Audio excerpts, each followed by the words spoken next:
Come in, Robin. Batman?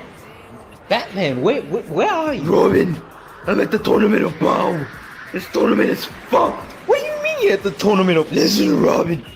I just seen a man dressed in orange fly up to the sky and say, come here, me, or some shit like that. A blue light vaporized everyone. It killed everyone, Robin. Well, shit, you Batman, you can get through it. I mean, you did beat Superman. Robin, I killed Superman with a rock. A green rock. I don't see rocks working on these space wizards. Be blasting death rays out of their hands. Oh shit, Robin, I gotta go. The guy with the McDonald's hairline's coming this way. What? McDonald hairline? I'm sorry. No, let me show you something. Oh, fuck me. Final Flash! Shit, it's Batman? Batman?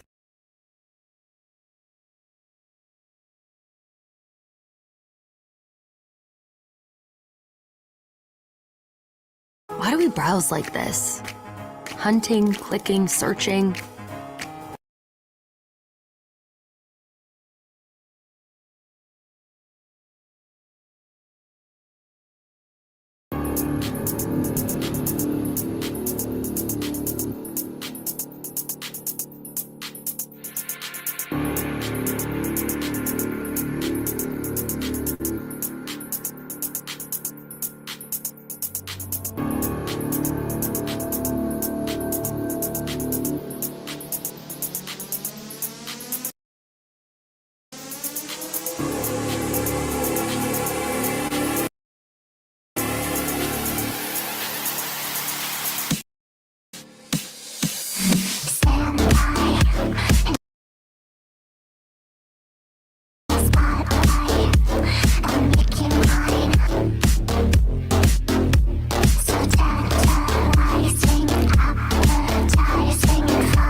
As we get older, a lot of times we feel certain doors closed to us. And what Purdue Global does is that it allows those doors to be reopened.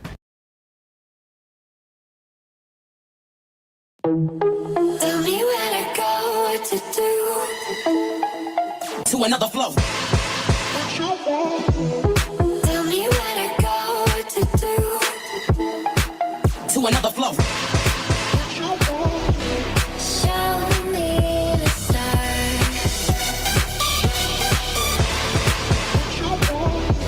Show me the stars. Get it poppin', put it.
Tell me where to go, what to do.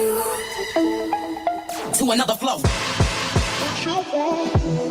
Tell me where to go, what to do. To another flow. Show me the stars. Show me the stars. Get it poppin', put it.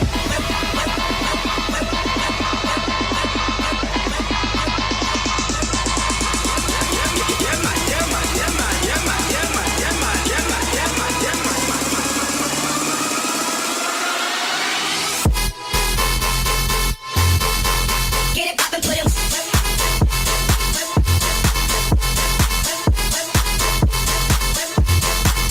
To another flow. Get it poppin', put it.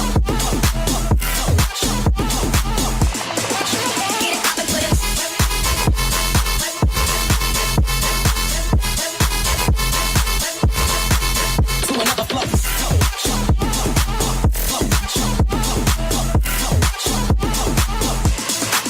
Get it poppin', put it.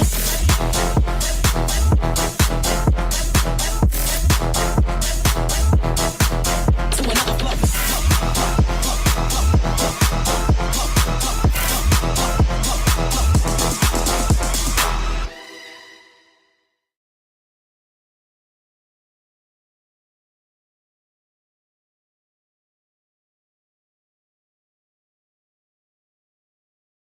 Bounty is 2 times more absorbent, so you can get more done with 1.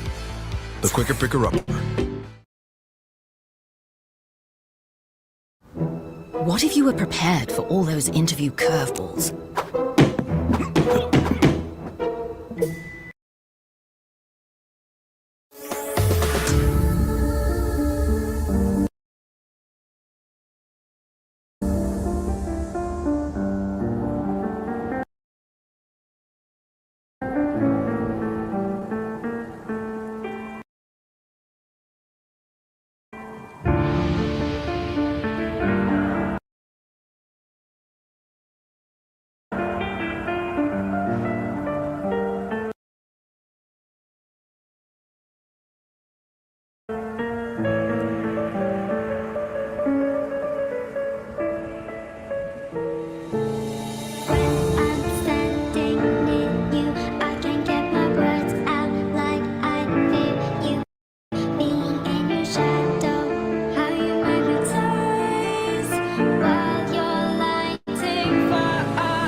After Prey, I wanted to do something new with the franchise, which is taking this classic movie monster and forcing him through a gauntlet to truly test him and see what he's made of. Death is our protagonist, and he's facing off against not just insane creatures, but also the planet itself. You're here to prove yourself. Hunting something that can't be killed. Jack meets Sia, who is a Weyland-Yutani synth. And he straps her to his back and uses her as a tool to guide him. Quick question. What should I be doing?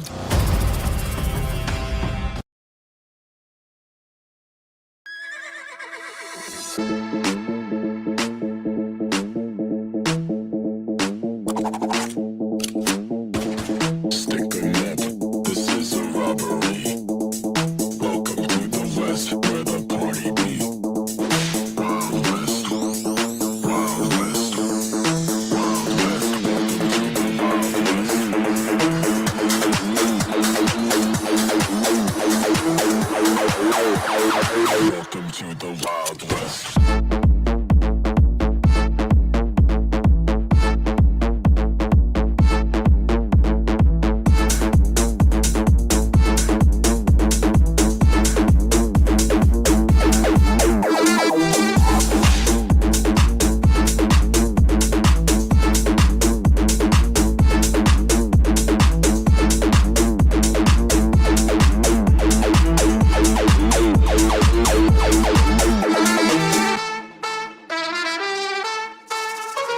Stick 'em up,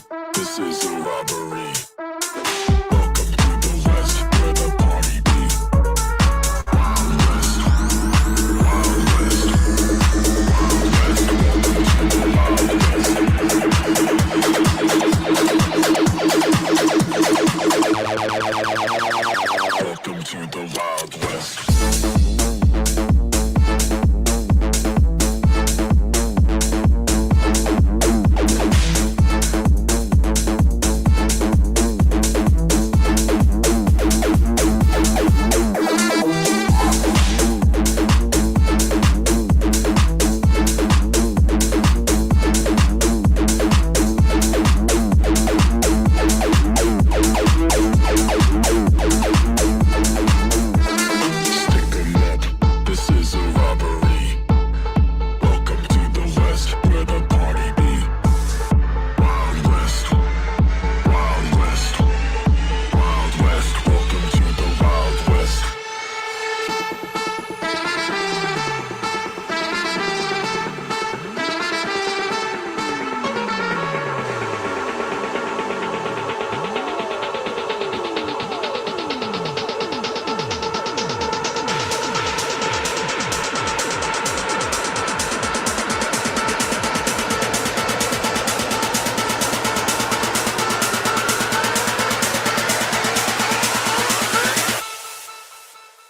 Welcome to the Wild West.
If I were him, I'd bundle my home and auto and pick up the real victory, savings. Are you talking about both?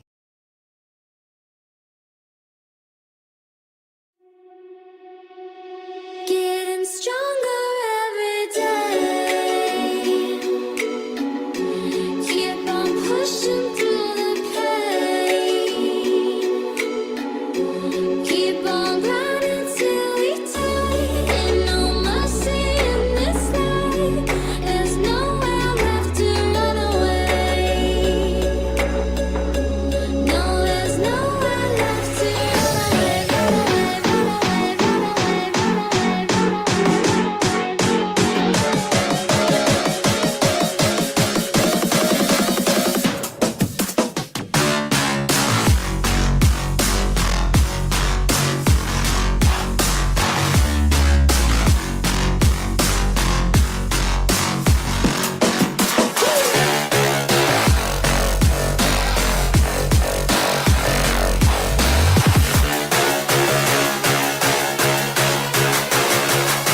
Yeah. Welcome to the show. Yeah. You are now live, Live, with your host, the most pros, the bad boy of indie comics, the future of indie comics, and CEO of Glacier Mountain Comics. It's your boy, the most pros, Glacier. Yeah. How's everybody out there doing today on the two of you? This seems to be working better than the Eric Delay background. I'm not satisfied.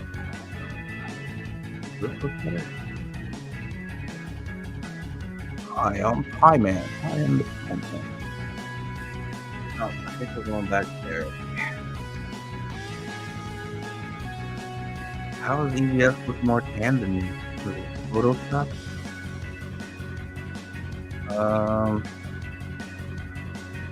Let's see.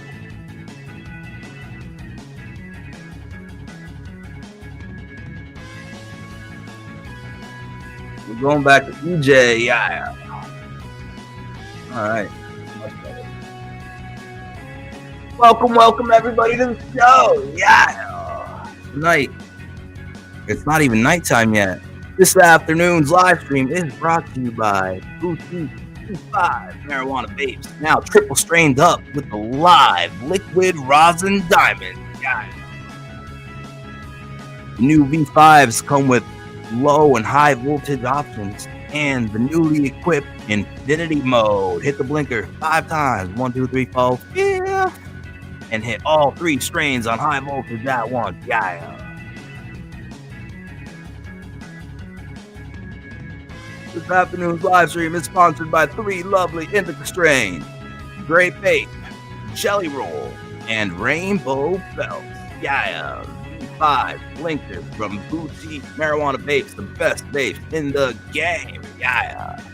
Hell, brother, hell. How is everybody out there doing? Yeah.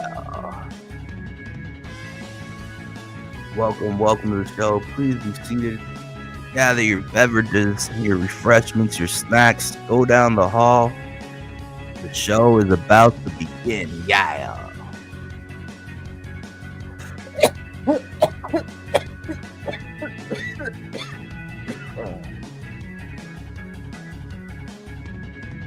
Please keep the conversation to a minimum.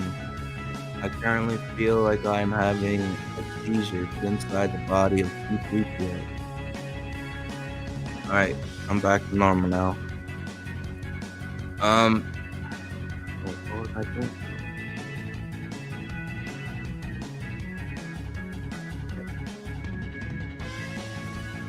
Dum, dum, dum, dum, dum, dum.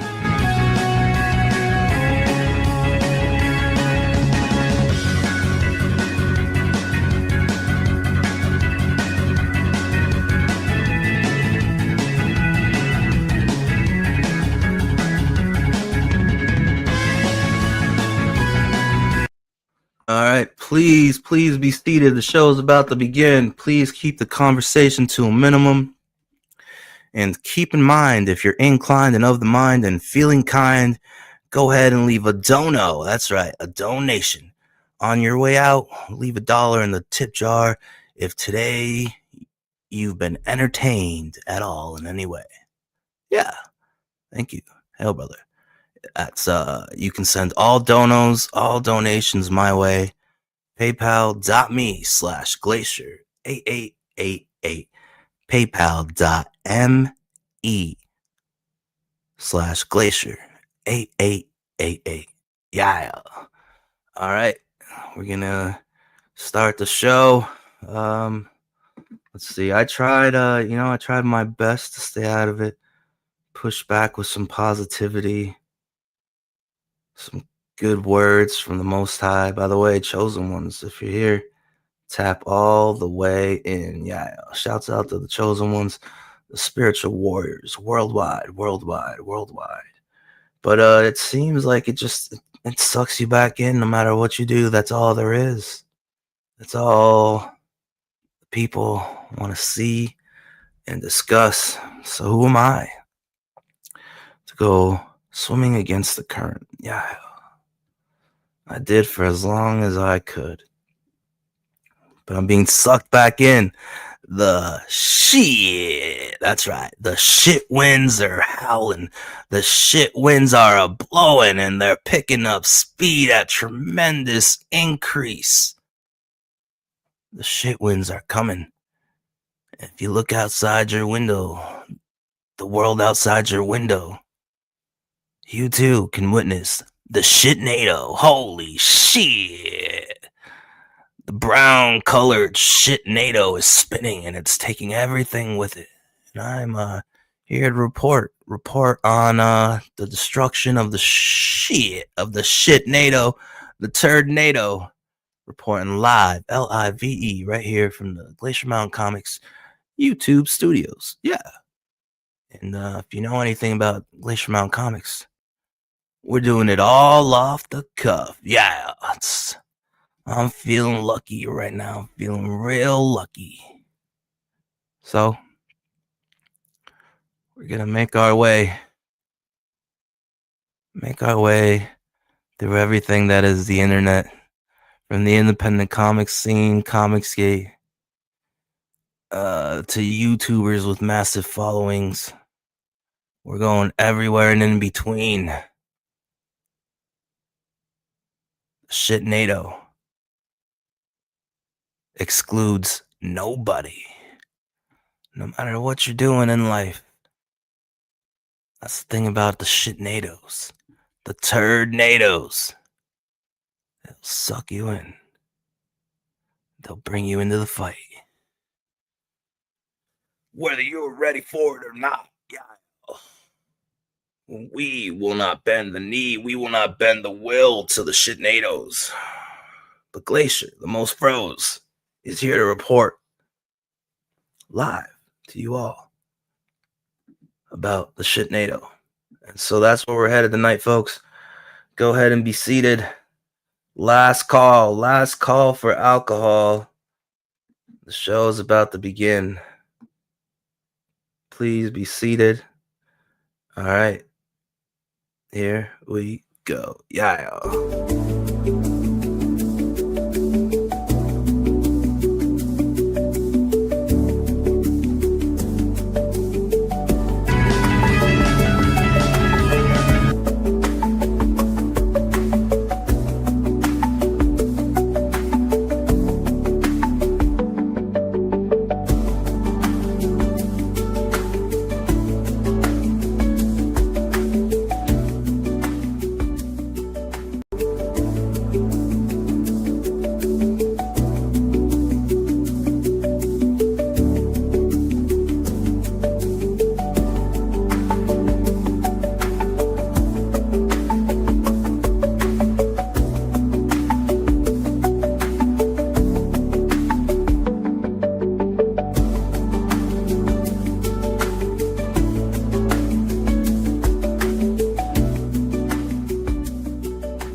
This X-Men Wildcats one shot, I mean, I think that shit printed in the 90s. Like, so when Razor Fist is saying the 90s suck, and I get that he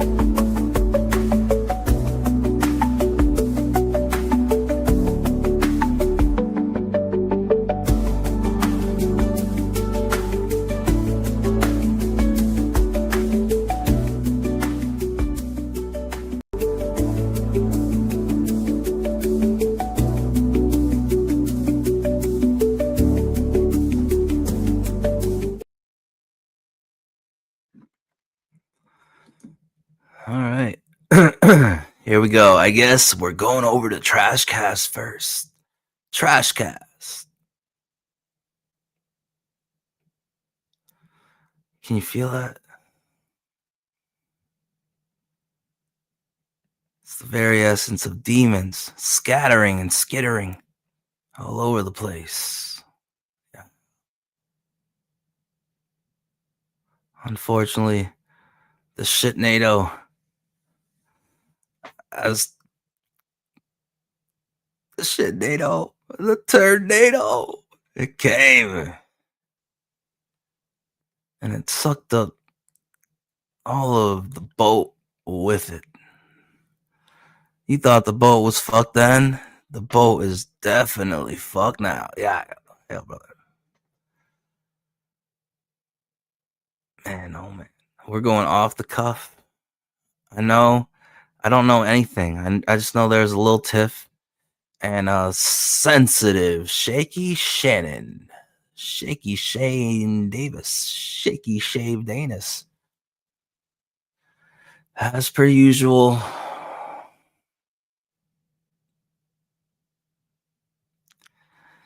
desperately doing anything he can to drum up attention. From what I've gathered, Billy Tucci, the Tucci, where's the duck stick? From what I've gathered, Billy Tucci apparently told Razor Fist the same thing that Shane told him, but before Shane did it, and in a way that didn't insult Razor Fist. But of course, Shaky Shannon Davis, Gavis, Shave Danis. Shannon Davis can't show any professionalism, any etiquette. I mean, we saw what happened at C2E2, right?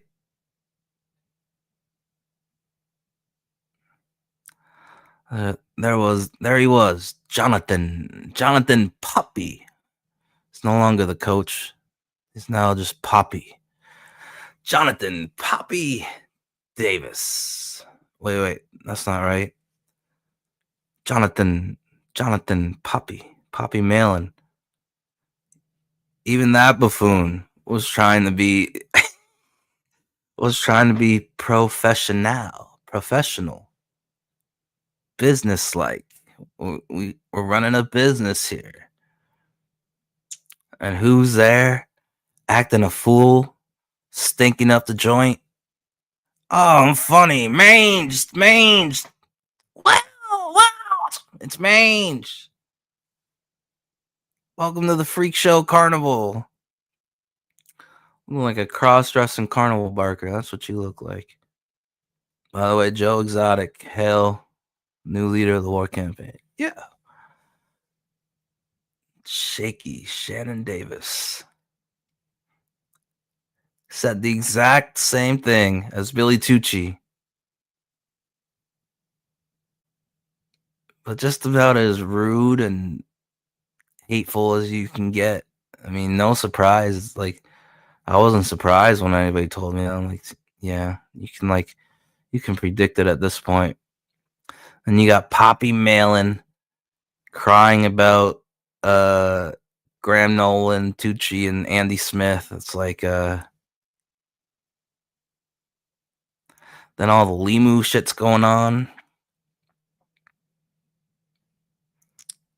So that's what we're doing. We're going from retard to retard to retard. And reporting about the retarded shitnado. The retarded TURDnado. First, we're starting with Trashcast off the cuff. I missed everything that came before this.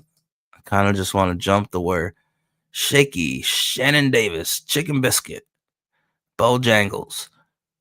I want to see where Shannon comes in and tries to justify about making yet another enemy for Comicsgate needlessly.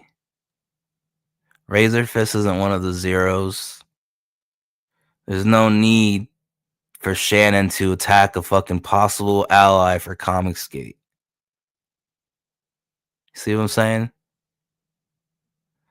And then the sickness is going to continue, and people are going to further justify Shannon's behavior and be like, "Oh, well, it's us, comic book creators versus YouTube." No, it's not. There's no us. Fucking retards. Are you, dude? Me, Mr. Smokey, retardo, is telling you that you guys are retarded. Make that make sense. Are we in Bizarro land right now? Am I about to be the new leader of Comicsgate and bring back the brethren? Yeah, what the fuck is going on? No, it was perfectly fine that Shane raged and insulted fucking somebody with the biggest following as fucking Razor Fist and somebody whose fucking comic book fucking annihilates Inglorious Rex 1 and 2. What are you doing, Shane? It's bad enough. We can't go anywhere with the quote unquote zeros. We can't get on FNT. No, let's just go nuke Razor Fist too. This fucking book was good, you bitch. And then, like, you'll see the fucking vicious TURDnado cycle continue. The shit spin, the spray shit everywhere. The cycle, vicious shit cycle continues. Then he's gonna drag more people into it. And then Razor Fist is gonna hate Comicsgate. It's like, it's fucking retarded. You guys are fucking stupid.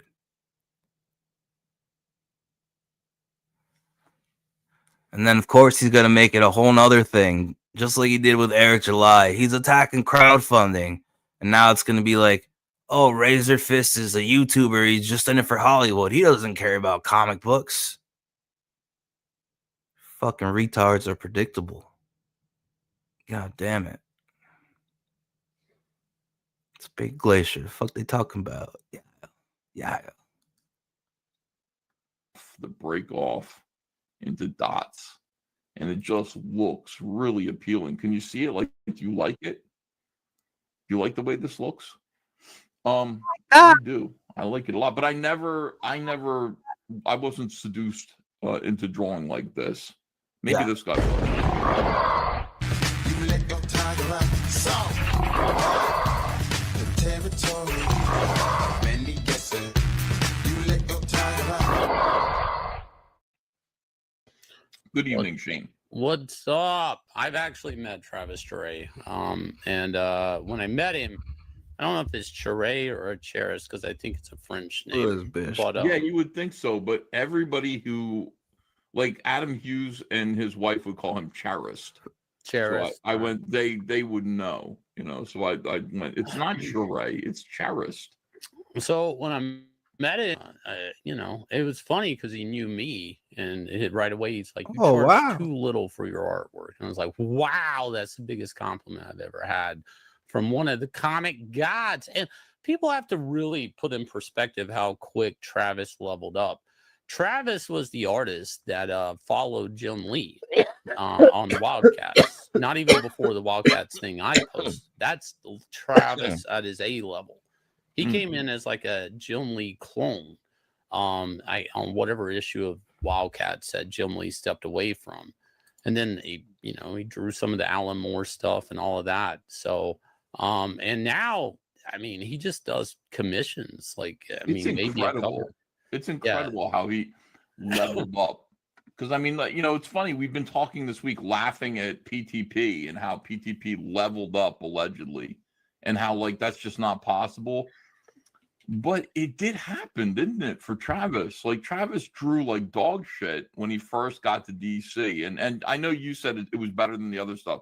Go look at Dark Stars like I had to. Oh, it was bad. I looked at that stuff because I had to draw the Dark Stars and Mysteries in Space. They were in it, and it's not great, but there is a flair to it that, you know, I mean, I'm trying to say this in a nice way, but obviously DC was trying to capture some of that Jim Lee essence, and that was the closest thing they could get at the time because, you know, Jim's rocking out on X-Men and going over to, you know, build Image. DC Comics at that time didn't really have any rock star artists like Marvel did. So Travis, they probably saw that flair. You know, they were able to get a hold of him, you know. I mean, but even to this day, this X-Men Wildcats. Holy fuck, put me to sleep, Shannon. Can we get to the part where he talks about Razor Fist? He's reiterating 90s comic artwork sucks with this one piece. From example, I mean, he's not just saying this one. I mean, he's reiterating 90s comic artwork sucks with this one piece from Travis, which I don't know if I would judge ever, even a retard like PTP, on their first piece of artwork? No, but you know what's weird? I mean, why not though? What are you guys talking about? I mean, you're not judging them because obviously everybody gets better.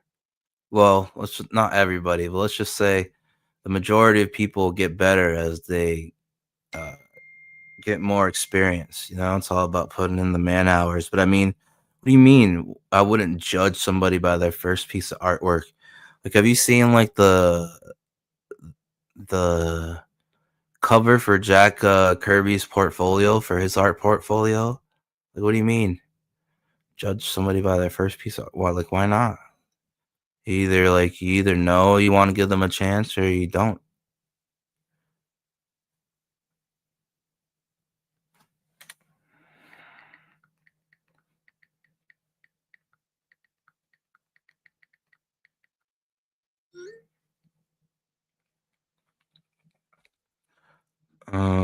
Yeah, so you could totally judge an artist by their first piece of artwork. I mean, that's how what the submission you're handing in is like you're keeping track. The submission you handed in is like art piece numbers 88. Like I don't know what he's like, you know what I'm saying? He's pulling shit out of his shaved anus. He's pulling shit out of his ass. That's all he's doing. There's no reason to go to fucking war with fucking Razor Fist.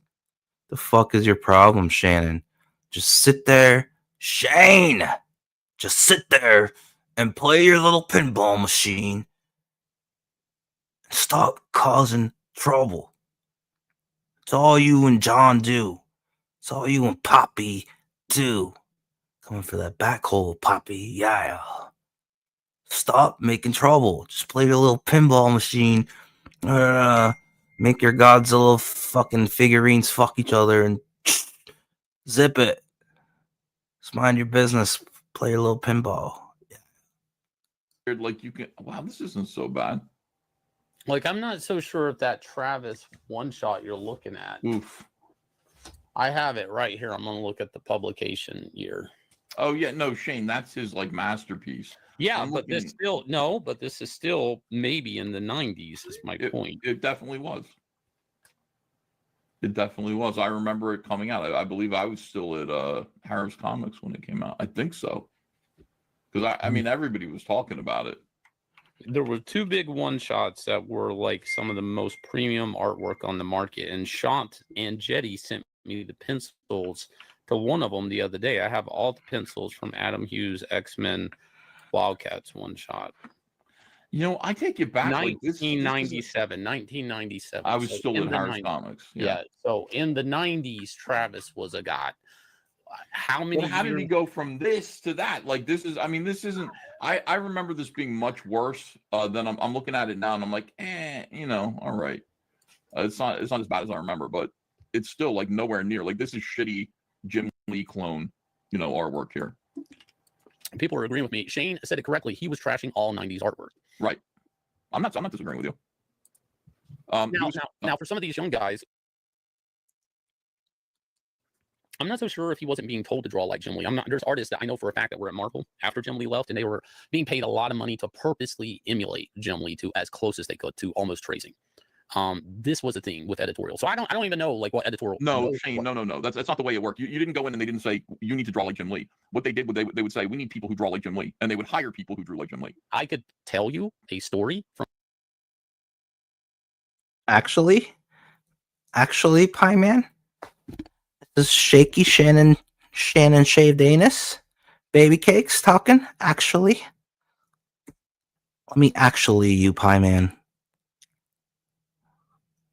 I mean, Pie Man, isn't it like fucking Shane's just like one of your children who's all of a sudden got an attitude problem, you know? He needs a good smacking around, he needs a good spanking to get the attitude adjustment. You know what I'm saying, Pie Man? Picking up what I'm putting down, you know what I'm saying? Yeah. They would say we need people who draw like Jim Lee, and they would hire people who drew like Jim Lee. I could tell you a story from an artist that worked before Jim Lee and after Jim Lee left, and I could tell you what they were making an issue, and I could tell you that they were being told to hatch more like Jim Lee. Yeah, but he probably already drew like Jim Lee, which is probably why he got his job. Anyways, Hey, why do you I'll wanna agree kill to me all the disagree. time? I'll agree to disagree. I was there. You were not there in the 90s, Shane. And let me just pull. Oh fuck! Unity! It's going down, yeah. Holy fuck, the split is coming, yeah. Dude, I don't know what it is. Is Shannon withdrawing from all the meds they put him on for his tooth? His like 3-month-long root canal? Like, what the fuck was that? Just like, as I promised, they've been trying to take my tooth out for 3 months. I just hope nobody's noticed. What is this fucking great? So much for CG Unity. Yeah, hell, brother, hell, yeah. Actually, Hatch more like Jim Lee. Yeah, but he probably already drew like Jim Lee, which is probably why you got his job. Anyways, Hey, why do you I'll wanna agree kill to me all the disagree. time? I'll agree to disagree. I was there. You were not there in the 90s, Shane. And let me just pull rank a little bit. I worked all through the 90s. You didn't start working in comics until 2005. Yeah, I'm gonna type it in a private chat. oh shit, yeah. Well, it's the big show, yeah. Slap Shave Danis in the face with that pie man cock, yeah. The girth of the pie man in the face of Shave Danis. I don't know why, but I'm hearing the Thundercats, ho, in my head. Yeah, pie man smacketh down the shaky baby cakes. Oh, you son of a bitch. Okay, hold on. Ethan doesn't know shit, says Wazaro. You're going to tell me in the private chat? Let's see what it says. Yeah. Which, hold on a second. Oh, you mean his dad told you? Yeah, this was a thing that happened during that era. Yeah. To both of those artists. So, and they were paid a shitload of money to do it. Why wouldn't you just say that? I don't think that's. Hubert, it's Hubert.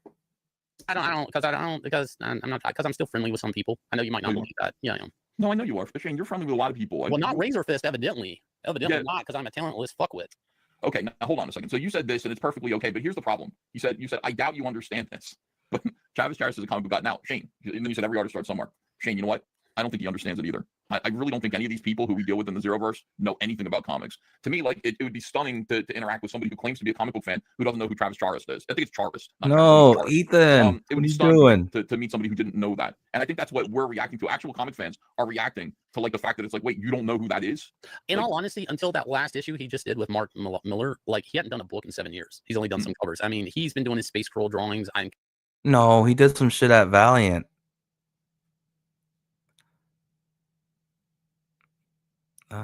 Shit, when was that? They literally had Travis Ray pencils on was it EXO? When Valiant relaunched. So that had to be 2020. 2019, 2020. No, it could have been 2020. Yeah, maybe. Commissions. I basically Travis is such a god level. Or no, artist. maybe it was Whatever he wants to draw, 2016. I somebody don't buys know. it. Like he just, I mean, that's his thing. Shane, can he draw me the Joker? He's drawn better Jokers in commissions. I have his sketchbooks. I've seen him draw better Jokers. Yeah. Well, there are people. It's a weird kind of phenomenon you're going to run into on this thread because I went through this thread and I was just like, there. You can tell who's who. Like you can tell like Comicsgate, and you can tell that there's a distinctive difference between Comicsgate and then the Zeroverse and the people who love the Zeroverse. And no offense, like if you like, if you're not, one of those people who is completely literate, knows all of the comic book guys, you're still welcome here. But there's a defensive thing that happens where you go, Travis Charest is look at his artwork. Like, yeah, he started out there, but this is where he ended up. So saying that the 90s was a bad time for art when you're looking at the seed of a gigantic oak tree, essentially, a legend. I mean, Travis Charest, and then you're so stupid that you still point to that drawing and go, yeah, but that drawing sucks. So what do you got to say about that? Yeah, but that's Travis Charest who grows up to be this. Yeah, but still, that drawing sucks. That's a certain kind of, that's kind of like a kind of brain. I'm not sure how to describe that, but I find it very frustrating when you encounter that. They go, yeah, but look at that Joker though, it sucks, and it's like, yeah, but it's you have 2020 hindsight here into the future. In other words, actually 2024 sight. You can see from this that this is where he's going to go. So whatever this is, you got to respect it as a step on the way to becoming great. Remember, being great, becoming great. This was a step along the way, maybe a misstep, but it doesn't prove a goddamn thing. I mean, it would prove a thing. It would mean something if Travis Charest went on to still stink into the. Come on, didn't I already speed it up? Get to the part where he says what he said to Razor Fist. 2000s. Dude, that's not what happened. I want to break your brain on something. Okay. 1993, he drew that cover art. This Wolverine book, 1997. 4 years later. 4 years of work. That guy got level. Oh, it's shocking. So this is being discussed now. Razor Fist came back at you. Oh, look, even Billy Tucci responded. Yeah, no, it's going around, and now he's trying to he tried to say, look, Billy, I know you're friends with him because he tagged Travis. That doesn't mean Billy's friends with him. The Billy thing to me is funny because I don't think he understood when he insulted 90s comics. You're insulting Billy. You're insulting she. Like Billy is a product of the 90s. She is a product of the 90s. Oh, that's right. Yeah. Yeah. I mean, and I'm not a product of the 90s. I wasn't drawing comics in the 90s, but all my career, when people like hated my artwork and they wanted to talk it down, they're like, oh, he draws 90s style. Like it's a bad thing.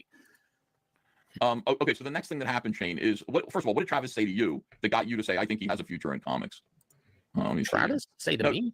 No, Razor Fist. Nobody cares what Travis is saying. Travis isn't saying anything. But Razor Fist said something to you. Now you said, look, hey, you know. All right, yeah, and you're respectful except for this one thing. I doubt you understand this. I was like, oof, like that's what bothered me. I'm tired of pretending. You know what? I mean, like, well, I mean, like, you know, the YouTube circle and their knowledge of comics, it's like, and I'm not a know-it-all in comics, you know, I don't like, but there's certain pockets of comics I have invested myself in, whether they be some of the war comics, you know, that DC did back in the day, or if it's like weird Transformer comics or something, you know, I still look at a pocket of comics, not just artists I like, and I'm interested in comic book history and stuff, but like when I'm saying, and I know that seems insulting, but I was giving him the benefit of the doubt that you're shitting on the comic god.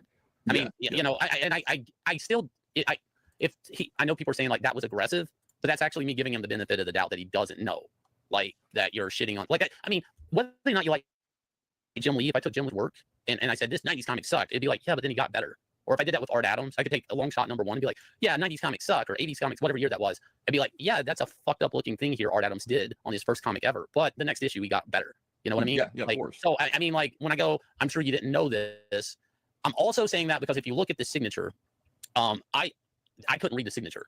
Like, the way Travis was signing his work isn't like the way he signed it later on. So, I'm not even sure if he knew that was Travis Charest, or Charest, whatever, if that was his signature. So it wasn't exactly an insult. It was like I had to do research to make sure that was Travis and not just somebody kind of with that flair. You know who was somebody who kind of was in a similar situation but did not become a fucking god but could have? Stephen Platt. Yeah. You know what I mean? Stephen Platt was like had every opportunity to do that too, but he just didn't. He didn't have like whatever it is. He didn't have what Travis had. You know. So anyway, whatever it is, Razor Fist deleted this. His response to you, I think he was insulting to you, and you said, I don't know. I think Travis has a future. And then you posted this artwork here, which is Georgie Alexopoulos. This is fun tonight to actually look at some comics, talk about the artwork a little bit. Georgie Alexopoulos, who, oh my God, the ego on that homo. I mean, I've never seen anything like it. Like that guy, Georgie Alexopoulos came up to me sniveling and crying because they were mean to him on Reddit, called him a white supremacist. Right. And I didn't even I didn't know what to do with him. I was like, you're a homo.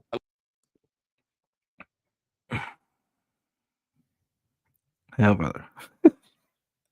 Like that was I was like, you're a homo, and I didn't really know. He gave me these books to read. I never read them, but he did. You know, they were gay. They were just like, it was like gay.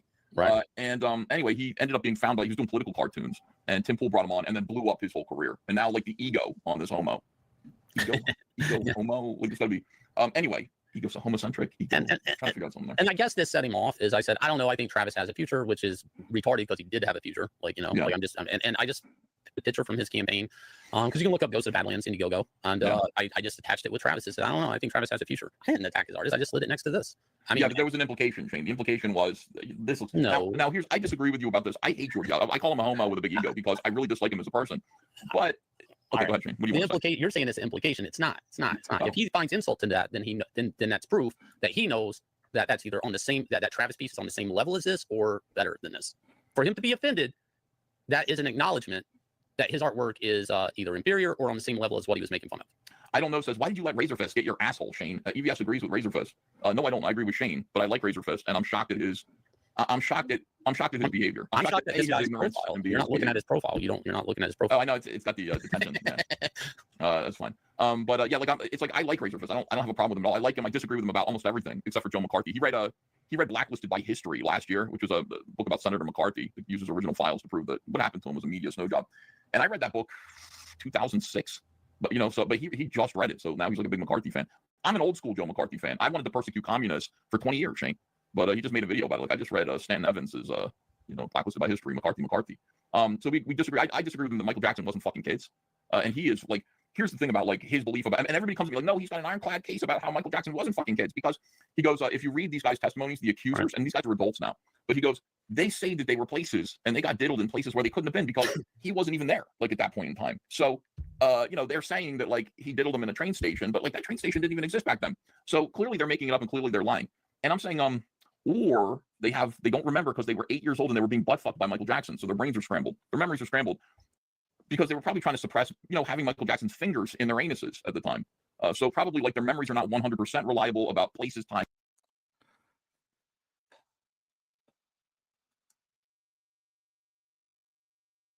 I mean, if you're Michael Jackson, though, are you really risking it and like doing butt stuff in public at a train station? Like, I don't know, bro. And events. That's what I would say. That would be my guess. Oh, they said before that he didn't molest them on trial.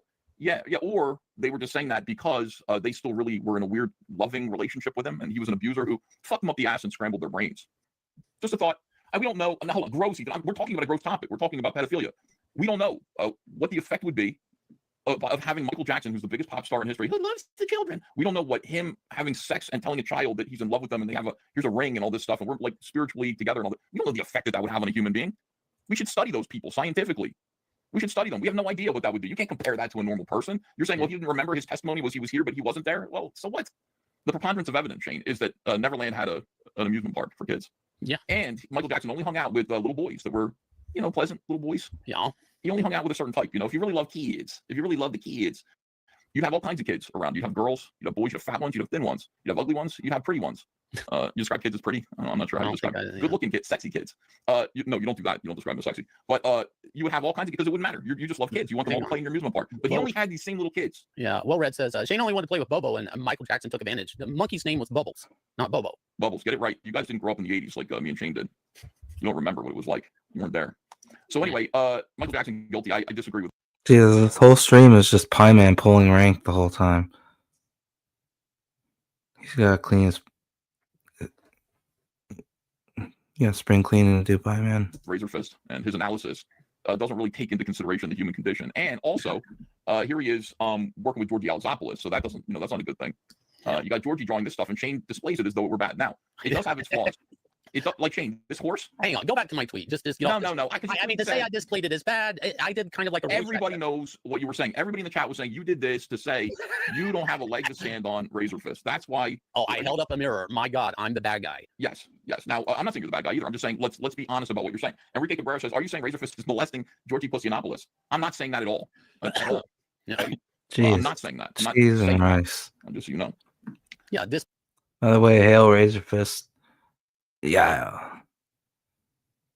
Associated and I think founding quote unquote Iron Age.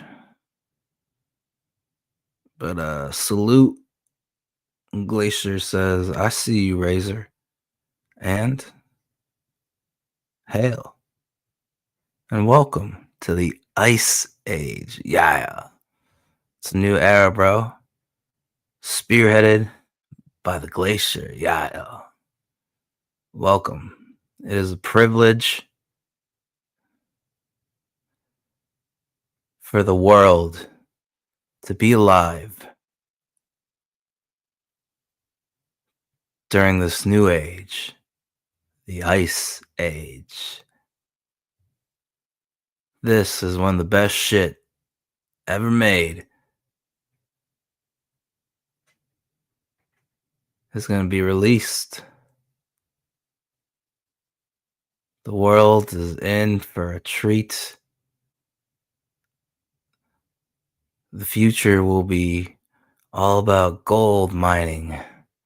The IPs that released during the Ice Age. Yeah. Hell, brother. Hell. Yeah. Displayed as bad or just displayed? Just displayed. I never said it's bad. What would be the reason to show this, Shane? To get the reaction he did. It triggered it. Why? Because I hit a nerve. Because I don't think this is better than that Travis piece. I don't think it does either. Right? See, there's things like this is the thing. Like your brain remembers something, right? Yeah. And then you go look at something else. You maybe reading this book and you're like, yeah, I think I remember him drawing better last issue. Now, if you take those two books and slide together, your brain processes both images. It kind of tells a different story. It's kind of like you remember a movie being really good back in the 80s. You go back and watch it, it's like, this is shit. You know, it's like your brain kind of. I like this style though. Style is very Samurai Jack, Stinky Cheese Man realism. I like this extreme close up.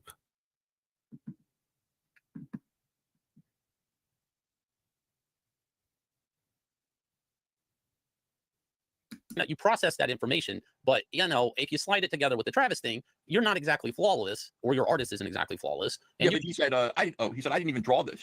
Wait, did he delete that tweet? Or he said, yeah, I got the tweet where he calls me a fuckwit. I can. We're gonna get to that next, but I just want to show you, like, first of all, Shane, I have been drawing horses now for my girthy stallion. I've had to learn to draw horses, but I exaggerate them. My legs are fucked up. All of this is fucked up. Every bit of this is fucked up. And I've not been studying drawing horses, but I can draw one now.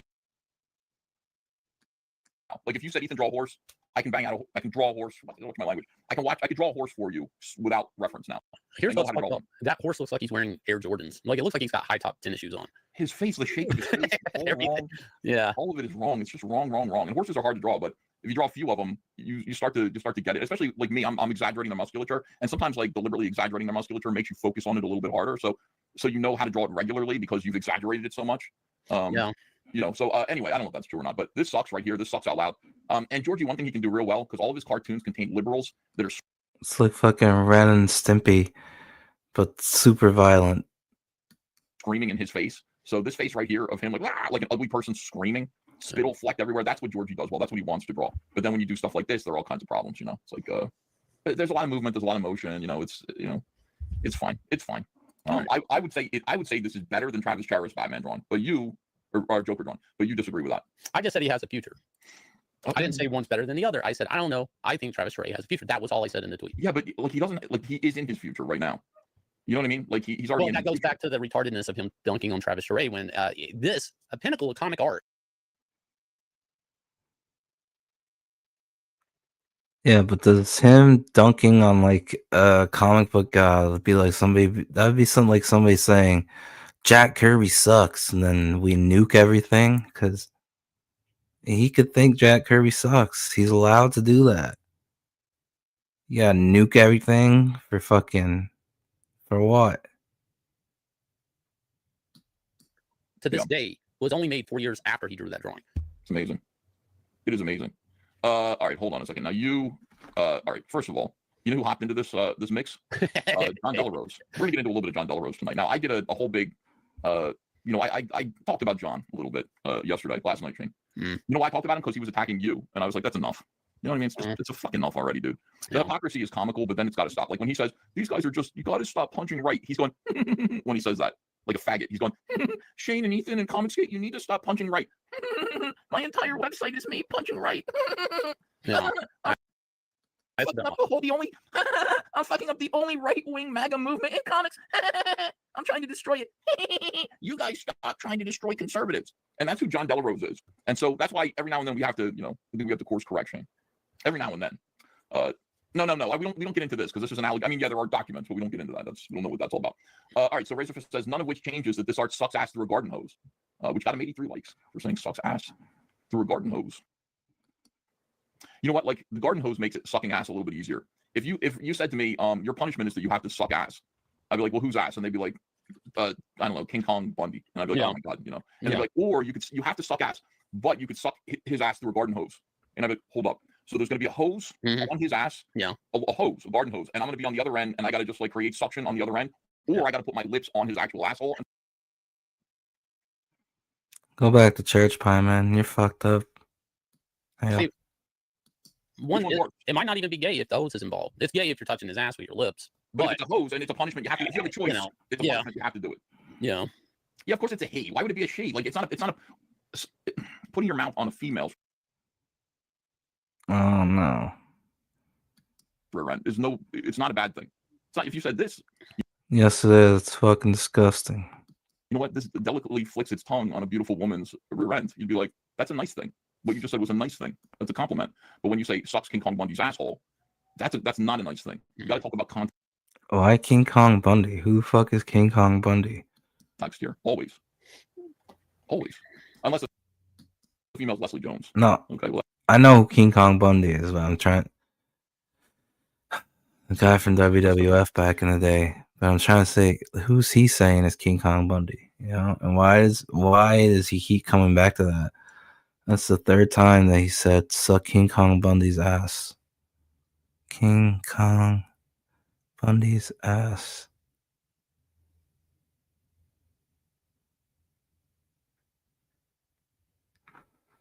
Maybe he's thinking about George the Animal Steel. I'm lost. So anyway, get through a garden hose doesn't make it. It sounds funny, but it actually makes it easier. So here's John Delarose. He goes, truth. The CG guys don't understand art or comics. They're stuck in a we want the Image Comics 90s bubble back mode full time with no thoughts beyond that. Yeah. What the fuck is he talking about? That's a retarded statement by a retard. All the comic industry wants the 90s back. That's why they keep hiring Jim Lee. That's why they hire Mark Silvestri. That's why they beg Rob to come back to Deadpool once or again and again and again. Yeah. I don't think that's a Comicsgate thing. If you look at some of the publications of Marvel and DC over the last few years, if they can get those 90 guys back, they do. They throw bucket loads of money at these guys. What does JDA know about art? He's saying, like, these guys don't know about art. Yeah, we made it our lives. What do you know about art? Now, here's JDA talking about his covers, like his book covers. And JDA was going on and on, Shane, about, like, how, you know, these guys who their books aren't selling is because they don't have good covers like I do.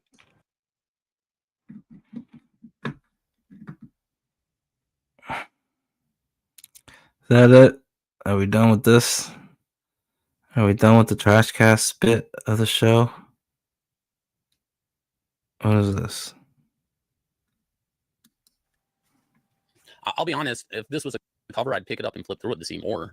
I mean, it's good. I mean, on its own, but I mean, that it's weird that he's coming back with something that hides the things that aren't so great about the artist.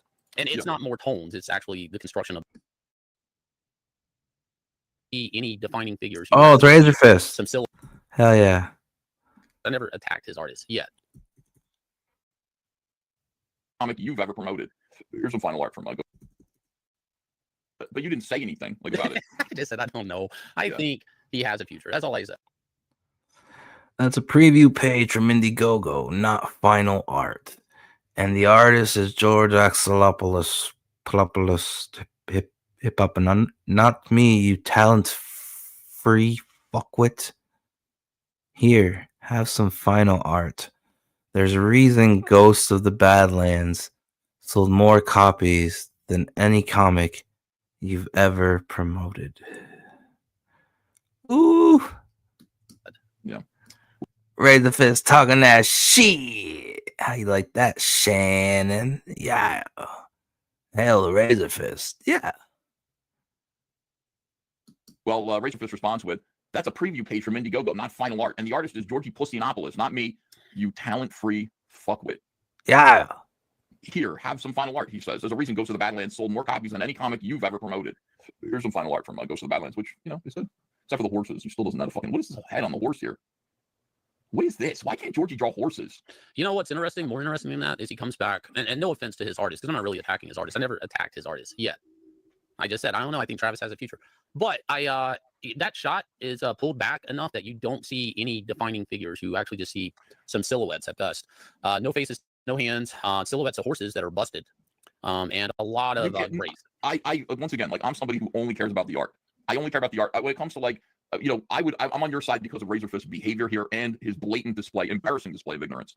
And, you know, I like Razor Fist. It doesn't mean I'm suddenly anti-Razor Fist, but he should be smarter than this. And I think he took a shot at just kind of, I think I'm going to say that 90s comic art sucks. And I'm going to use Travis Charest as an example. That was a bad idea. When you woke up, you probably want to go back in time and Groundhog Day it so that it doesn't happen the next time. You know what I mean? But when it comes to the art, this is great. I mean, when I saw this, I said, I fucking hate Georgie Alexopoulos, but this has movement and motion and mood and energy. You're right. And you can pick it apart for details. Like, I look at it, I can still draw a horse, but I mean, look at it. It's good, but it's a bad example of, like, if I saw this piece and you're like, Shane, do you want to hire this artist? I'd be like, can I see some pages with faces, with figures, with more close-up shots of those horses? Like, this isn't anything I could hire anybody off of, meaning it's a poor example of what the artist can actually do. You can't see one face. You can't even see a really good figure. You can't even see a really good horse. I will say from this shot, the guy understands, like, gradients really well.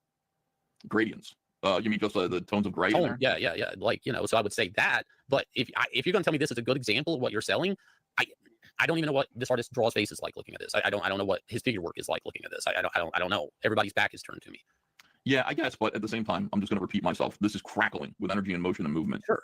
It is the rain coming down it looks phenomenal. I mean, it's good. In my opinion, this is good and bordering on great. And I'm, you know, I want to say that because when I come out and say that JDA is a piece of shit and he doesn't know art and his comics stink, it's not because I don't like him. I don't like him either.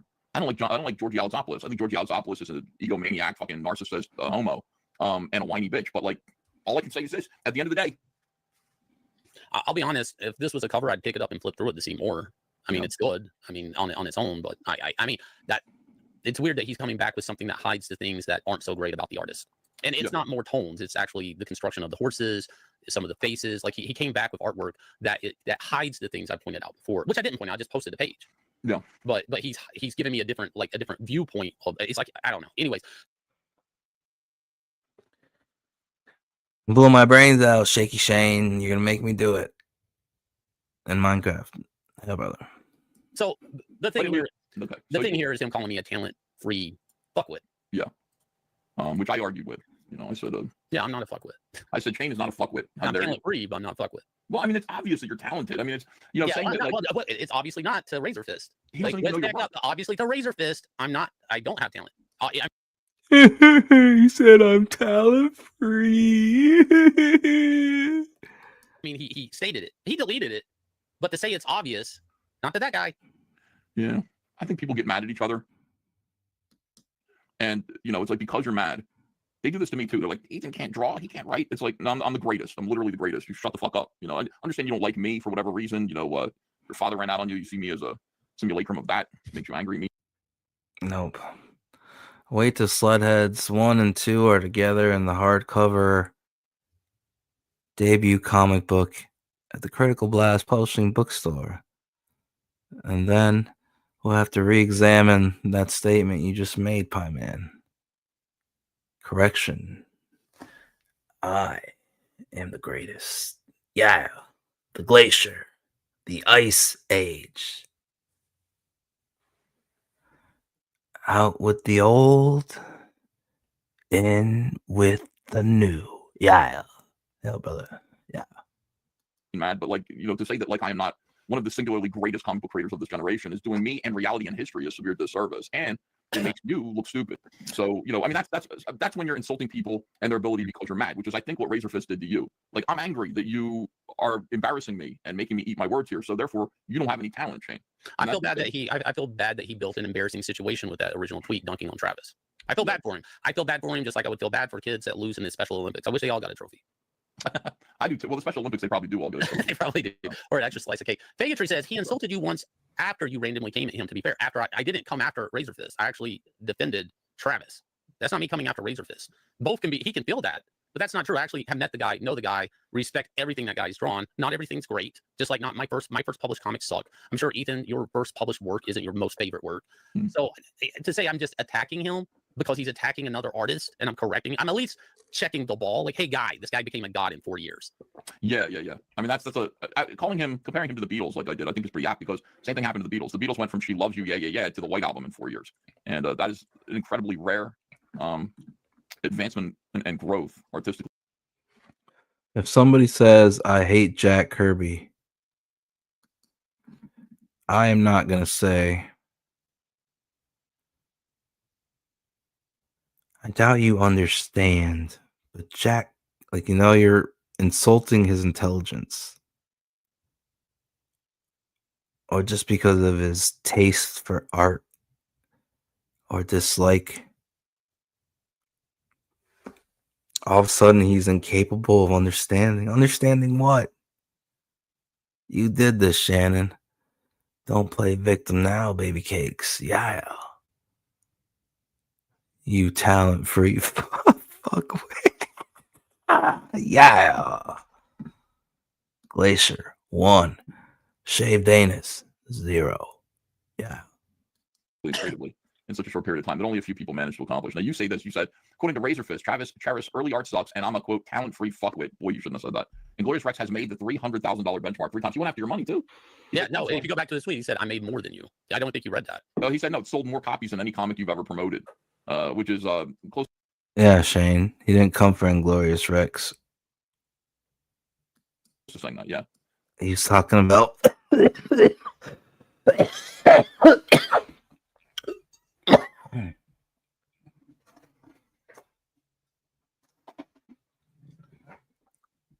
He was talking about your show, Pimp My Comic.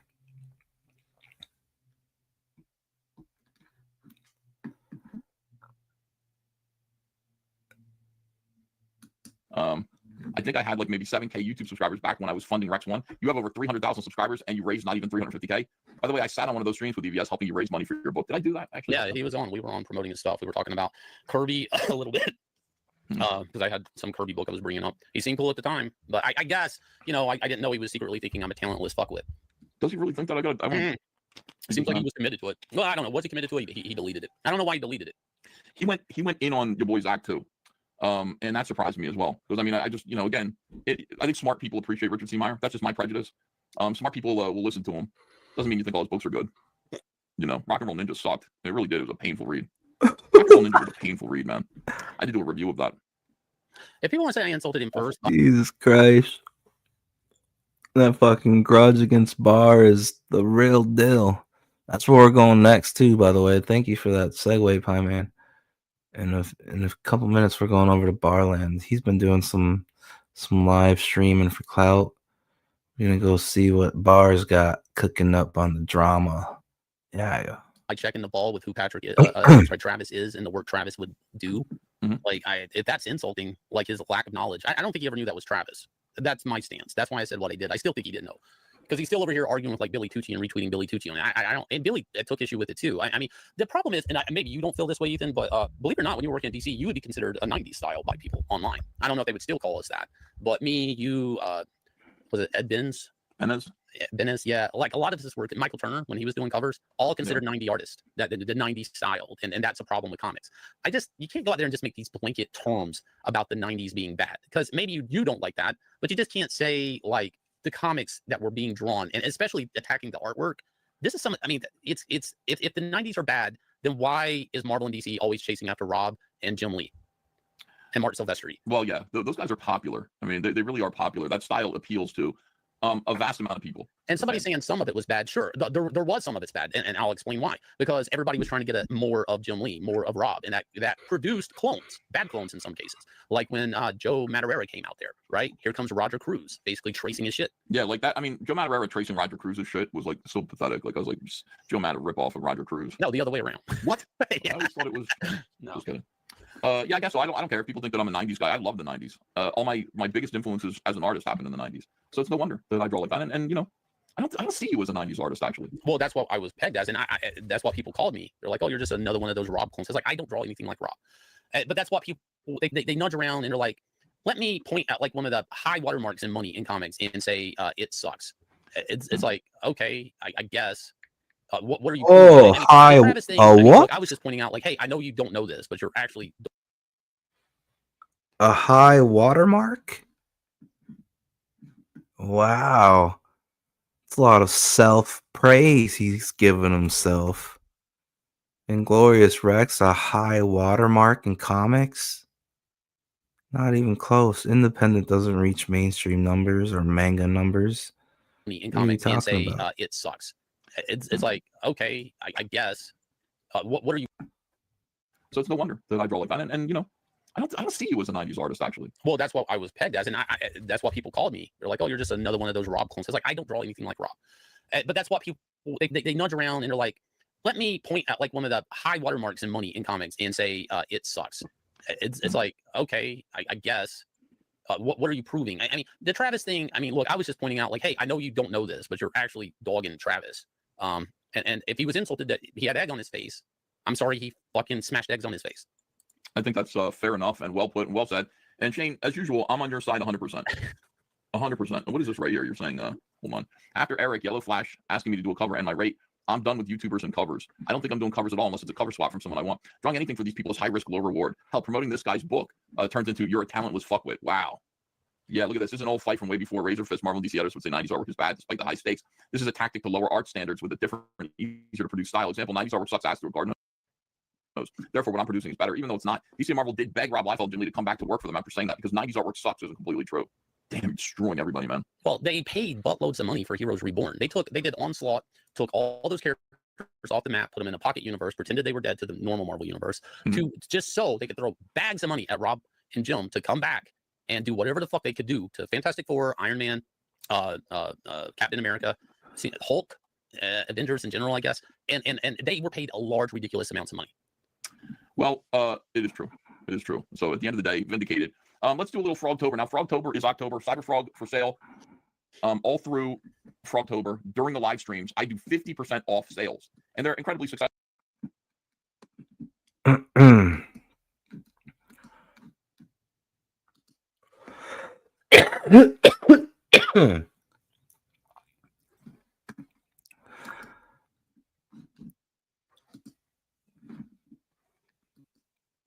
All right, and before you go watch Shannon Baby Cakes Davis, before you go watch Shaky Shane's video that he uploaded today about Razor Fist and the drama, remember to go and watch this video first. Yeah. Love it. Thank you. Really like where you're coming at. Dude, congratulations on the mass success of that book. Have my copy. Love it. Thank you. Really like where you're coming at from that. Have my copy. Love it. Have my copy. Love it. Have my copy. Love it. Have my copy. Love it. Have my copy. Love it.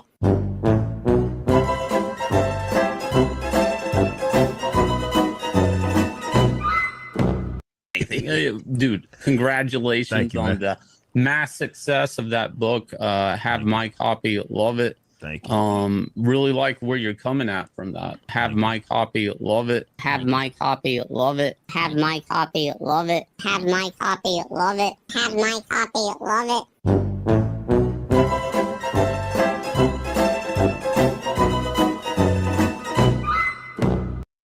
it. Dude, congratulations on the mass success of that book. Have my copy. Love it. Thank you. Really like where you're coming at from that. Have my copy. Love it. Have my copy. Love it. Have my copy. Love it. Have my copy. Love it. Have my copy. Love it.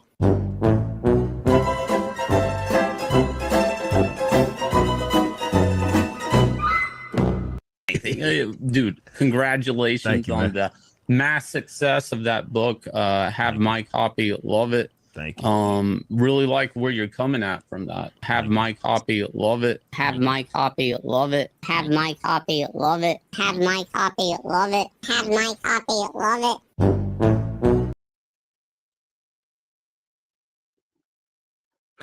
All right, so yeah, keep that video in mind before you go watch Shane Davis's video about Razor Fist. Yeah.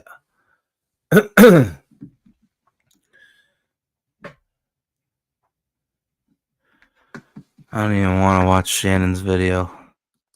It's gonna be some bullshit. We're gonna go right over to the Grand Wizard.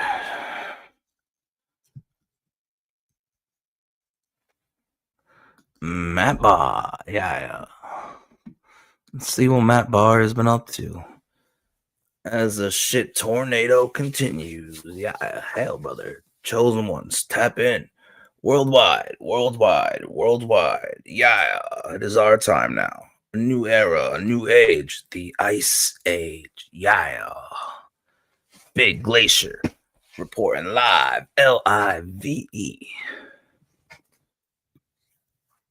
Leave a comment, like, and subscribe. Also, keep in mind that my paypal.me/glacier8888. My PayPal is in the banner scrolling across the screen below. Send donos. All donos, any donation will go towards funding Sledheads issue 1 and 2 together in a hardcover debut comic book from yours truly, The Glacier, and the art of Christian Rossi, being published and sold by Critical Blast Publishing at the Critical Blast Publishing bookstore, and also will be available in Walmart, Barnes & Noble, and on Amazon. Hell, brother. Yeah. You know, all the time I've spent staying out of the way and doing the work, putting in the man hours, it's paid off real well. You're looking at big, girthy Glacier, yeah. creatively, comedically, psychologically.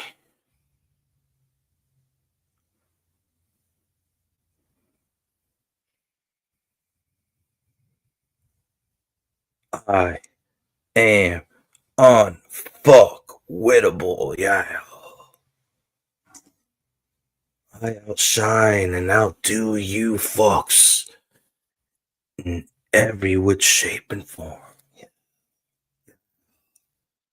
You won't hold the glacier down for very long.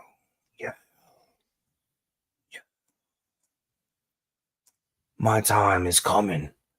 Glacier winter is coming. Yeah. Can you feel it? Glacier's time is now. Your time is up. Yeah. It's the glacier. Big glacier. Yeah. Oh, yeah. It's the glacier. It's the glacier. Nobody's doing it like the glacier. It's the glacier. It's the glacier. Yeah. The bad boy of indie comics.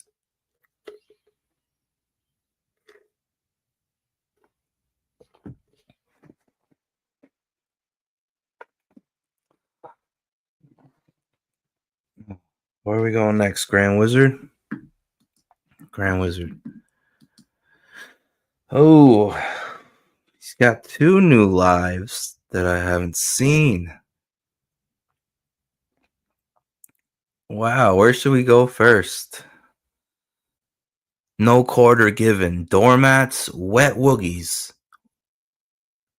And Liam Gray. Well, I'm not saying that. And then what's the other one? No quarter given. E-fapping the one gun chimp out. And Liam Gray is not saying that. Fuck. What in the hell?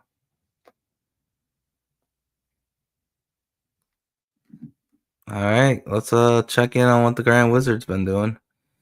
I guess let's start with this one because I think by doormats he's referring to Dark Gifts, and I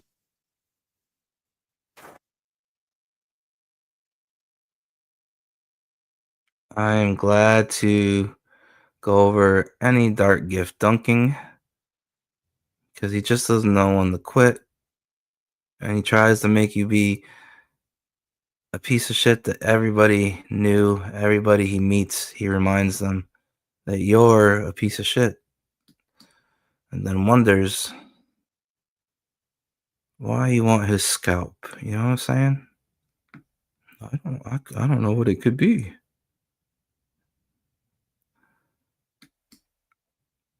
All right. Here we go. Let's watch the Grand Wizard page. Going once, going twice, going 3 times. Sold to Big Glacier. Yeah.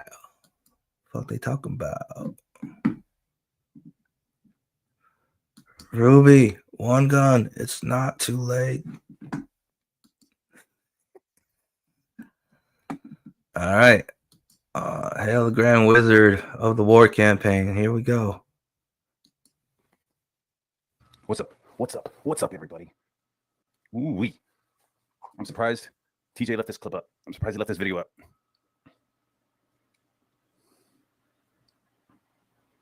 These two dudes out of hand.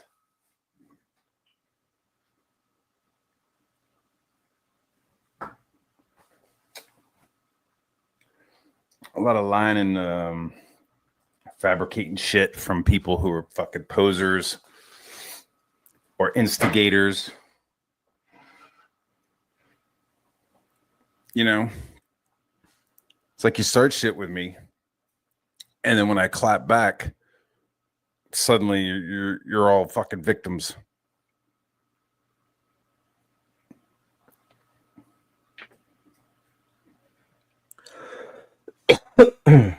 And then you get them all together and they start doing little support sessions. So this so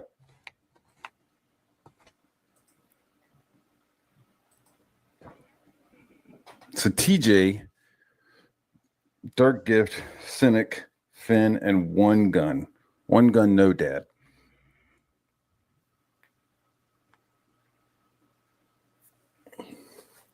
You mean 1 foot? So Yeah. TJ, the angry looking black guy up in the corner. So apparently it's okay for him to call out where I live. It's okay to mention my race when we first meet. Yeah. Same thing with One Gun. And then One Gun in this, he's gonna like admit that he came at me. So apparently I said something to a friend of his who is a person in museums. Apparently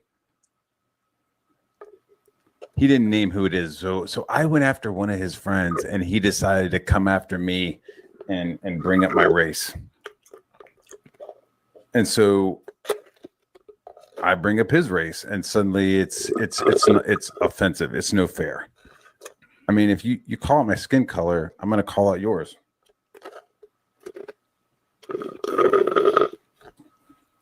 First time I interact with you, the first time I interact with you and you mention my race, I mean, don't be surprised that I don't say something back. And that's what we have. We have like two dumb fucks. And this doesn't even have to anything to do with their fucking race. They're just two dumb fucks. I'm glad you're clearing that up for us, my guy. Don't have anything to do with their race. They're just these two guys are dumb fucks. Okay. We needed to know that. You know what I'm saying? Who think that they could say whatever they want. And then when shit says back, they fucking lose their mind. And that's what we're going to see.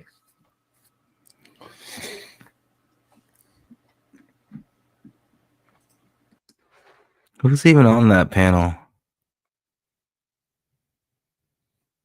Finn? Ew. TJ? Ew. Dark Grift? Crusty Dark Grift? Ew. Cynthia. Who's that? Cynthia. Okay. Then we got 1 foot. I bet. So first they were like on here. They were talking about Liam, talking about the strikes, which included me and involved me. So I was like watching, but I couldn't comment because TJ had blocked me in the chat. Yeah. TJ blocked like a bitch. The dude had blocked me in the chat. TJ blocked like a bitch.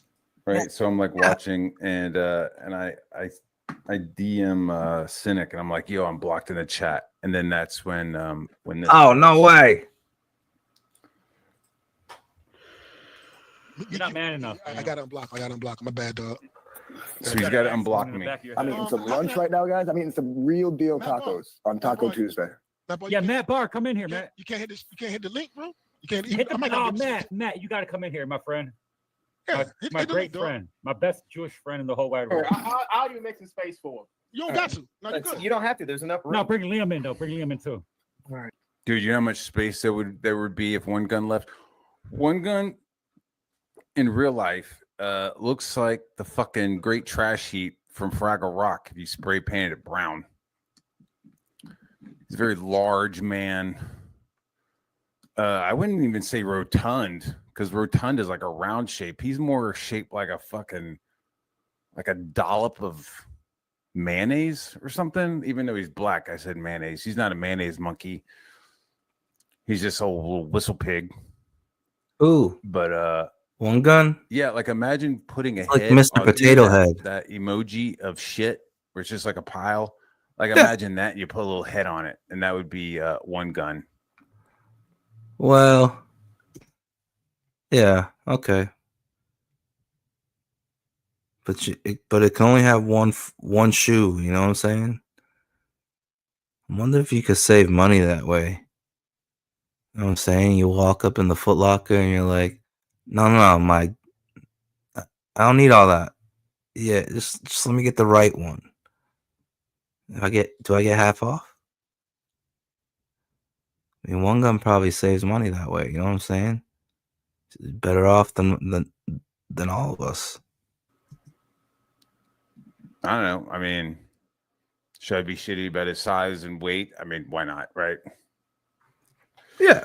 So he leaves.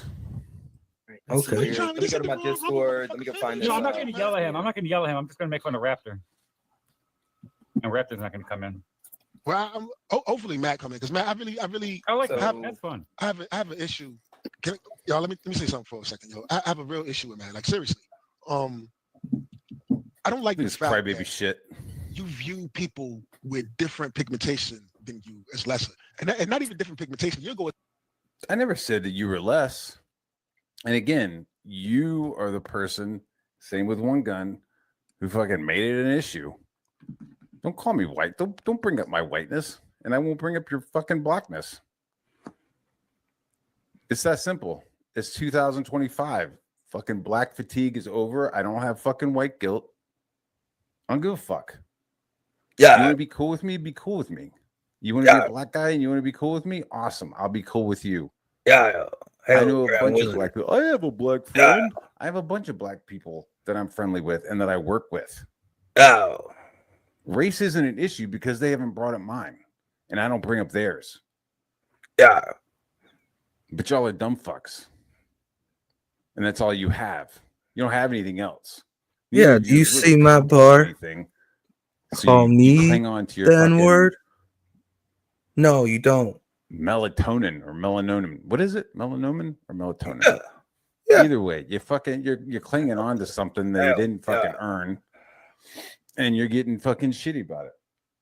Getting shitty. As far as career, then you won't even go as far as career. You go as far as your social status. Then you go as far as your relationship status. Then you go as far as everything about you is that you're trying to.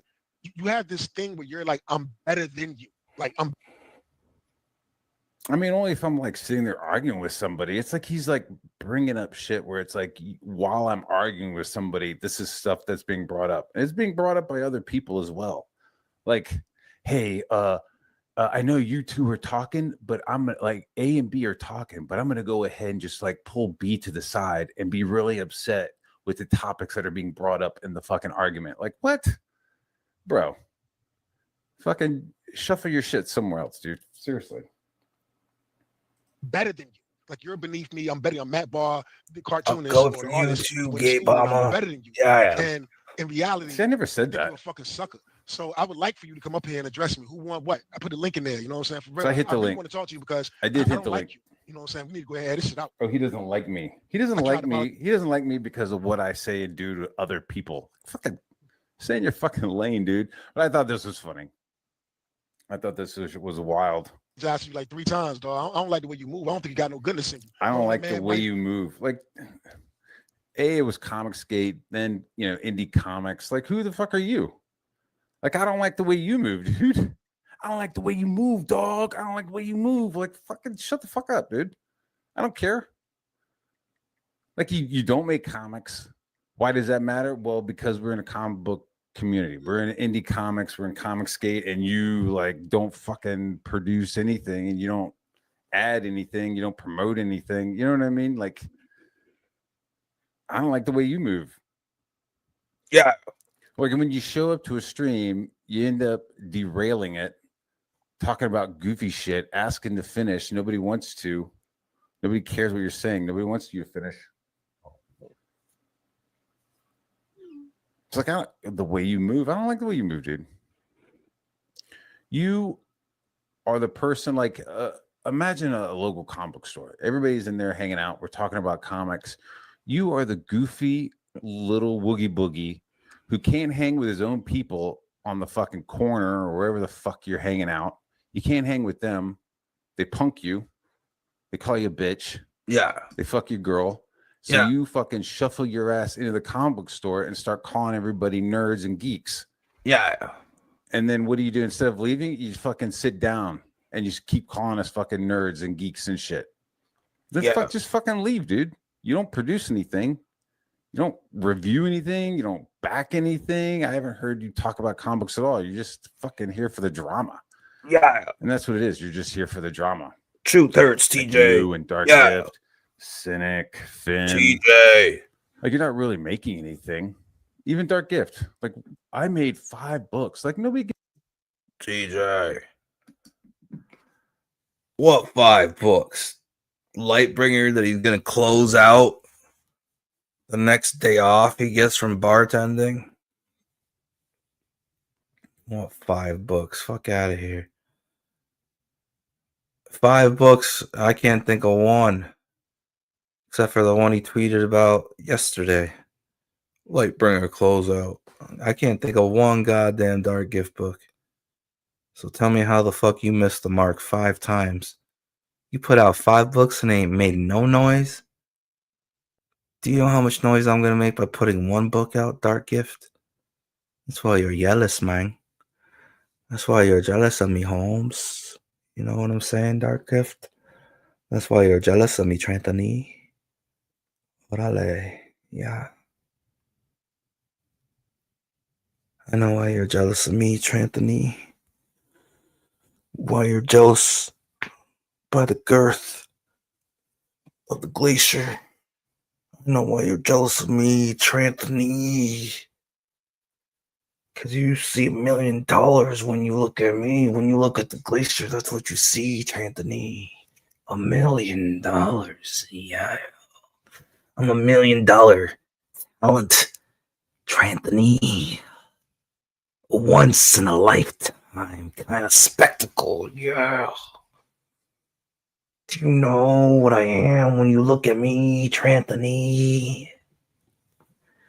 I am goddamn enigma. I am the prophesied influencer born during a solar storm in 1988 that is coming to affect mass change. Yeah. The late bloomer, late to the party, is the glacier. Yeah. But the party doesn't start till I walk in. The party doesn't start without Glacier, because this is a new era, a new age. The Ice Age. Yeah. Can you feel it? Glacier, winter is coming, Dark Rift, and it's coming for you, yeah. What I will accomplish with 2 books that will be available in the Critical Blast Publishing bookstore, yeah. What I will accomplish with Sledheads issue 1 and 2 together combined in a hardcover like you wouldn't believe. I am not you. I am not here to grift and spread herpes. Yeah. I'm here to be a mover and a shaker and affect mass change. Save Americana. Save comics. I am here to make my name, leave a legacy. A legacy like you wouldn't believe, partner. Yes, indeed. Yeah.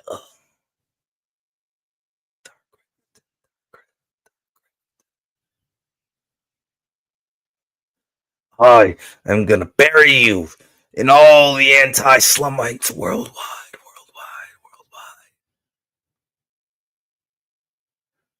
It is now my time.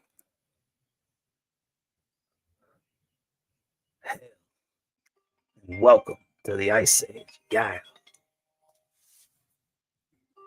Hold on, I'm gonna make a quick sale. I'll be right back.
All right, as we proceed to give you what you need, what we got here, yes, indeed, is the Grand Wizard.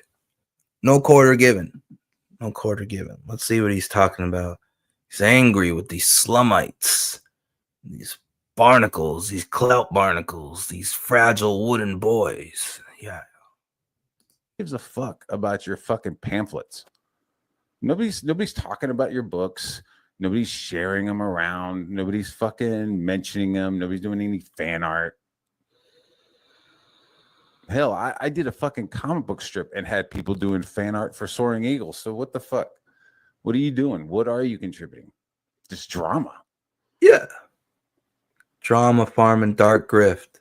Like the way you move. Talk about the other dude, moms who died. You make jokes about. Oh, I think you got darkness. I think you got darkness in your fucking heart. Dark. You know what I'm saying? And straight up. Whose mom did he? Whose mom did he make fun of?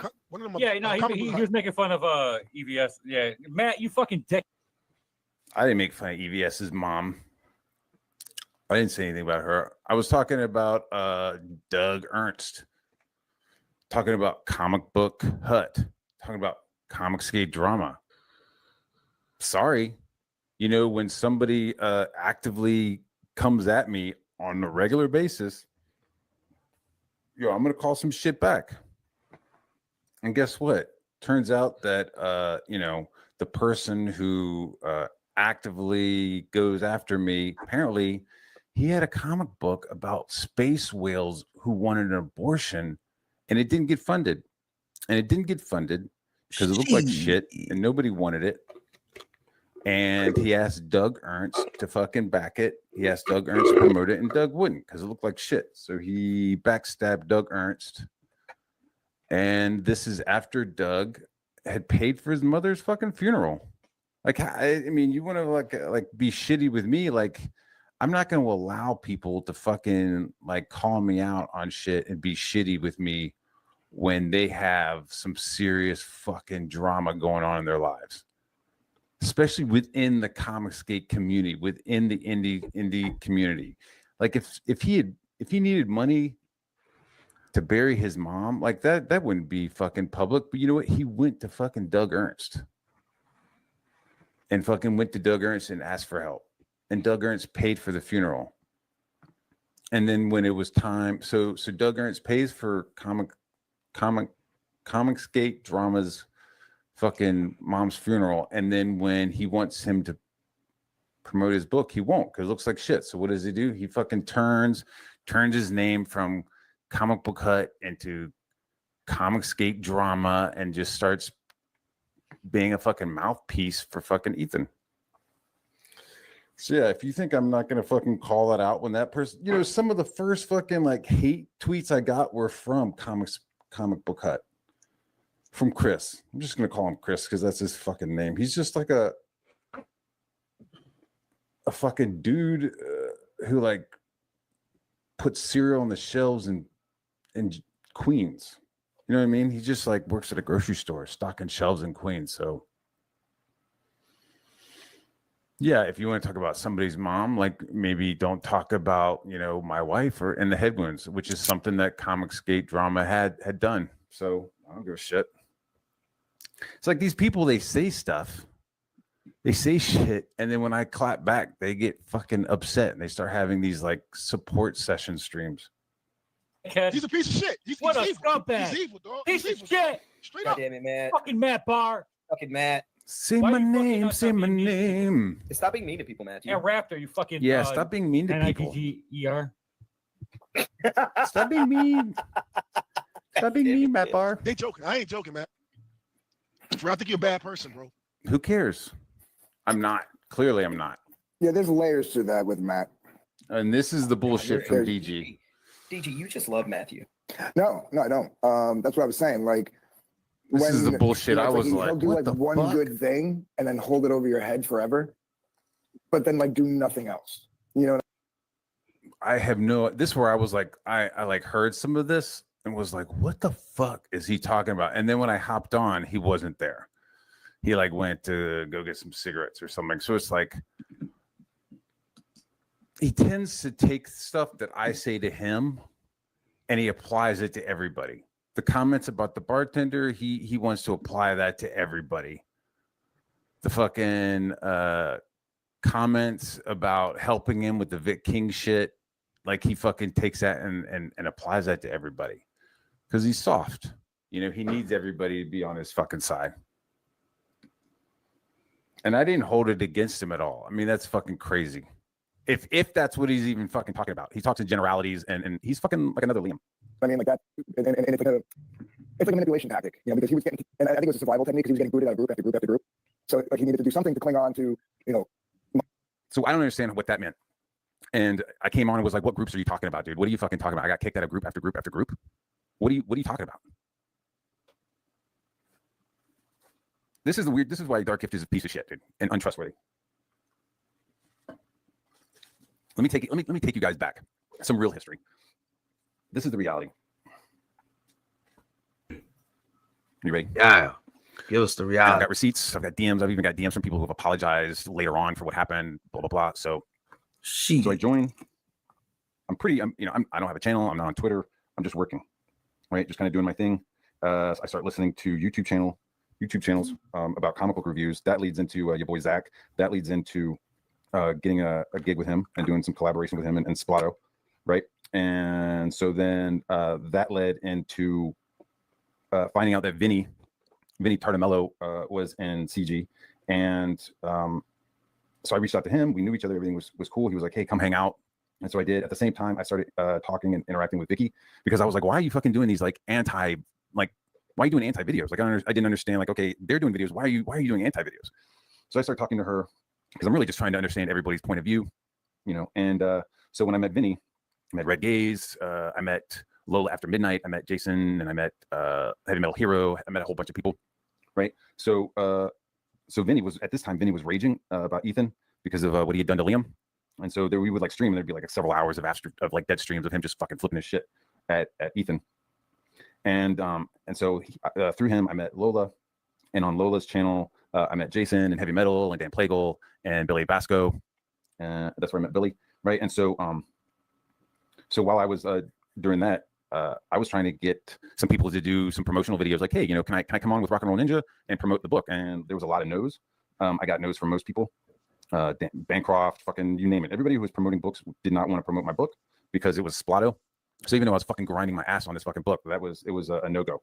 So the only person who was like, "Yeah, I'll show your book and talk about your book," was Vicky and Dean, right? So that's how long I've known Vicky and Dean. And so that was when Vinny was like, "Yo, if you go on her channel, like you're fucking not coming on my show anymore." He hated Vicky. Red Gaze had been the one who doxed her and was like doing her real name Twitter account and shit. And that all came out because Lola told me. There was a point where Lola After Midnight and Vicky were in the same Discord. Like we were all in the same VC talking. Very cordial. Apparently it was like fucking, I don't know. It was like gasoline and fire meeting and not combusting or something. So Vinny was like, "Yo, if you go on her show, you can't come on my show anymore." And I was like, I'm not fucking doing that, dude. That's fucking insane. So I did go on her show. And so that was the first quote unquote kick. So Vinny was like, "Yeah, you can't come on my show anymore." I was like, "All right, dude, that's fucking crazy." So I continued hanging out with Lola and Jason, and the Topicless, and those guys. So we all right, fine. So we start hanging out. We're all hanging out. Everything's cool for a while. And got some work. And there's some shit with this one gun was like he goes from like he's like bringing up Frog Tony points of arguments of like, "Where's your $75?" Like he's talking about my United Nations lawsuit. But then he says, "I've never done a book." He's like, "You got no book," even though I've got 3. You know what I mean? It's just like, what? Like, wait a minute. So you're going to bring up the United Nations lawsuit, but then you're going to say, "I don't have any books"? Like this it doesn't make any sense. So then I'm hanging out with these guys and I start working with Billy, and there's like an area of time where I'm beefing with PTP. Shit's getting fucking like sour with me and PTP. And Irene is like working with him still and is like doing stuff. And I guess she's like in the Dungeoneers, and she does a stream.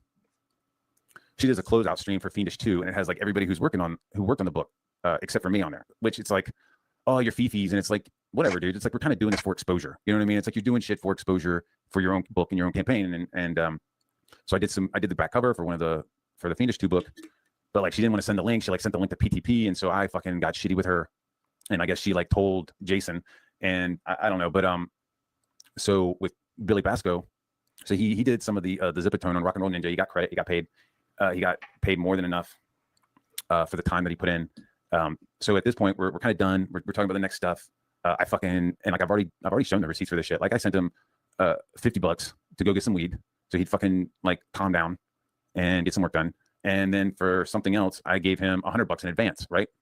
So I gave him $100 to color this thing in advance, and it's like a week, and then 2 weeks, and then I'm dealing with somebody, this Townsend guy who I like had on my channel a bunch, promoted stuff, talked to him. Dude was fucking texting me about his emotional shit. So like this dude was a fucking charity case, and then was suddenly just like talking shit about me on PTPs, and I was like, what the fuck, what the fuck, and he's just sitting on PTP's channel like while PTP is talking shit about me. So I was like, what the fuck, bro? So apparently, and so Billy like went to his defense and like fucking got shitty with me, like snapped at me, and so me and Billy went back and forth. And once I give you money for weed and you're fucking already also in the hole for artwork for me, don't fucking snap at me. That's kind of a strike 3. You're out. To be fair, like that kind of ends the friendship right there. If I'm giving you money for drugs and then I'm giving you money for artwork to color and you're not coloring it, and then you fucking snap at me, it's over. So what does Billy do? Billy like fucking goes to Jason and starts telling him about how his feelings were hurt and how mean I was to him, like privately. Like so we dealt with this privately. So then Billy goes and starts telling everybody, and so I start getting fucking DMs from people like. Jason was, unhinged, was like, hey man, you're really mean to Irene and Billy, so we're gonna ask you not to come on our show. And it was like, what the fuck? Like, how do you even know what's going on with Billy, and why is this a fucking issue? And it was like, all right, man. And then somebody else, that guy who's like doing the Berserker, he fucking like just fucking DM'd me out of the blue, was like, hey man, you can't be on my show because of how you were with Billy. And it was like, what the fuck? What the fuck is Billy doing? And it was like, all right, well, fuck all you fucking weirdos. Really? All right. So I guess if you want to say that was a kick, I guess that was a kick, but it was fucking weird as shit and really fucking gay. So everybody decided to like not have me on their shows because of Billy. So I don't know what to say about that. It is what it is. So at that same time, I was like building up my show. I was building up my channel, and I was having Dark Gift on a lot. And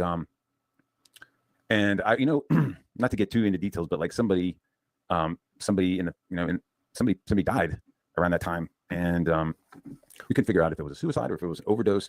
And I felt guilty that I had spent. Wait, so was Berserker Don Chin? Don Chin told you couldn't come on too? Wow, that's crazy. Time with these people online who were like eager to fucking just like to dip. Like they didn't say anything to Ethan. These people were like fucking shit. Like they wouldn't say anything about the rape stuff with Riley. They wouldn't say anything about the men stuff. All these people also have left Comicsgate. Like if you ask them now, like, are you part of Comicsgate? It's no. They're like fucking, no, we're just here to make good comics. Okay, gotcha. So at the same time, I was like building up my own channel. Dark Gift was coming on. And then it was almost like what the fuck is going on? Like Billy's acting like this. People are joining in on him. I got this fucking death going on. Nobody knows if it was a suicide or a fucking OD. And I felt guilty because I stood up and defended these people, or at least talked and hung out with these people when I should have been spending time with that person. I should have reached out to that person more, and now I can't. So that's the way it is. That's life. But so yeah, so you're like dealing with that. So like Dark Gift was like already coming on my show, and so I just kind of, we talked a little bit, and so I just kind of like leaned into the slums, which I was kind of slumming it. Just something to do, so, and then the slums, so that's not really a kick. It's just a fucking slide downwards. Hung out there, and then that just kind of dissipated with Dark Gift just being a fucking, like a scumbag liar and a fucking betrayer. Like it was hard to like hang out with him and take him seriously after watching Ethan and Malin just fucking. That's all he does. Choo choo. So put a train on him on their fucking channel, and he's like, all right, I'm gonna leave. And then they're like, no, dude, you fucking stay right here while we keep talking shit to you. Like, that was fucking crazy. And I was like, what are you doing? What is that, dude? Like, yeah. You talk shit about Ethan and why comics get us fucked up, but then you just totally fucking get cucked out. I don't get it. So, I mean, the slums just kind of fucking dispersed, with, Wiggles showing up, you lying about Wiggles and your phone call with Wiggles, you not defending Dillard while everybody around you was shit talking Yellow Flash and Dillard's deal. I'm sure Dillard didn't like to hear that. He fucking bounced. So, I mean, the slums kind of fucking dissipated. So I don't think that's a kick, right? I mean, I'm not sure how that's a kick if like when you're dishonest, it's not really a kick. So it's just like more bullshit. Ultimately, Dark Gift is here for fucking the drama. He's got no book coming. The woman who worked on it is asking for it. He can't fucking decide if he's the only one on it or not. I don't know. I don't even want to fucking effect this. These guys are all faggots and idiots. I got other shit to do for real. All right. Y'all have a good day. Seriously, I'm not even gonna watch the rest of it. Why bother? Well, maybe we'll watch some of it tonight. Be sure to check in on Raptors. Like, subscribe over there. Subscribe here. Gonna be doing some changes, I guess. I don't know. Maybe some more art streams. We'll see. But all right. If you want to watch this, it's still up. We might watch this later. I got some shit to do. But they fucking these whistle pigs fucking lose it. It's the best. Y'all have a good day. Peace.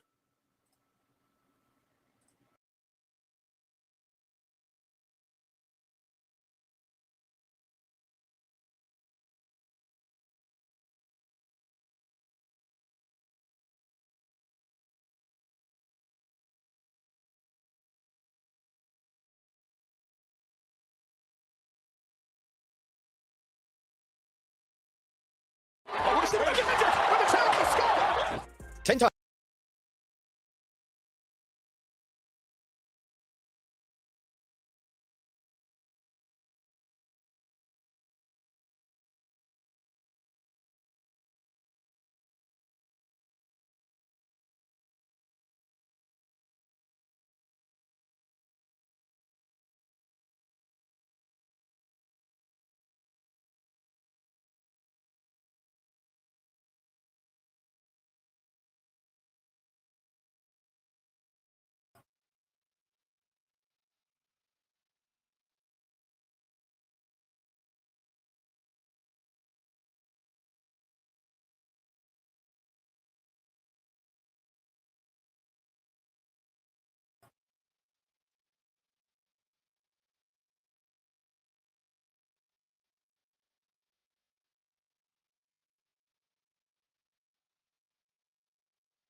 I am aware that my mic is muted.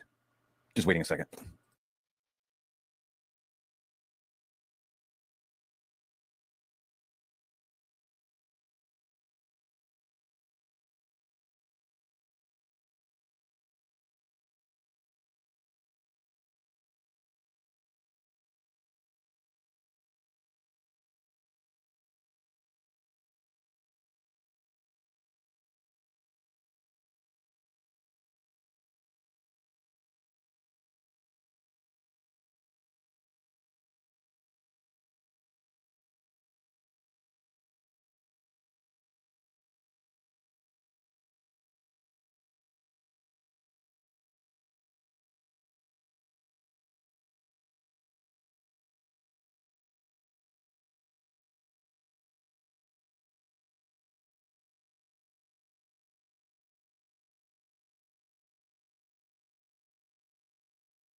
All right, as we proceed and continue on, going from place to place to place to place, everywhere the shitnado has torn through, as it leaves a giant shit print, and the shit winds continue picking up in speed. Yeah. I'd like to take this time to remind you to seek shelter from the shitnado, the TURDnado, but also that my PayPal is my shelter, and any donos and donations would be greatly appreciated. Yeah, so go ahead and send all donations, send all donos to paypal.me/glacier8888, paypal.me/glacier8888. Yeah, hell, brother. Consider leaving a dono if you've been entertained in any way. Yeah. Now on to the next video from the Grand Wizard. Oi.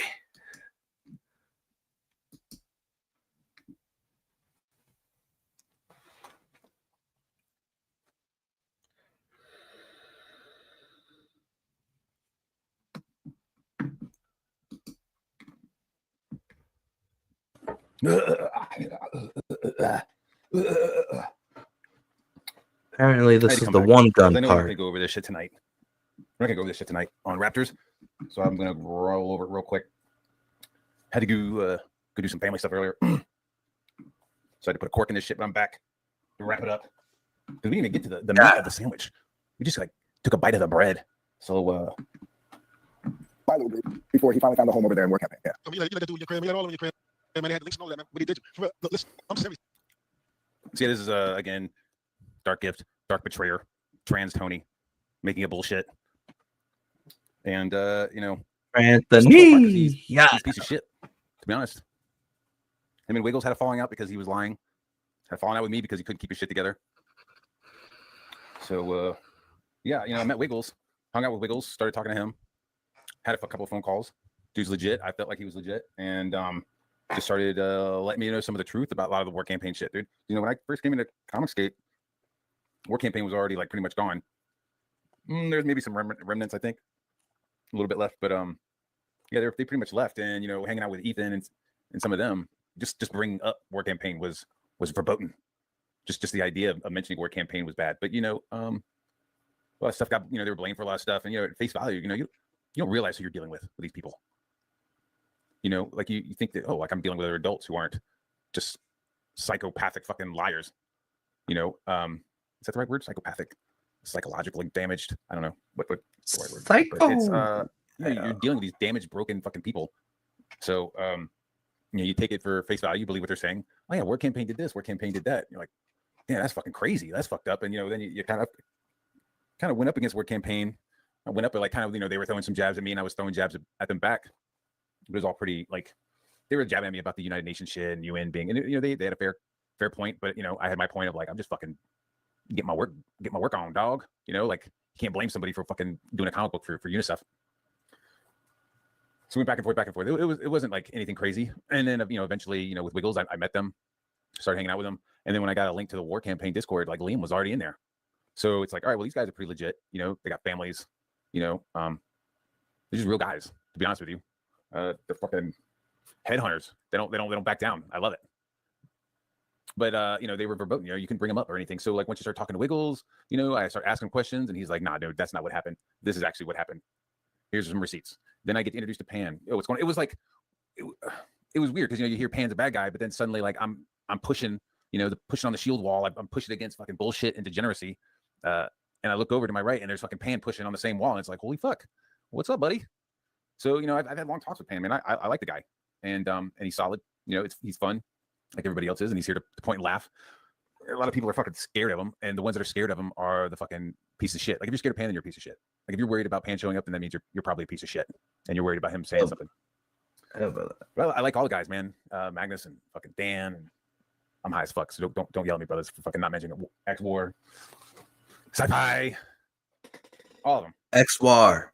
I'm saying more names. I'm not gonna say any more names, but you know, you guys, what's up? So I like met up with them, and yeah, like, it's, you know, there's no shenanigans. There's no, I don't feel like anybody's gonna fucking stab me in the back. I feel like their morals were the same fucking last year that they are now. You know, my morals haven't changed. I have the same fucking set of beliefs that I had several years ago that I do now. Like, it's the scene is Comicsgate that's fucking changed. You know, it went from a consumer movement of being like, what the fuck are you doing to our comic books, and why are you letting manga fucking take over the market, to fucking anime assholes and I don't know, people who don't even fucking read comic books. Bunch of weeds. We must call out the invasion of the weebery into our sphere. Yeah. I would like to take this time to remind you that during this new era, this new age, the Ice Age, spearheaded by the Glacier, together, everyone under the Glacier will remind you, mangaka, all the anime, all the manga, you had a good run. But the Glacier says, we are here to remind you that the West is superior, the West is supreme. And through me, I promise, comic books will rise again. Yeah. Best believe. Yes, indeed, partner. Yes, indeed. Yeah. Comic books will rise again through the bad boy of indie comics, the most pros, Glacier. And welcome to the Ice Age. Sledheads, issue 1 and 2 coming together, combined in a hardcover in the Critical Blast Publishing Bookstore with art by Christian Rossi. coming very soon. Keep in mind, my PayPal is paypal.me, paypal.me/glacier8888. Go ahead and send donos my way. All donations will go towards the funding of the art and lettering of Sledheads issue 2. Yeah. Hell, brother. Welcome to the Ice Age. I'm here reporting live, LIVE, from the shitnado. The shit winds have been picking up and sucking everybody into their shitstorm. Yeah. And I'm here to report on it live for y'all. Yeah. Go ahead and leave a like, subscribe, leave a comment. Tell your friends and family about this stream. Yeah. As we proceed to bring you what you need. Hell, the Grand Wizard. Matt Barr, yeah. It's bizarre, dude. I'm ranting, right? I'm ranting. I apologize. It's about this isn't kayfabe. This isn't a bit. You know what I'm saying? This is real. I think you're bad. I think in order for you to say, even though you don't like Ethan or whatever, in order for you to call him a vegetable fucker, I think that's so disgusting. I think that's so fucking disgusting. Yeah. Levels of like, there's something wrong with you. Why fuck a vegetable? He looks like a cucumber. It's gaslighting. This is all gaslighting. Matt Boy, are you calling Ethan a vegetable fucker? Well, you know what? Don't mention my wife. Don't get Anna involved. Don't get PTP. Don't start bringing up PTP's lies that Anna's fucking dug up for you. You brought it up, dude. Again, this is like another situation of like, fuck around, find out. Matt Barr is now the boogeyman. Oh, yeah. You say something to me and I clap back and suddenly fucking you're calling HR, you know? That's what we're dealing with here. You say some shit to me, I say something back, and you're fucking raising your hand looking for the teacher. Ethan has a track record of going after people's families. It's not even something that I need to prove. I mean, he had puppet shows made of Gary's wife. He had long conversations with John Malin about Eric July's fidelity with his wife. So, you know, after 5 or 6 months of spreading this fucking crazy story that I had to talk to my wife in Nashville because I had a head wound, some crazy shit that you got from PTP that Anna gave you. Yeah, after about 6 months of you saying that shit, I finally was like, man, fuck this shit. And I think, and you know, the original joke, and yeah, it's a fucking joke. Cope. You know, if rape Matt Barr is a joke, then vegetable fucker is a joke, and you just gotta fucking get over it.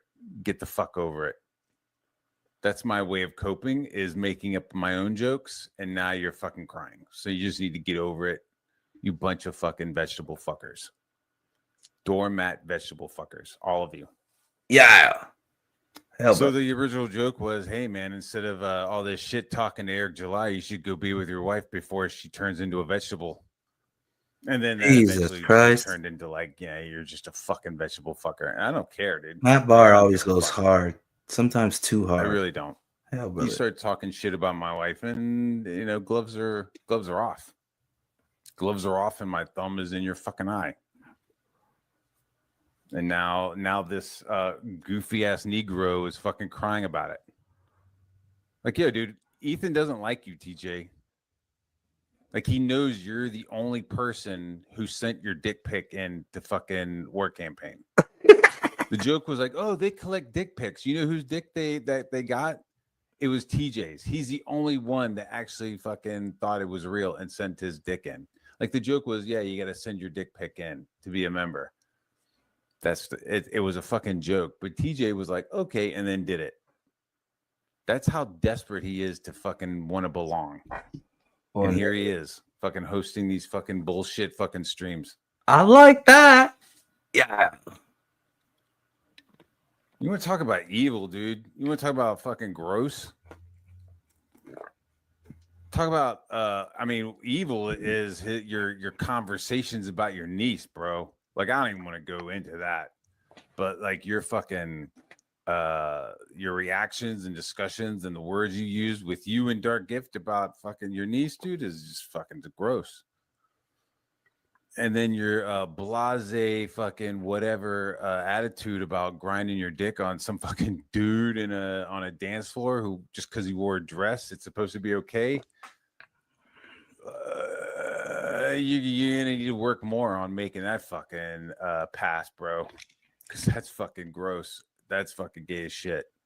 So like up here telling me how you don't like the way I move, you know, I'm evil. Like, dude, you cheated on your wife. Like, yeah, I'm gonna get fucking because you know what? When you call somebody evil, that's pretty personal. I find that very personal. So let me just kick it back your way because it'll be a two-way street, right? You fucking cheated on your wife and you don't have your family. That's evil. I don't like the way you move, dog. When you go on a dance floor, you get a couple of drinks in you, a little bit of ooh la la, you start grinding on fucking dudes. I don't like the way you move, dog. Yeah. Ew. Ew, brother. Ew. I don't like it. I think you're evil, dude. I think you are an absolute glutton in everything you want. Like, oh, you want to get fucked up? You get fucked up. You get drunk. I like you that. You want to go cheat on your wife? You fucking like take a shower before you go home. Like you told me all this shit, dude. This isn't like some stuff that like I went and like hunted down and found out about you, TJ. This is shit you just blabbed on the internet. You got too personal and you just blabbed this shit on the internet. Fucking gross, dude. You're fucking gross. I don't like the way you move, dude.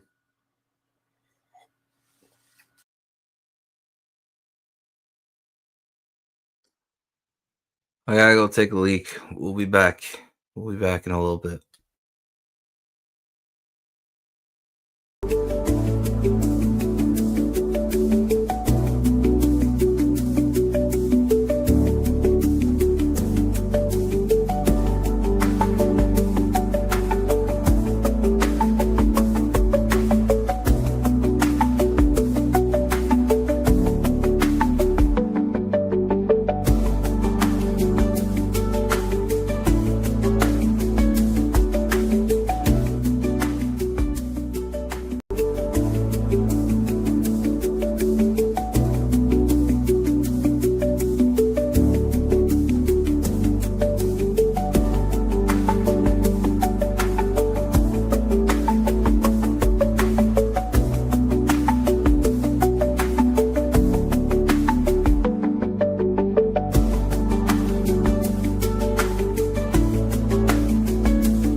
right, we're back live. Live with your host, the most froze, Glacier. Yeah. Hell, the Grand Wizard. Let's see what he has to say about one gun, the weeb, the milk dud, 1 foot, one gun, creatively bankrupt, one gun. Yeah. Hell, brother. It's not too late, one gun and Ruby. And TJ, you know, this, Jesus Christ. You're fucking gross, bro. And you're going to sit there and fucking judge me and preach to me. Are you serious? Like, you know, what is it? Like, comparison is the death of happiness, right? Like, yeah, don't compare me to you. Just don't do it, dude. You'll be happier. No, let me finish what I'm saying. I think there's something very wrong with you. And then you'll top it off with the dude that needed help burying his moms. You know what I'm saying? And then you clown him for it. He'll be talking about anything, and you'll be like, yo, how about your damn mother? Like, for real. I think there's something horrible with you. And all you do, and then you talk to people like you're better than them. I don't like you. You know what I'm saying? Like, for real. I don't care. Like, that's why I banned you. I don't have no remorse of banning you. Okay, but come in cool. here and talk to me. I mean, what you got And to I say. did. I think you whack. I think you're whack. You whack, daddy. Yeah, I don't know if it's like an evil, malicious thing, or it's just that like he has no argument, so he just goes right for like the hurtful thing. Like, what do you want to argue about? He's got It's to like, push the what is there envelope to a argue bit. about? A lot of Seriously. shit talkers. All of us are shit talkers. Yeah, Some that of us shit come like out your man. No, Shut up, no, Cynthia. no, You know, some shit. out of all of these fucking blockheads, none of them can produce anything, right? So like, they're None of them. what I'm viewing right here is Not full one of them. shit talkers. Yeah. Who can't back up anything that they fucking shit talk. None of them have made anything worth a fuck. DG's made what, 4 or 5 fucking glorified pamphlets. Nobody's fucking talking about them. Nobody cares. Finn's made some songs. Nobody gives a shit. Besides, like, how about he makes his bed instead of making songs? He can't. Sin. Recyclables only go He's out. been here for half a second, know what I'm grew saying? off of fucking Frog Tony's ass and fell off, and now he's a fucking prince. So it's like you went from the chosen Frog Tony of Comicsgate to whatever fucking crawled out of his asshole and is now proclaiming to be the fucking prince of Comicsgate. Neither of them have produced shit. Anything. No names on anybody else's books. Just their own, just nothing. But they're supposed to be fucking royalty. It's a fucking joke. Luckily, like all my shit talking, I could back it up. I do it organically. All the way. For the people.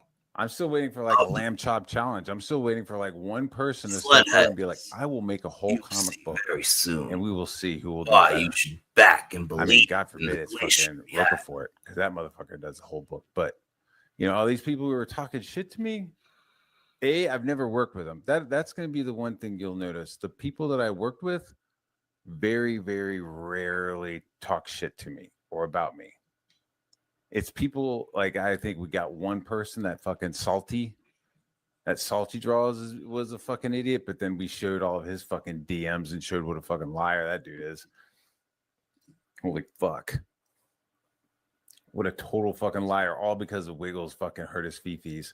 So these people, like they're all raging and pissed off, but I've never worked for them, and I never would.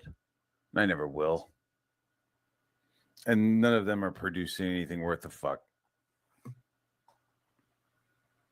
Shit you don't fucking So say. I That's feel what like I'm fucking fine you with don't it. say. I'll talk some shit because I can back it up, you know? Any of them. You want to do a draw stream? You want to do a draw challenge? One gun? You and me? 2 pieces of paper? 2 pencils? Fuck no. Even Ethan was like, nah, I'm not doing that against Matt Barr. I mean, the only people that I'd be like, yeah, I don't know, man. I'd be fucking stressing. I mean, fucking Frey guy fucking stomped him. Backed out of the His shit was not up to par. I think the only person I'd be like, yeah, fuck, I don't know, would probably be if it was like, who would I be like, fuck, who's gonna beat me in a fucking off? Lepresti. Dave Williams for sure. And Aaron Lepresti, I would just fucking like, especially like just Dave Williams, just everything he fucking draws drips cool. And Aaron Lepresti is just a solid fucking dude and consistent. He's always consistent with his shit.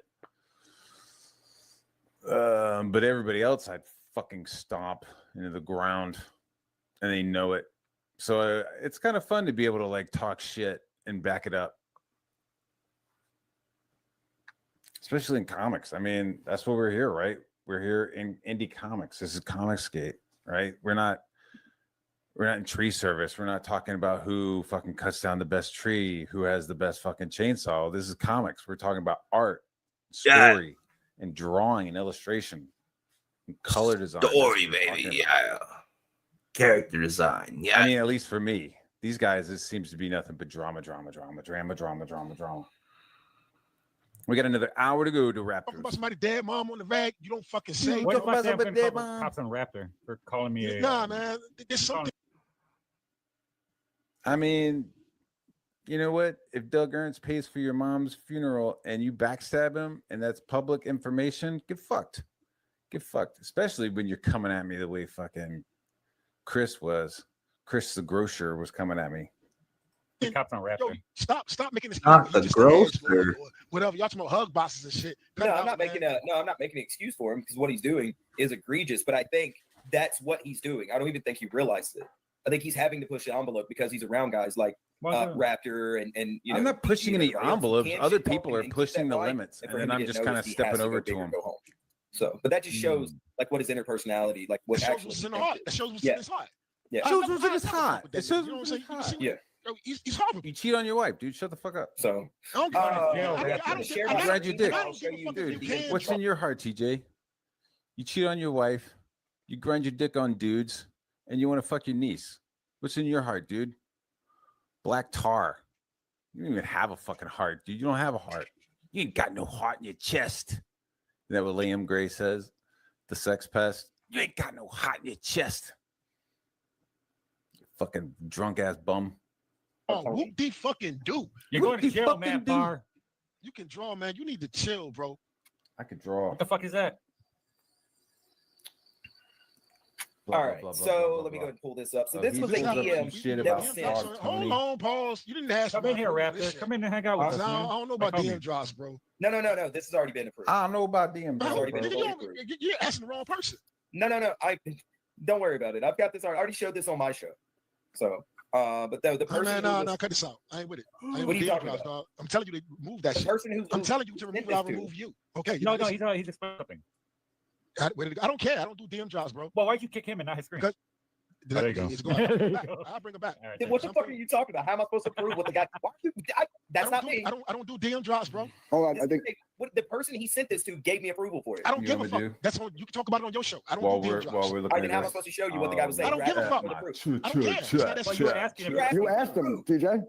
Yeah, you were asking. Okay, fuck it. I'm high. Okay, I'm wrong. Fuck, I'm wrong. No, you're not wrong. You don't have to share DMs. Just. Well, man, I did ask you. Okay, I get it. Yeah, I wasn't. I didn't have was in my here, shit on saying yet. the word honky or n-word, whatever the fuck he was doing earlier, had made a comment about Tony. Had made a comment about Tony, and he had nothing to do with this kid. And What's so going Tony on, took dude? it and then How's DM'd work this going? person, and he told her, or she asked me, so well, I haven't heard every You're gonna word get a that big you old said, dose. so I don't know what was said, but what what has Wizard done to you specifically? Why would you take your anger at them out on him? You know he's not built for this. He Jim responds to her and said, why? To teach his friends a lesson. Hey, man, I will completely bury Wizard. Pause. I'm good. I just feel icky.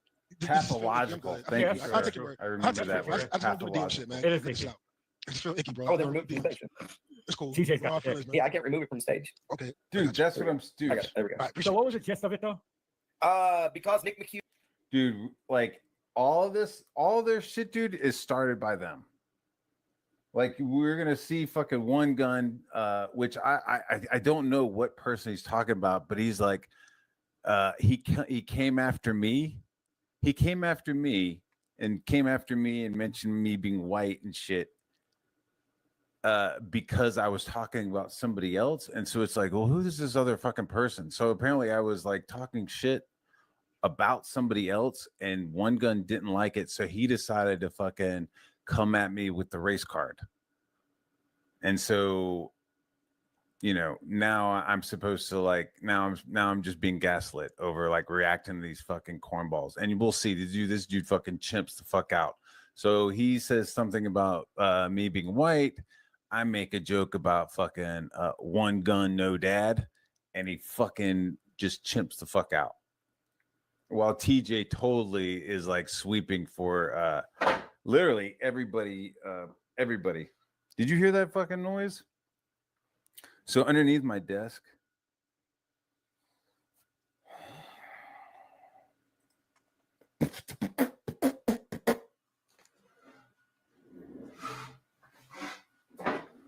underneath, I got a skateboard. I don't know if you ever knew that, but I got a skateboard underneath my desk. And like I rock my feet on it back and forth. But now I have, and normally you can't hear it because instead of flat to flat on the ground, I have the skateboard. So I just have like the canter is on reverse. So my feet are on the graphics and the tips go down. So I've got a nice little, like, almost like a snowboarding kind of sensation. Like I can rock back and forth on the skateboard. It feels good. And I can kind of slide it back and forth and get some fucking power slides. But I also now have like I got another chair underneath here, and so I just banged into it. So my bad. What the fuck are you doing over there? What the fuck are you doing over there? All right. Look at that. Me and Chris we're like fucking twins over here. Hey, pew, pew, pew, pew.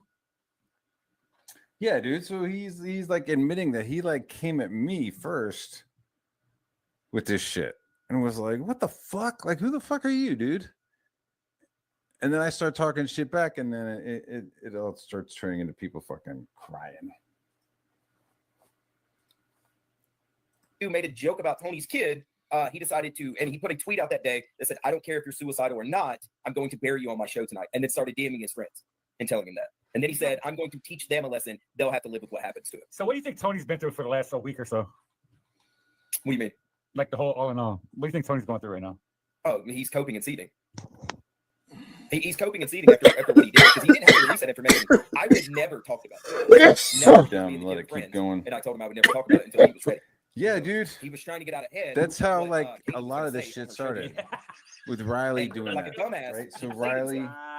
Yes. Oh, look at that. It's Left so on red. I appreciate you, man. You're like Second Life. Look, he has to tell everybody he's back. Hey guys, I'm back. Hey everybody, I'm back. Notice me, please. I'm back. Yeah, I mean, you know, they make websites. They did a bunch of shit, and most of these people were like fucking cheering it on and thought it was funny. Katie was one of the people cheering on all the rape shit, the websites. Cynic was there. All of these people were there enjoying the fucking show that Riley was doing. And then I'm supposed to just fucking be chill with these people? Like you're out of your fucking mind. You're out of your mind. And if you're not offering anything, you're not making anything, like even doubly so, fuck off. Yeah. All right, 9:59. Serial, man.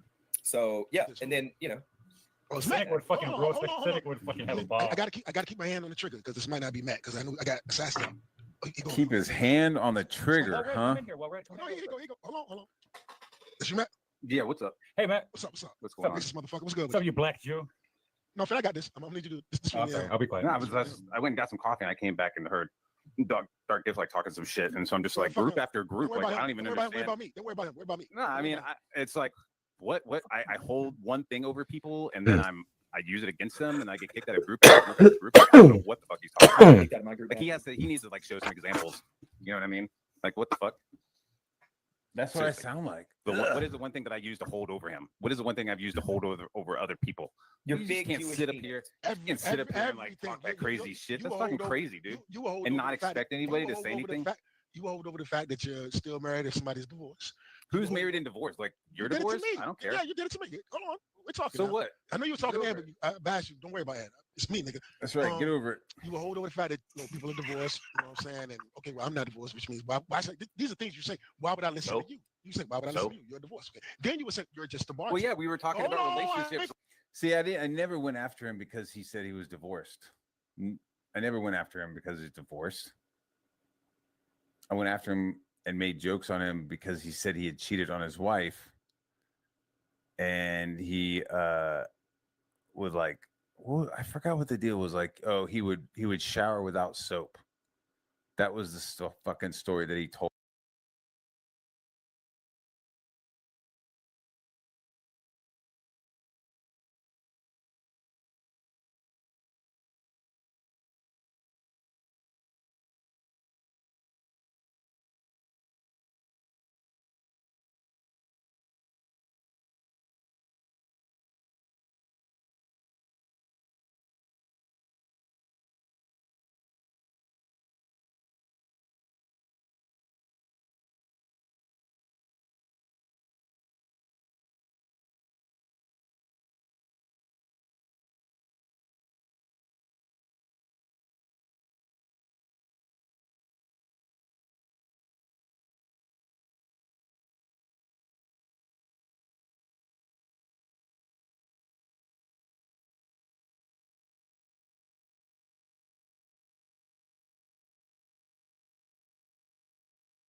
Me shower without soap so that his wife wouldn't know he was cheating.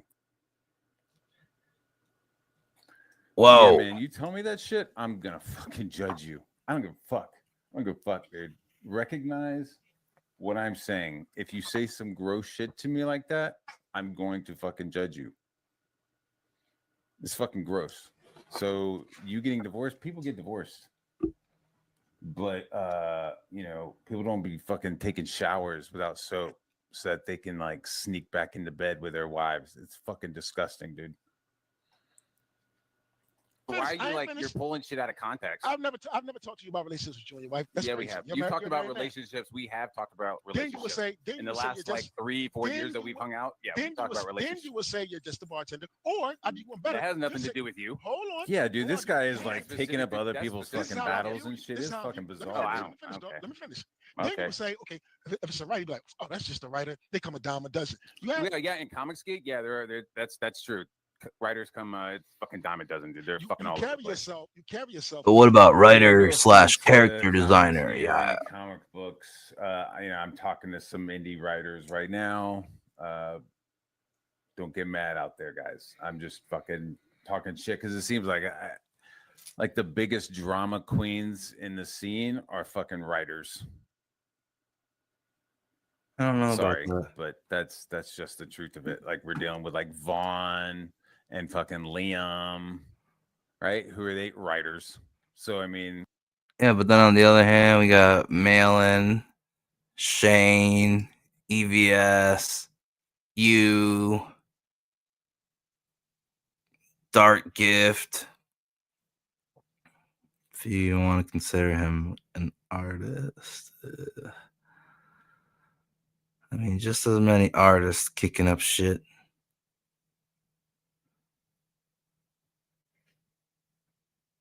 But yeah, definitely more writers than artists, but there's enough artists out there kicking up shit.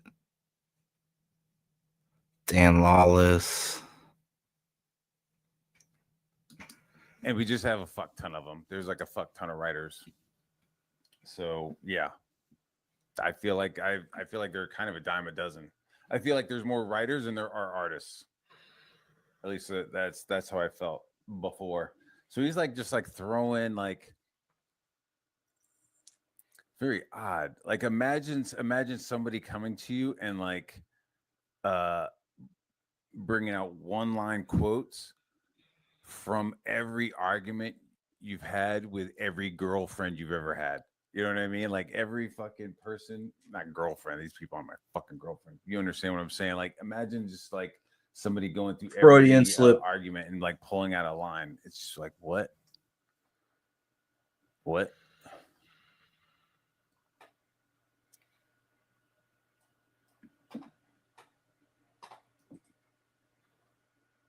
You're better than us. No, that's not true. That's absolutely true. That's not true, dude. How so? I mean, you're like telling me something. I go, yeah, I don't agree with you, and then you want me to explain and prove to you how I don't agree with you. Like, give me a break. Okay. So when you say we're just the bartender, what does that mean? Well, I'm talking to Dark Gift specifically. No, I'm just asking. We're going to pretend he's not here. Well, then it doesn't matter then because So it's not part of your problem. If you say to a, That's none of your business then. If Dark Gift isn't here what and we're does not it going to put it mean? in context, when you say none of your just business. the bartender, what does it mean? I'm asking you to explain Dark- yourself. Well, if we're not going to talk about Dark Gift or any context, then it's Okay, none of I'm a your business. bartender. I'm a bartender. But you're not. You work on the What dock. T-Pain song, TJ? Okay, well, I'm just a dock worker. Well, I mean, you're like, you want me to like imagine I'm you in trying to this leave with imaginary the position, but you don't want me to talk about the actual bartender. context and who I was talking to. Like, give me a break, dude. It's like, you know, when Trump, remember that debate with Trump, and they asked Trump about his problem with women, and they were like, you call women, fat and ugly, and he's like, no, I'm just talking about Rosie. That's basically what the situation. You're trying to like blanket statement.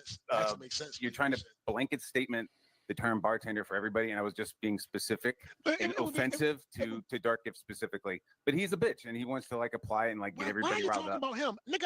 Why would I talk about him? Why would you talk about me? Address me. Well, he's part of the question. Look, dude. How so weird? It's like, hey, why you calling bartenders? What's up with this bartender thing? Well, here's why I said about bartenders. I'm talking about Dark Gift. Why are you talking about Dark Gift? What? Don't Bring worry. context to your questions, so then let's they're talk about me. unanswerable. Okay, so let's talk about me.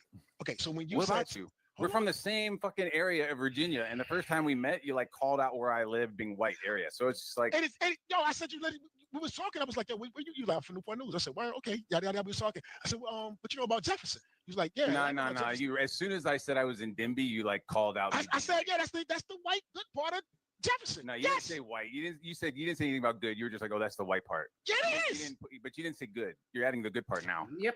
Oh my god. Yo. Yep. What do you mean? Yep. I mean, it's just like, yeah, you went at like.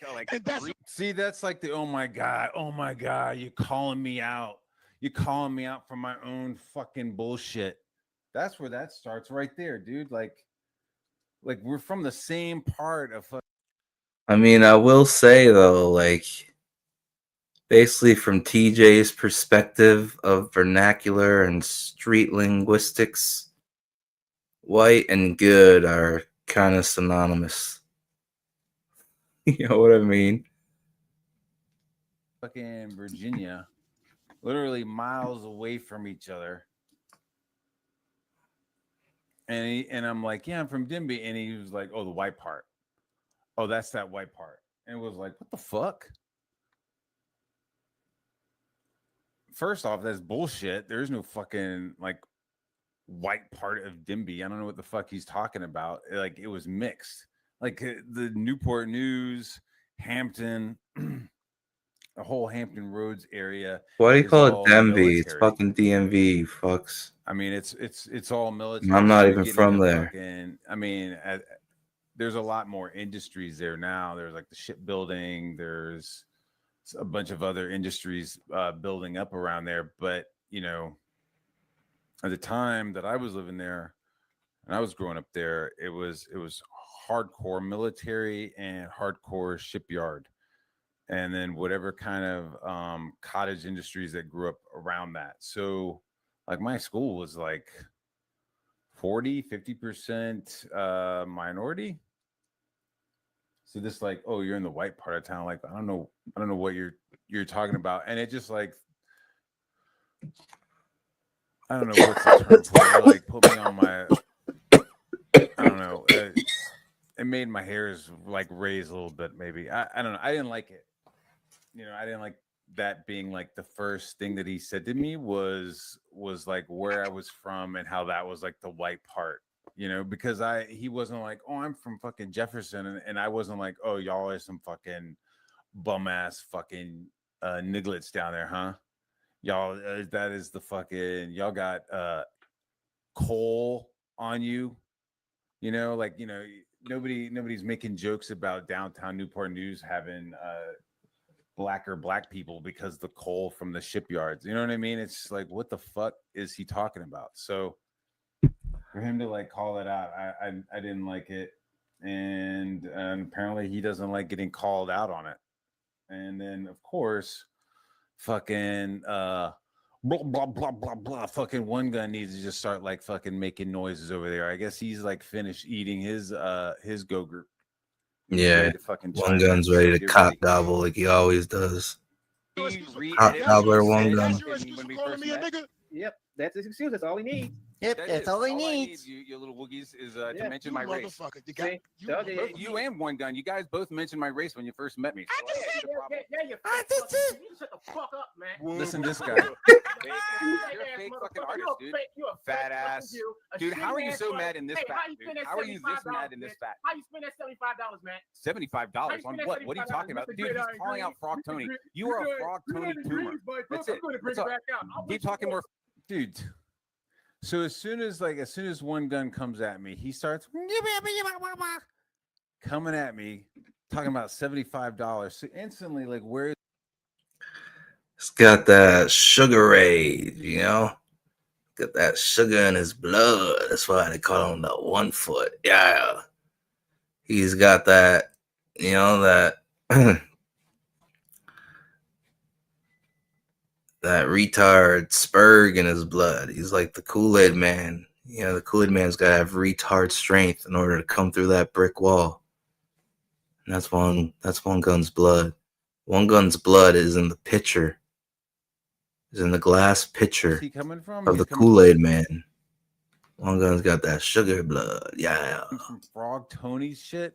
He's like bringing up my fucking United Nations book. So like instantly, he's bringing up the fact that I've done a book for the United Nations, and then I had to fucking sue. Sorry, I mean, we had a contract, and the NFL player wanted to be a bitch and be sneaky pants, and so I had to fucking sue him. But you know, it is how it is, and I got $75, luckily. And I've talked about this isn't a secret. Everybody was like, "Oh, Matt Barr, how much artwork for?" So one posters, like you can see him on print, hooked up, and I like bought him lunch one day. $50 for that lunch. They went with that one that had like the other books. And so only of the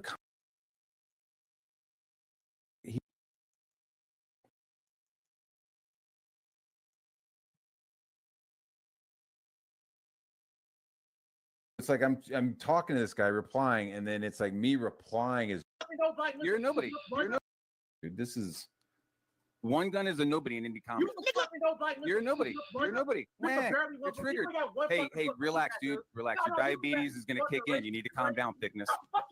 Yeah, calm down, Land Monster. Yeah. Yeah, One Gun, no dad. I can't believe you don't know about the 1 foot. He's only got 1 foot. Should have brought up not 1 gun, 1 foot. Yeah. One Gun, no dad. look at that cracker piece of shit. Already kicking it in. You motherfucker. No dad. Yeah, You white bread, motherfucker. Dad would let this Motherfucker, you. Fuck that motherfucker. Fuck that motherfucker. Jesus And Christ. so the chimping begins. You white bread, motherfucker. This is where they just fucking lose their shit, dude. I've only seen a few seconds of it. Oh my god, it's only Oh my god, 19. that is great. We got a good, that is good stuff. 1 20. foot. We got a good 40 minutes to 1 enjoy foot this shit. going crazy. Is anybody enjoying this shit? Is anybody enjoying this? Let me go to the chat. I am. I'm enjoying It's this. about to get fucking hilarious. Chris. Yes, he does. Yes, he does. Yes, he does. Dude, you want to talk about criticism? I totally forgot about remember so when Dino King came out, there was some fucking criticisms. Like there was Abra 2 cents was like, I don't understand this. And fucking Liam had to do a fucking spurg out on her.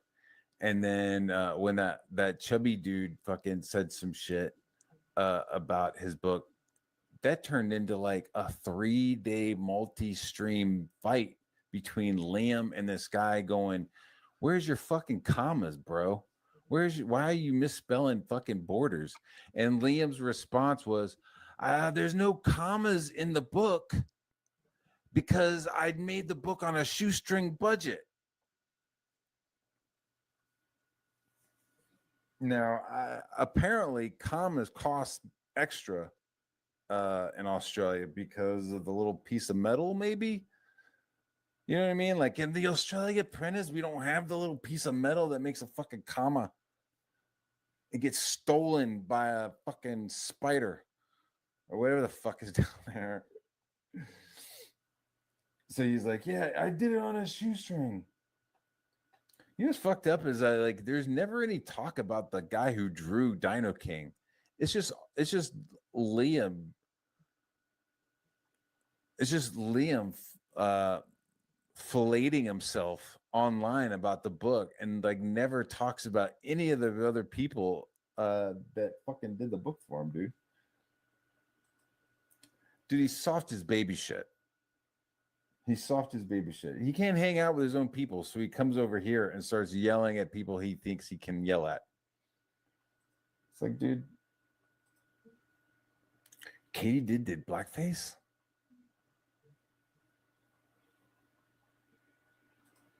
I don't know about that. New slums. Slums are gone. Now it's now been turned into something else. Like the slums fell apart. Everybody that was slums are DED. Cool just kind of flaked off and doesn't want to fucking be around them. And so now, where's Dillard? Where's a bunch of these people? Like what?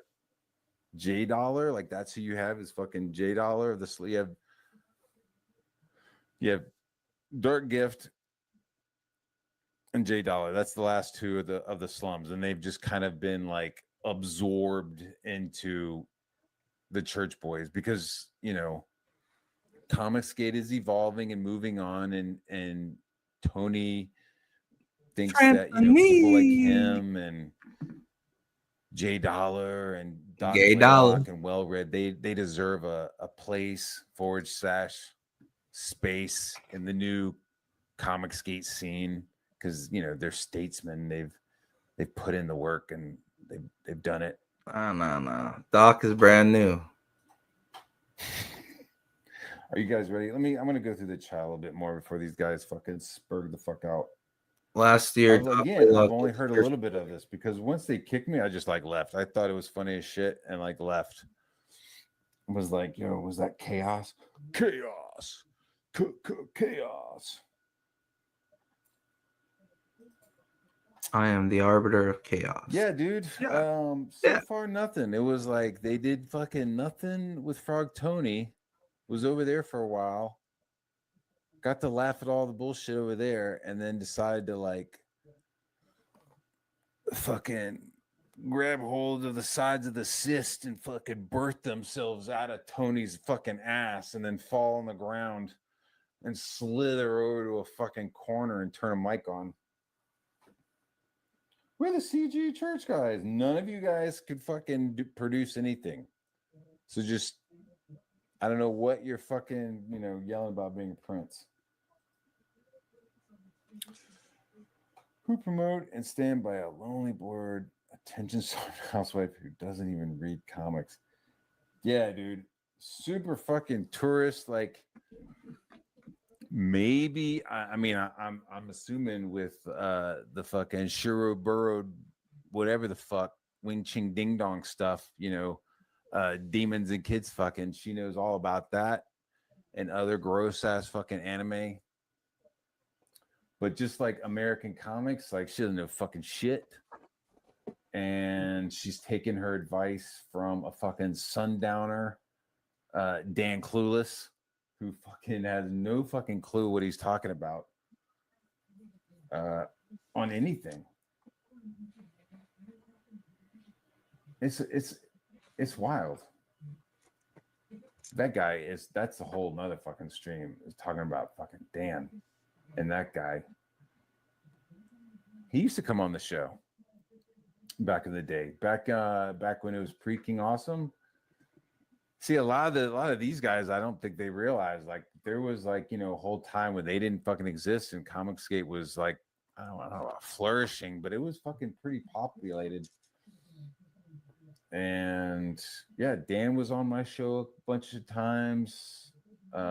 Mike Barron a bunch of times. I think Ethan was on a couple times. Everybody was on. And then the whole rape thing, fucking like, hey, we're all gonna laugh about raping. And it was like, what the fuck? So, a lot of people agree that was like the moment. The whole like going against Eric and turning like Ethan's slight. Like Eric fucking like, Eric says some shit to him. Ethan took it personal. His fifis got hurt. His fifis got so hurt that he decided to turn the whole Comicsgate scene against Eric, which was ridiculous. So that was about the time when people started bouncing. And these fucking weirdos started showing up.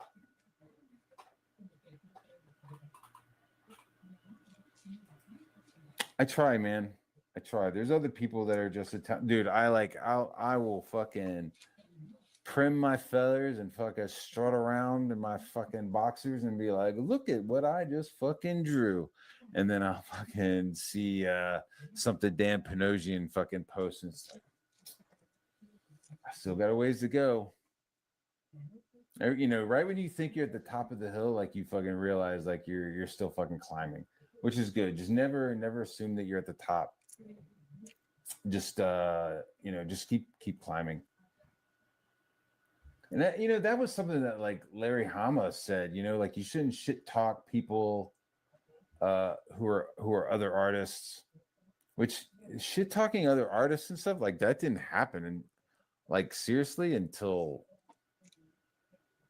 I don't know, until recently, the Comicsgate recently. I don't know. I wouldn't have done it because I just remember Larry Hama saying, don't shit talk somebody who's lower on the trail than you. Like, Larry Hama's Oriental and he's got the vision of the fucking path going up to the fucking pagoda at the top, right? So, the pagoda is that fucking Korean guy who could fucking draw whatever and, Mobius and shit. And you're just working your way up. So you don't want to shit on the people below you because maybe somebody will shit on you. Right? It was just like, hey, you're not at the top, so don't talk shit. I don't know. Larry like turned into a fucking kook, man, at the end. I don't know what happened. I had like lunch and breakfast with that guy a couple times at like conventions. I think I had mentioned this before. Was like doing shit for Bob Camp, and like me and Bob and Vinny Tartamello, like we all met at the same convention, and Vinny was cool, but me and Bob like connected a little bit more because of weed. So I fucking, you know, me and Bob would go out on the beach and smoke some bud, and Vinny would like be our watch out. And so so I just started hanging out with Bob, and then Bob was like, "Hey, do you want to go to a convention with me, you know, and help me?" And I was like, "Yeah, sure, that'd be just fucking just cool, just to like go to a convention and have a badge."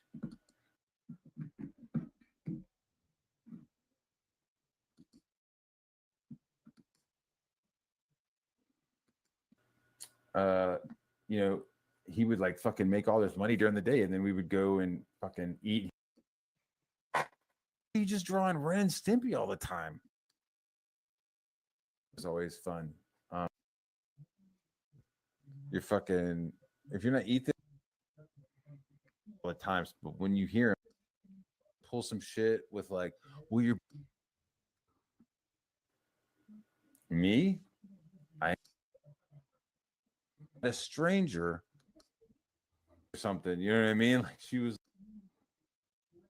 dad, and the guy just lost his shit. See, that to be a spur. so in the beginning, like that. All right, let's move on. We're going somewhere else, traversing the trail left behind by the TURDnado. The shit winds are shitting.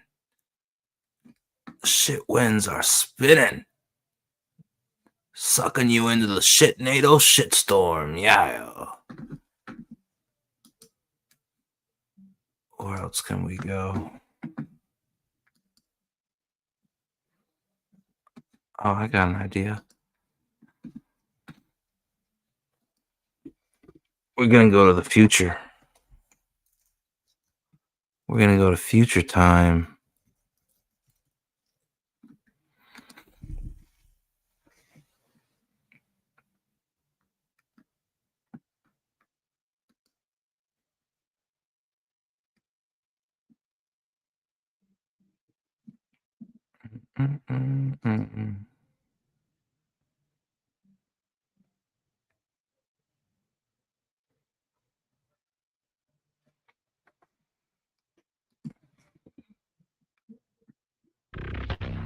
Let's go. Moving silent, feel the violence. Oh, God. I guess down under in future time, they're covering Limu. Let's see what's going on over there. Yeah. Oh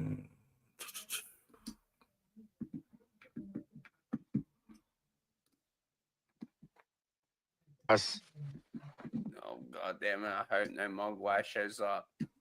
I wanted to like see the big Image revival. That's why I'm all excited for Kings United, because that's the stuff that the Image guys used to do, right? I know we're doing it different. It was a different time, but like there's a lot that I don't think people know, and I said it on yesterday's stream, and I hope that people can hear me when I say this, but I wish. Remember that he also said that he wasn't going to be doing streams anymore, and it was going to be done like solely to Patreon. Patreon only.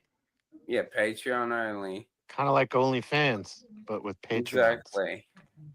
Sarah Bomb, my ninja. Did I say hi to you?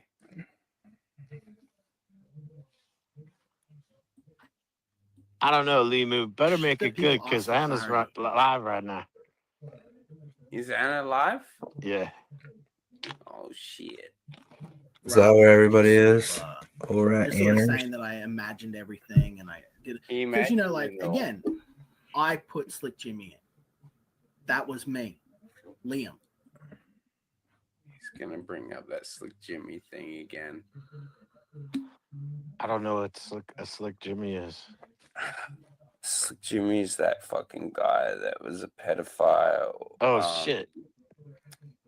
This fucking took a turn. And yeah, he made a book called Little Girl Lethal. I used to stream movie. Well, I never hosted him. A lot of other people did. CG Kings did. Never me. Yeah. But this guy, like, literally, he does what like Niobe does. Oh my god, I'm gonna fucking rip the shit. You know what? I just remembered. I'm gonna tear the fuck out of fucking Higgins in a minute too. Because the fact is that Higgins did the same thing with the whole fucking Slick Jimmy shit. And oh man, the way that they fucking spin this shit, it's fucking insane.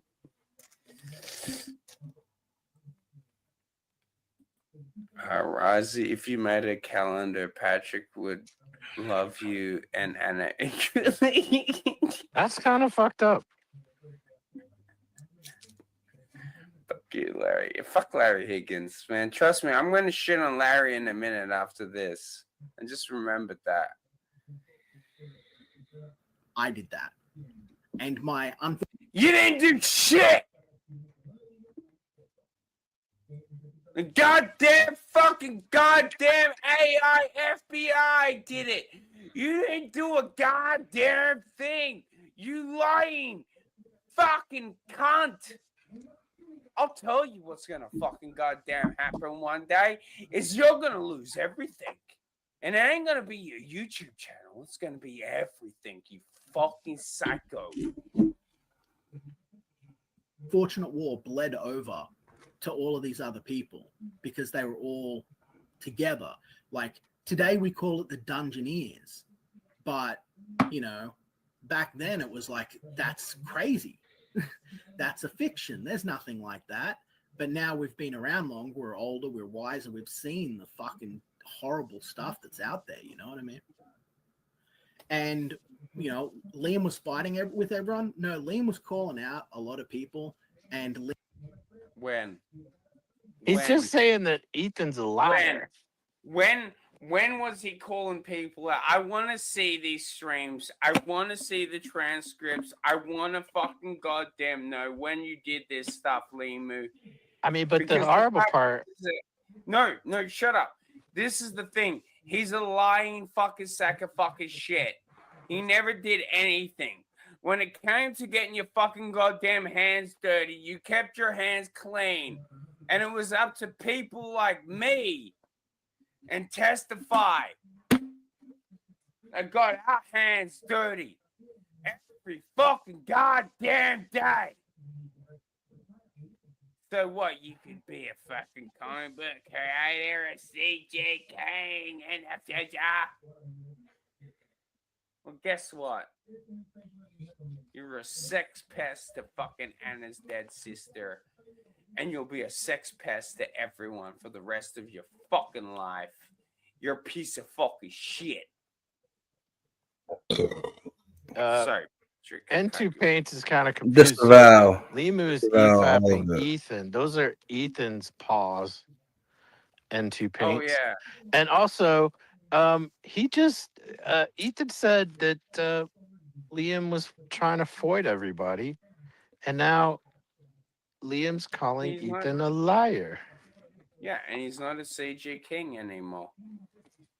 He's not? Well, I don't know. Let's hear how it goes. Let's see how the Spurgfest goes.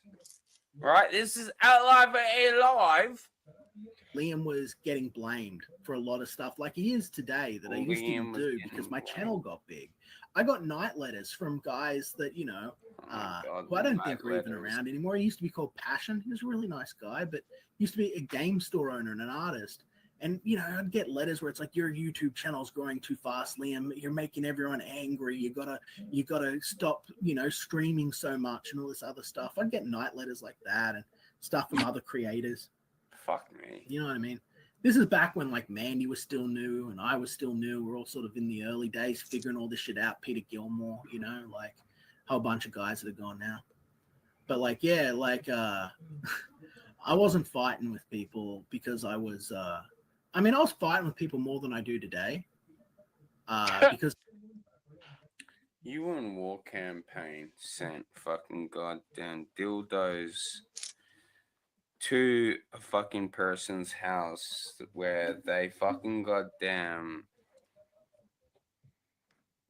babysitted and So childcare service. Thank you. And you endorsed that, and you didn't think that that was wrong. You're gonna sit here and act like you're a victim, Limu. Baby, baby, baby, baby.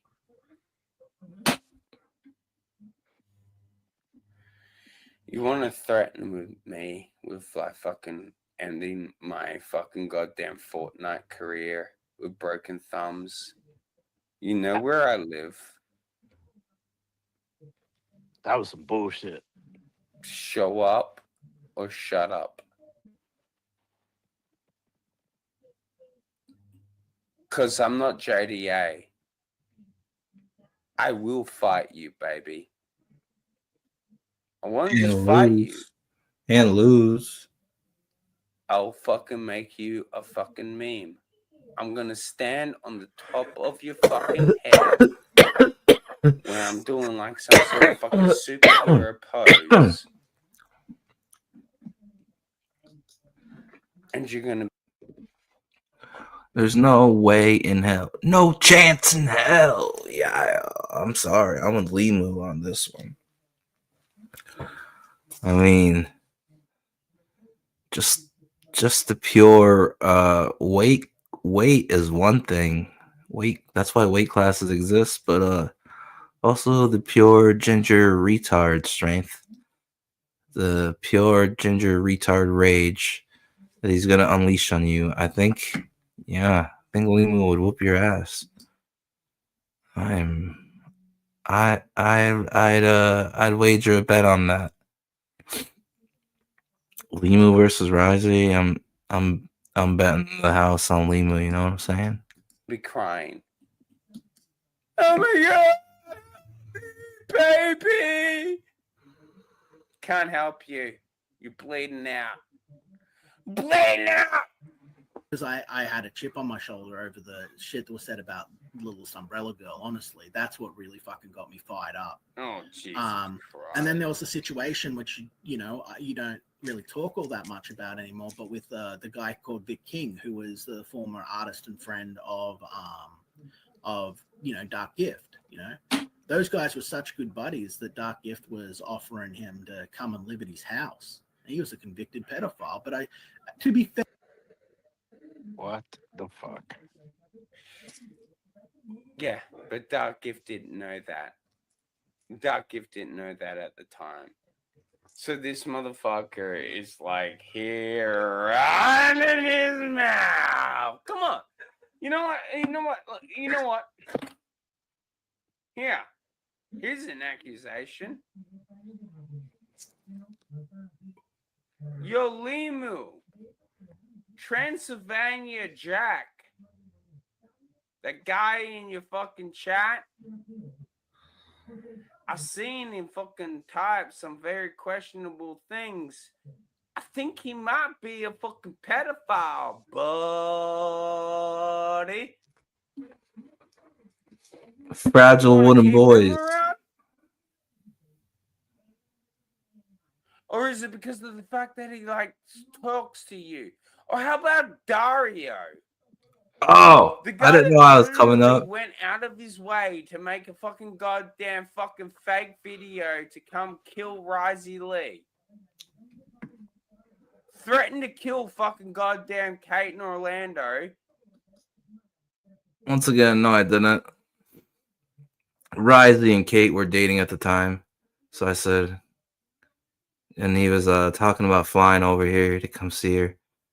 So during my wrestling promo, I said, come see Kate in Orlando. I can't wait. I'm going to sniff it out when you come. Nowhere in any of what I just said, run it back if you want to, it does say, I'm gonna kill Kate in Orlando. No, it said come see Kate in Orlando. I can't wait. What the fuck? He's a crybaby playing victim. And he knows what he did. Playing victim. When he does and says the most heinous shit, and then he cowers and plays victim.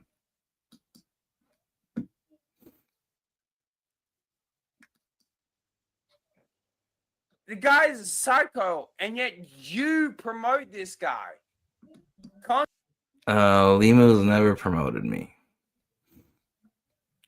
And I mean, I think it's safe to say you're a psycho, Risey. I mean, you've done it publicly live. Every girlfriend you have, you end up doing streams where you're like cussing them out, screaming at them to the point where, I mean, all your girlfriends have had to block you. You literally tell them to block you because you know you turn into like an wife beater. Just imagine if you were in person with these witches. You know what I'm saying? The whole world has seen you. Had to have been blocked by Kate in Orlando. Have to have been blocked by Caroline. You know how you get, how you treat the women. So, no, man. Psycho? I mean, we've seen you. You're definitely one of the psychos. Other Risey. I mean, normal people say that, right? We got other Risey and this Risey and this Risey. You're literally a psycho, bro. Psycho with bitch tits. Yeah. Constantly. You're a fucking piece of shit. You're a hypocrite. Everything that comes out of your cunt mouth is hypocritical.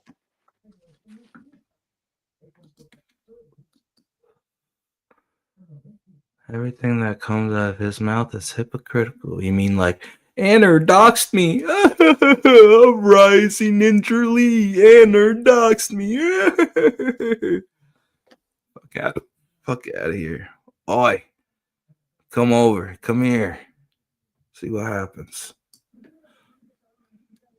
Fucking show me. Come to my house, Liam. Like, seriously. I want you to show up to my fucking house. We will together, me and I want you to Leo. fucking take Yeah. 2 steps up those 2 steps on my fucking goddamn fucking front fucking goddamn veranda. No, I'm not taking the stairs. Stand up. I'm gonna puff leap your up guts like up, Spider-Man. and then fucking get worn out. You stupid little fuck boy.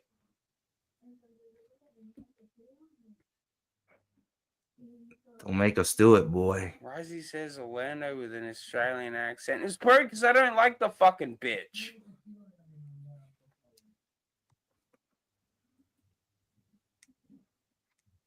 There, Dark Gift apparently didn't know. Apparently. But I was livid about that too. You know, I was fucking, you can ask, you know, Liam, why are you friends with Hargrave? Hargrave's the greatest villain of all time, Liam. He's the worst. You're not fucking friends with anyone. Yes, he is. Stop dragging people into your shit. That's all you do is drag people into your shit-nado. Let's bully Liam. Because I suck at Fortnite. Let's bully Liam. You suck everybody in to come and talk shit about Liam. Come get in on this dog pile. I'm not gay. I'm not a gay ginger skeleton. I'm not a gay freckled ginger skeleton with bitch tits. No, I'm not gay. Come join my dog pile. Yeah. That's all you do. Suck people into your shit tornado. Your TURDnado. Ginger snap ass bitch titted motherfucker. Well, Hargrave's the guy that told me about the fact that this guy's a fucking convicted pedophile and gave me all the information and stuff I needed with other people so I could go like, okay, I could verify it.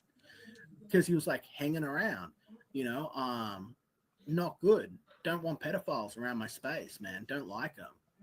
Don't like them. As far as I'm concerned, right? And this is a hard opinion that I know that a lot of people don't like, and I have hard fucking opinions. I'm not going to change my mind on this one. But I think the comic books are.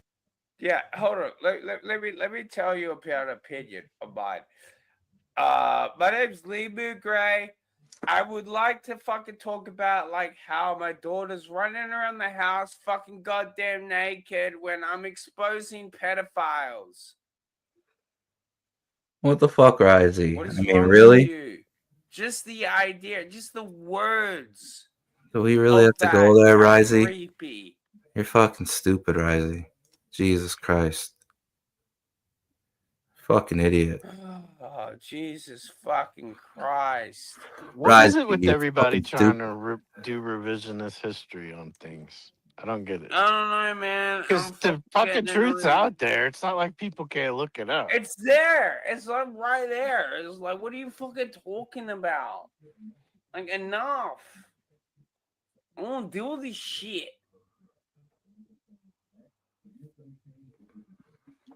He's fucking, and this has somehow got to do with Ethan? I don't know. Space for kids. Now, I know that most of us like 40, 50, 60-year-old men at this point, you know, a few 30-year-old guys out there, you know, we're older blokes. And this is a hobby we grew up with and we love. And I know that a lot of the mainstream comic book industry has gravitated away from, you know, younger stories for children. But I still think of this as a place that is meant to be kid-friendly. Like, What? I'm gonna kill myself. What the hell, man? It is I not wanna kid kill friendly. myself. Has he watched Yeah. the Jack Show ever? He doesn't watch anything. He's egotistical. Has he watched any of Ethan's shows? It's not kid friendly. He's crazy. It's crazy. I like that. As douchey, I hereby declare that all niggers, faggots, and kikes be put into concentration. Jeez, There will be no Risey. involved. You must tolerate none. The fuck is this? We are not fucking not doing that over here, bud.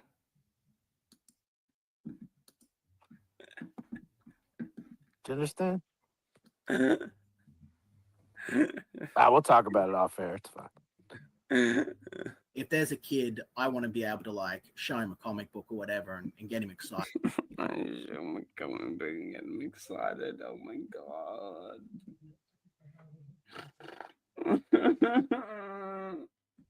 Comic books helped me as a kid get through an abusive childhood, a difficult childhood. When he was living with the biker gang, the courage that I needed When to the come out biker of gang. world and leave instead of staying in my small traveled the town. world. If I'd stayed in my small town, I would have ended up in the gutter. I would have ended up with nothing. You know, I never would have been able to work in the arts. I never would have got anywhere. But I read a comic book about a guy that went on the road in exile, and it gave me the courage to try. And I went out into the world, and I toured with bands. this is so I had much great horseshit. adventures, and I loved comics my entire life since. And then Shut up! It gets better somehow. there, it's. I'm lying. I don't know if it does. I could be watching Anna right comics now. mean so I know, right? son You of a could be watching bitch. Something pretty. much to me, and hell. I know they help kids, right? So I don't want pedophiles in this space, plain and simple, right? Like, Oh my god. if someone's going to sit there and tell me there's a 10,000-year-old dragon girl, so it doesn't count, I feel immediately uncomfortable. Okay, like I don't care if you say it's just a drawing and stuff. Cool. Keep that shit yourself. Don't bring it to my table trying to present it as a moral argument to me, please, because it makes me uncomfortable, right? And if you put your hands on a kid or anything like that.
All right, back to Risey's gay bar, yeah.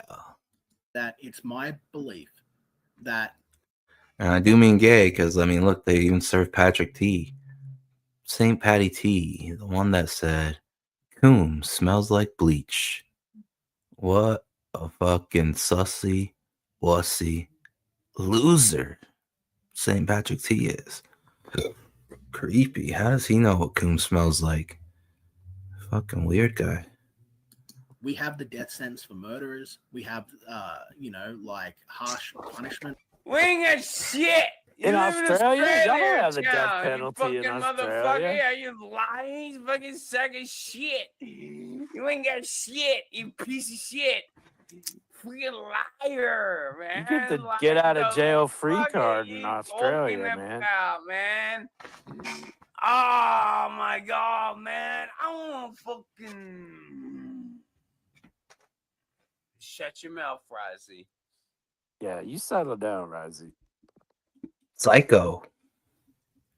I don't believe in capital punishment, but I believe that people that are convicted of pedophilia should receive the death sentence. Okay, you That just is said my- you that's don't something believe that in I would capital vote for. punishment, you That's something moron. that What I is it? even considered.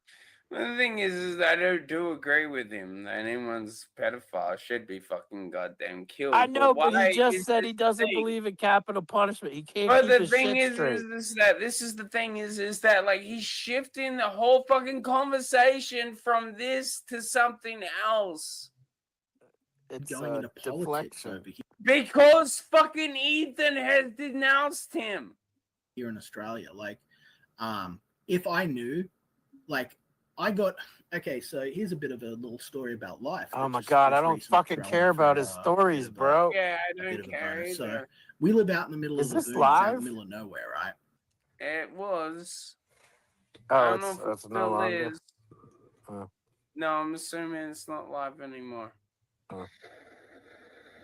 Well, my daughter, and because we Oh, don't have yeah, like yeah. a big proper play group or anything like that, and there's a bunch of like, This is teenagers on painful. distant farms and all of this, the local government council has been looking for something that they can do for youth outreach because there's been break-ins and stuff like that within the indigenous communities. And so they're looking for people that would be that are qualified. I told youth you workers this like was gonna be work. I told um, you you might to not want to maybe put jump something on. up, and that's something that thought they you said presented. I had Like, to hey, jump on. Liam, would you like I didn't set say up that. like a place for kids to do something that I really was thinking about Freudian slip. Freudian slip right there. St. Patty T confirms. Dictator Ryzetta. Enforcing his code, forcing Patrick to be his co-host, holding St. Patty T at gunpoint. When the sad truth is, Patty T, listen, Patty, sometimes Glacier will repeat this. Truth hurts. That's got to be dealt with, Patty. Listen, Patty. All Risey truly sees you as, Patty, is that one time that you sent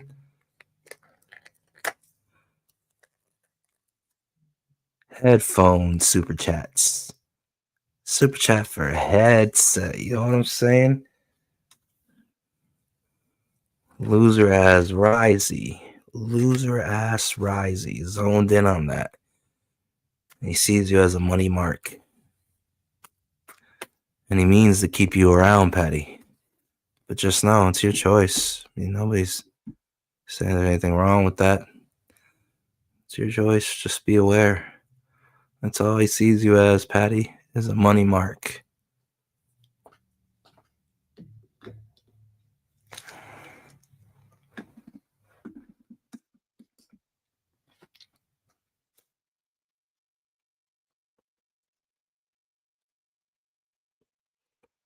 Risey, while you were letting Eagle Rider, while you were letting Rosetta sit on your face for hours, while you had the weight of the Eagle Rider on your face, crushing your manhood, I was putting in the work, putting in the man hours, while you were eating sandwiches in bed with Rosetta, fusing together with gay little earrings turning into Rosetta. Hell. R.I.P. Testify. Rosetta. Rosetta. These other folks might get fooled. But I can see through you. I always have and I always will. Yeah. Listen, Rosetta. Do not get in the way of the Glacier. I have ceased fire, and you keep firing. You're gonna wake up the Glacier.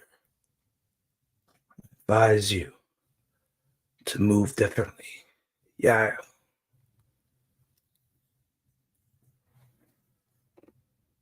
Or suffer the consequences.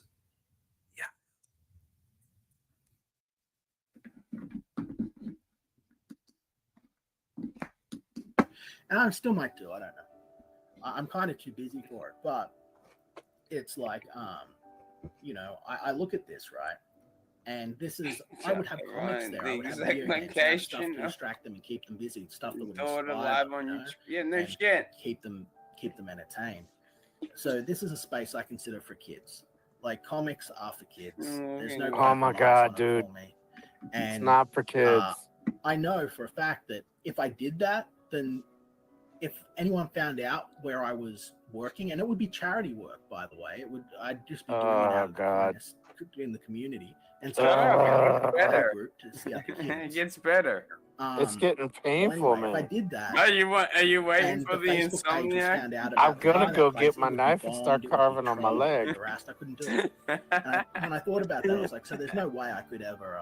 There's no way I could ever go into politics and make local change because I have to be a public figure, and it would do me. But he just said, "There's no way I could go into politics and make local change."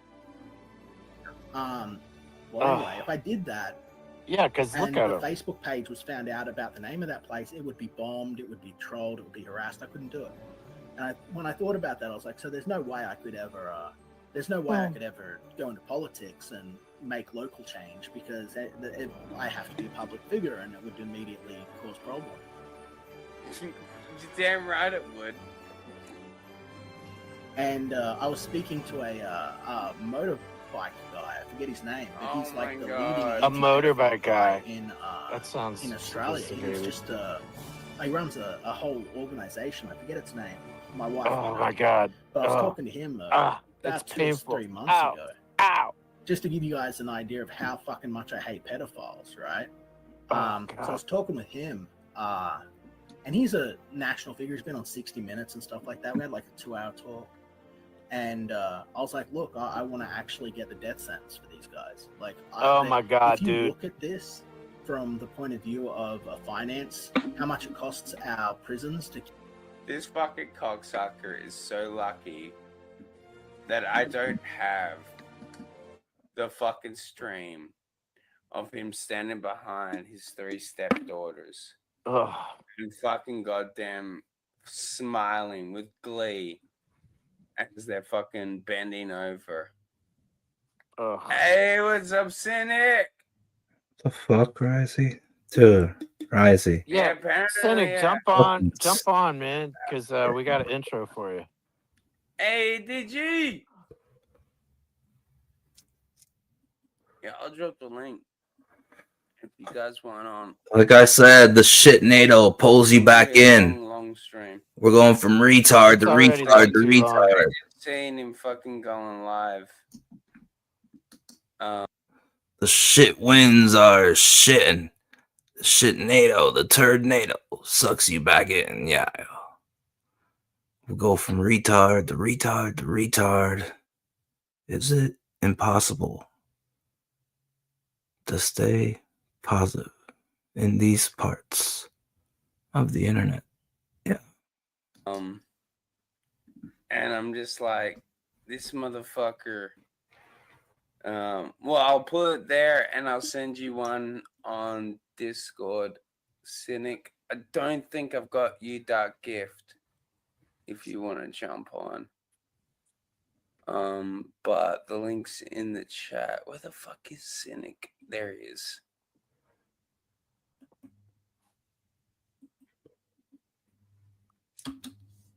It's just fucking insane. The whole fucking thing about like fucking goddamn just like Jimmy and Vic King, and I'm like, oh my god, dude, just shut up. Shut up. He should probably pick a lane, you know. Dude, man, it's like, you know, like my arm is really sore. Oh shit, we got a fucking guest. Hold on. I need to find a fucking intro for this ninja.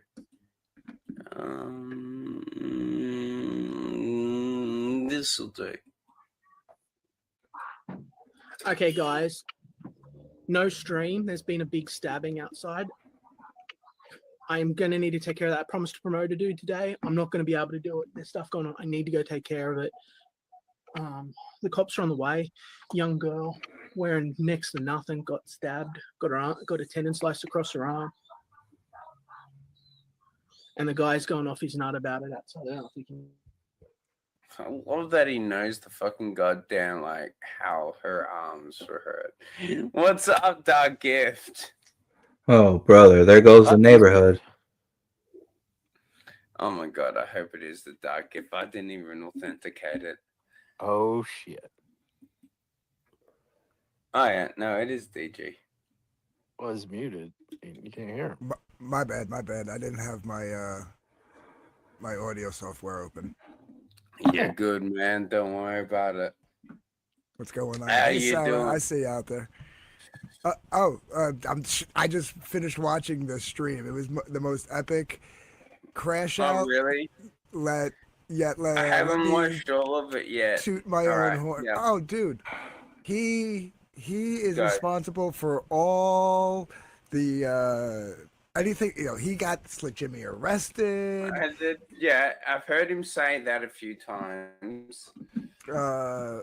He insinuates that I did know about Vic, but he says, in all fairness, he apparently Yeah, didn't know. I did bring that up earlier on my stream when I started out, when he started bringing up your name, and I'm like, the fuck, like the whole thing about like you knowing about Dark. I mean, not Dark Gift. You're Dark Gift.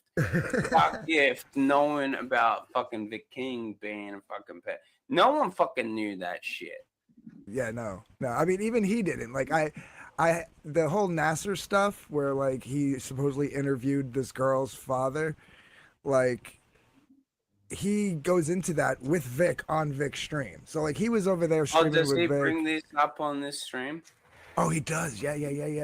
Because you remember how Smiling Bandito came out and faked the DMs between Nasser, and it was actually a little boy, not a little girl, but then came out and admitted that he faked them.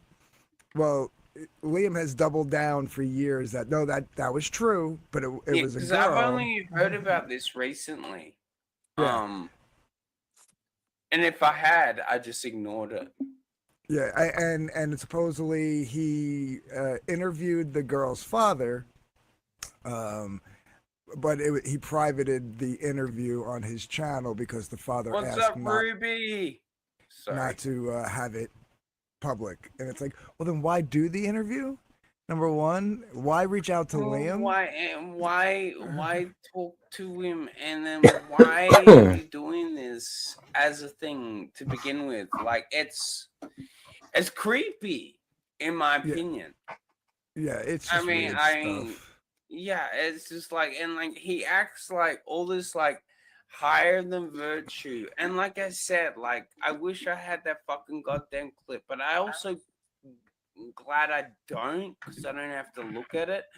But do you remember that clip where like fucking goddamn it? I mean, when I was in the Etsy's and we'd EFAP a lot of Limu shit, and he had that fucking goddamn clip where he's behind his fucking 3 stepdaughters. Yeah, I probably and they're have it. bending over. I probably have it somewhere in my files. Like I don't. Yeah, and he's Yeah. grinning like a creepy ass motherfucker. Like yeah, like I mean I get it. He's proud. He's Yeah, but wasn't that just like they were like celebrating fulfillment because they all helped fulfill Xenotype or something? Like, the fuck out of here, Izzy. You're fucked up sometimes, bro. he's doing That something. ain't pride. He's doing something with his kids and stuff, but you don't put that on the internet. That man. ain't pride, dude. Sorry. No, I mean, like literally, yeah, Finn. I mean, not Finn. Sorry, I don't know why I keep calling you Finn recently, Pat. I swear to God, though, it was just like it was him and his stepdaughters or whatever. But I'm pretty sure I remember, bro, that they were celebrating finishing the fulfillment of Xenotype because they all were packing boxes together. It was like his little fulfillment factory. I don't think it's what you guys are making it sound like. Like, I've been here since 3 months before it turned into 2020. That's when I came in, so. I was literally on stream with Nasser and JDA and Ethan. Like, Ethan was on the stream. That's just the infamous stream where he burnt Xenotype. He opened it up out of the big box and he's like, oh my God, this shit is backwards. Like, he was playing it all up and then went outside and burnt. I was on that stream with Ethan where he burnt Xenotype. Like the bastard he was back then. Still is. Pie Man the bastard. Sorry. I haven't noticed. But the thing is that like he fucking goddamn man, it's creepy. It's creepy shit. I don't like it. Never liked it. Yeah, Tree it's Goblin probably. says, Oops, sorry. surprised he ignored Liam's mental case behavior for years. Of course I did. Yeah, it's probably like the one video in my files that I probably don't even watch because it's just uncomfortable. It's weird. It's Yeah. weird. It makes you feel weird. I Like have to just go the back idea because that of was like thinking that was about like years ago, so I'd have to go back in Yeah. the folders. But yeah, I've Yeah, seen it's- it. It creeped me out. yeah, like it's not worth showing. Like, Cthulhu! just I mean, it is for the court case. right. But yeah, it's number one, it's got the kids in it, and like yeah, and number two, it's yeah, like if you could zoom in just on his like expressions and like cut them out, that would be like the ideal way to show them that video. But I'm not that tech savvy to be able to do that without like pixelating. it to Wow, death, pure evil, Well, the problem man. too is when you edit something like that. You guys the are hearing monetization pure system evil. behind, So You hear it? Well, the thing is Right. that I could do it, and I would do it, but the fact is that I've got to watch his fucking goddamn content to do it. Right. And that's the part that's a fucking goddamn nightmare. What's up, Alfonso? If I didn't say hi to you. I gotta fucking change my fucking settings. It's got this whole fucking at thing. Anyway, we got a new guest up in here. We'll use this one. Why is it that I block Risey and he can't be blocked? Why is he unblockable? I just blocked him again. Anyway, he sent me $2, so I'll read it. He says, Liam, why do you blame Miku for your router? I don't know who Miku is, and I don't blame Miku for my router. I blame a brown CDR for my router. You know? That's who I blame for my router. What up, boys? What's up, Cynic? Has began. Dude, I've never seen a more beautiful crash out. I need to start my apology tour here, Risey. Do you mind making me big? All right, hold on. No, chat. I need y'all to picture me sitting on. Oh my god, I'm not fucking keeping that big. Can you make me just make me big? I need y'all to picture me sitting on the edge of my bed. Cynthia. I'm walking in camera, right? I'm coming in the frame. I'm going to sit on the edge of my bed. I didn't want to have to do this. I'm fucking disgusted. But I've been forced to. Guys, I'm outraged. I started the TikTok like a year or two ago, and I stimulated Cynic. Followed in bed. A short Latina woman. I apologize, man. I should have never followed a cute short Latino woman. I am disgusted with myself. I am outraged, and I would like to thank Frog Tony, the Toothless Wonder, the Gooner King himself, leader of Wank Campaign, the fat virgin, bringing and calling this to my attention because I so forgot. confused. I completely forgot that I followed her, and I've corrected said Just let situation it for happen. the integrity of my chat and to keep my palms from being covered in lotion. Thank you, Risey, for allowing me to do that. You can All do right, I appreciate you. You fucking goddamn fat, fucking goddamn frog Wait. piece of shit. Wait, what's wrong? Have you not been on Twitter? You don't have Twitter, do you, Risey? I don't have Twitter. I've I've been been getting- banned I've off of been Twitter 3 fucking goddamn times. I'm never going back. Bro, I've been getting dragged all day because my TikTok account from like 2 years ago, I followed a short Latino OnlyFans model. Oh, really? Why does that avatar look like Slimer from Ghostbusters? It's Frog Tony. Oh, okay. Well, Slimer doesn't have any teeth either. He always does all these. Oh, dude, I gotta tell you, man, I always appreciate like the way that you do your fucking little icons. Like, what was it like a couple days ago? Because Limu said something about fucking puppets on strings and Yes, we were all BS, puppets. Yeah. and like you're all fucking goddamn puppeteers. They hate it too. They're like, you don't understand branding. And I'm like, bro, the show's the brand. You dumb fuck. What's If you up, pay attention, Wallace? if you pay attention when I go to like other people's shows, I use like one of 2 profile pictures. So I use the like and subscribe bitch one or another one. That's where the branding is. On my own show, I don't need to brand my profile picture. You non-business oriented retards. Yeah. You seriously. fucking idiot. At that point, they have found the brand. You fucking moron. God sakes, man. But yeah, no, I had to make I've got to start my apology tour for following Goonerbait on TikTok. Aww, And, it's adorable. Well, later tonight for the closeout stream, you better come by and apologize there. send me a link. I'll be there. I was actually going to DM you earlier, and I was like, Oh, where's my link? the closeout stream. Come too. Super secret links up in here. I will come. For another book that never moved the needle. Yeah. I've been dropping loads all over this place, bitch. I want to give you a bit of an inside scoop, Risey. You remember we've been trying to cancel Liam by contacting his old artist, right? Get right. So I went on Yuka's Twitter last night at like 2:30 Oh, morning, Lord. and I literally wrote, "Hi, Closeout stream for another book that never moved the needle. Yeah. Don't worry, you won't be disappointed in us creators for long. Glacier's time is almost here. Time to shine. Yeah. Shine bright, I will. Hell, brother. Hell. I would like to interview you." That's all I wrote. That's it. Nothing more, nothing less. And they have been crashing out and tagging Good All Logic. day. They tagged Good Logic twice. The guy I stream with, LawTuber on Wednesdays, where I talk no comics gate shit, no drama shit. It's a 100,000 sub channel where I talk just politics, normal adult shit. And they've been tagging him, going, do you know that your co-host follows an OnlyFans site on TikTok? Bro, I mean, it is kind of on embarrassing. Discord to a girl that you say is your sister and an OnlyFans model that turned you down.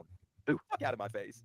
Dude, well, this is the thing, like when he's been spoken out about fucking Katie did recently, and I'm like, just because she doesn't want to be your friend, you're gonna fucking goddamn like. He's like, she's been manipulated. Yeah, she's an manipulating Katie by telling her. idiot, blah, blah, blah, blah, blah. By telling her, and I quote Risey, "Hey, be friends with who you want to be friends with. My only advice is I would never DM these guys privately because they leak DMs. I'm not gonna do guilt by association." Right. That's super manipulative. You know me, And then that's the thing, man. Like all these people, like his whole projection, and I hate bringing it up, but like his whole thing about like sex and like jerking off and all talking about that stuff. yesterday's stream? I want to milk me, Risey. Yeah, You want me all to that shake my is, ass like, in it, like, right? they want to milk my penis, and I'm like, the fuck, like I eat Oh, boy. that, and I'm like, the fuck am I doing right now? Am I the idiot? Because I am. Why are you trying to jerk Liam off? Is my question for you. Yeah, no shit, DJ, do better. What am I doing? I'm sorry, I just got back. Why are you trying to jerk Jerking off Liam the off? dog. I am? Yeah, that's what he said yesterday. That because we're turning him into a lolcow, we're wanting to jerk his dick off. That's how we milk him. Oh yeah, I saw that on that Crash Out stream, where he said like, yeah, he's like, these guys said they want to milk me and make me a local. It's a little too gay for me. And then like 5 minutes later, he's like, why are they trying to jerk me off? They're jerking me off. It's like, bro, self-awareness here, man. You can't like try to diss somebody for being too gay for you and then be more gay than us. Did y'all see, Risey? Did you see Rob Tony's comment at the beginning of this stream? Did you see him petting his pet No, retard's I head? mean honestly, I was like literally, I was like fucking laying in bed, fucking hanging out with fucking Patrick, Katie, and Sarah. And then I was like, oh my god, Liam is fucking live. And then I heard him just running his mouth, and I'm like, no, I'm e-fapping this. I'm doing it.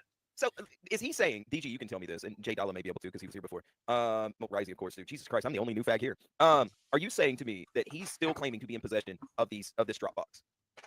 That's kind of how it sounded. CP, The what? The CP, Dropbox. the Dropbox. He's saying that he still has access to that.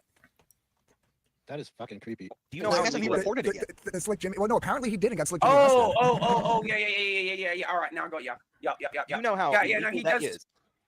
Well, it's highly illegal because the fact is that like this is what I said a few days ago or yesterday or the day before when he was talking about like how he got added to the CG strike force that we're gonna strike fucking goddamn channels and blah blah blah blah blah blah blah blah. I'm like, dude, you need to be fucking reporting these people's names right now. You are a promoter, you are a creator, you are fucking like it'd be one thing me doing it.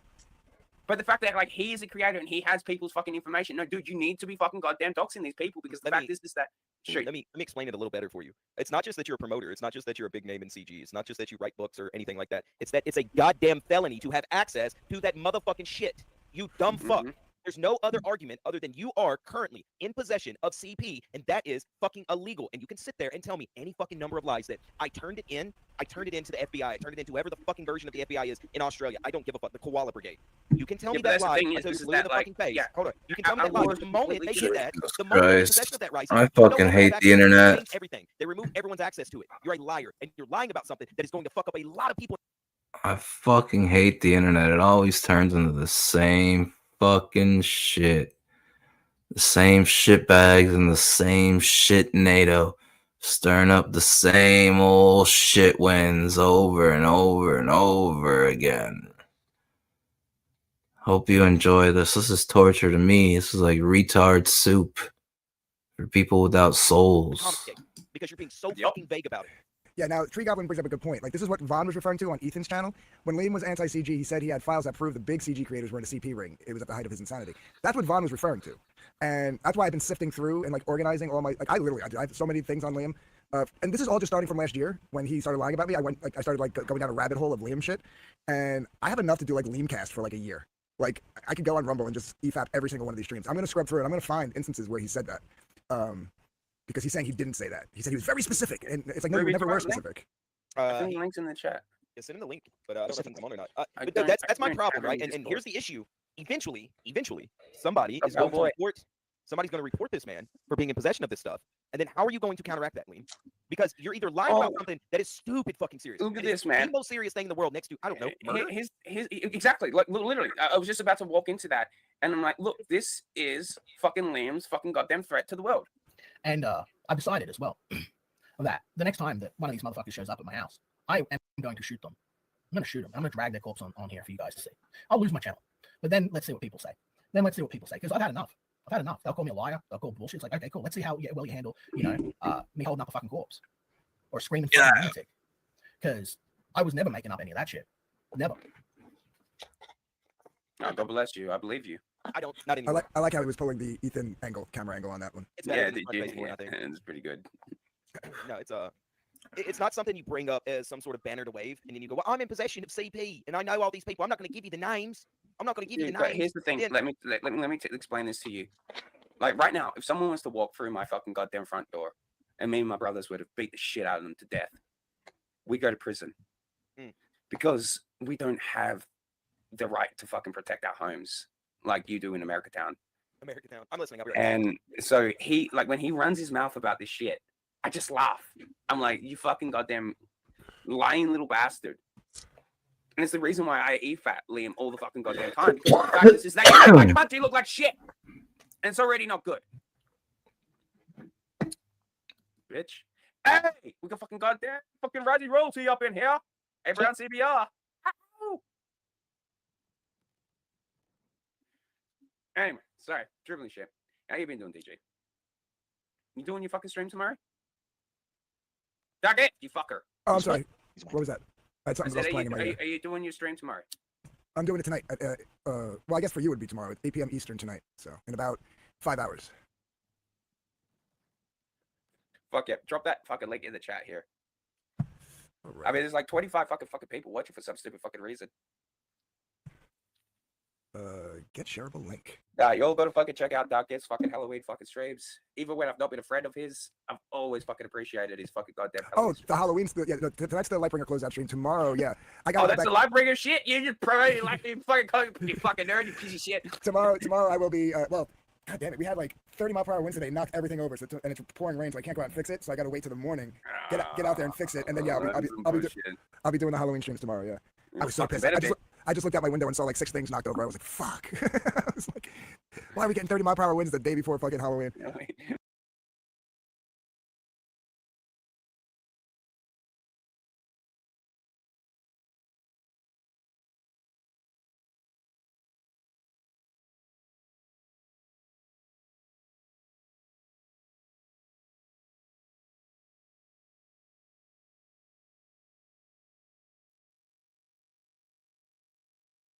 The shit winds are coming. Yeah. And speaking of shit that's coming, don't miss your chance to get your copy of Devil Flyer, A Devil's Weapon from Momentum Comics and Rex Christian over on fundmycomic.com right now. Still funding. Go reserve your copy of this wonderful 48-page one-shot from Momentum Comics. You're not going to want to miss Devil Flyer, A Devil's Weapon. So much girth on this campaign. This campaign is packed full of goodness. Look at this. This Jimmy Reyes cover. Pollito con papa. This is the Jimmy Reyes cover right there. Devil Flyer. You don't want to miss it. Black and white Dillard cover. Got some Tank Ferret goodness up in there. Look at that Shadowhawk shirt. All this goodness, a bog tapestry. Devil Flyer, A Devil's Weapon from Momentum Comics and Rex Christian right now on fundmycomic.com. Get your copy today. Yeah.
Right now on fundmycomic.com, Devil Flyer, A Devil's Weapon. A tortured soul comes back to Earth to save it, but can he?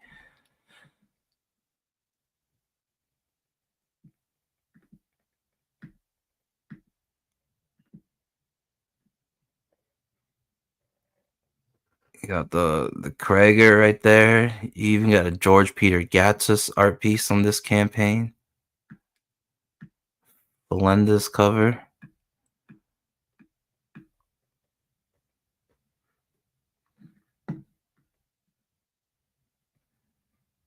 Nine trading card set, double-sided. 18 characters in all. Plus a 10th secret mystery card. Ooh, I like mysteries. Sticker and sticker book. A lot of 6 a.m. dope ass 6 a.m. stickers.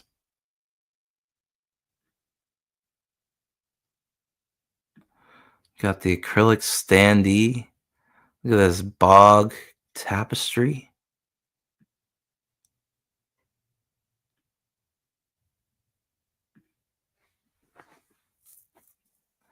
Got original art still available.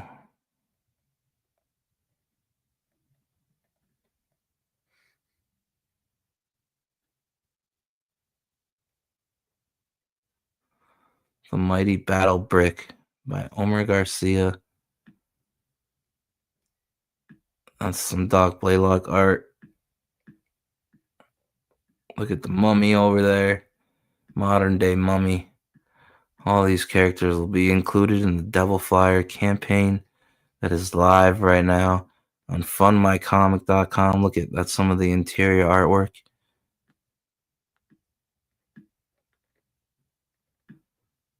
Good looking stuff. There's Dead Ninja, Sargasso, Kill Dragon, Blood Dragon, Sand Devil. I think that's Rex Christian art right there.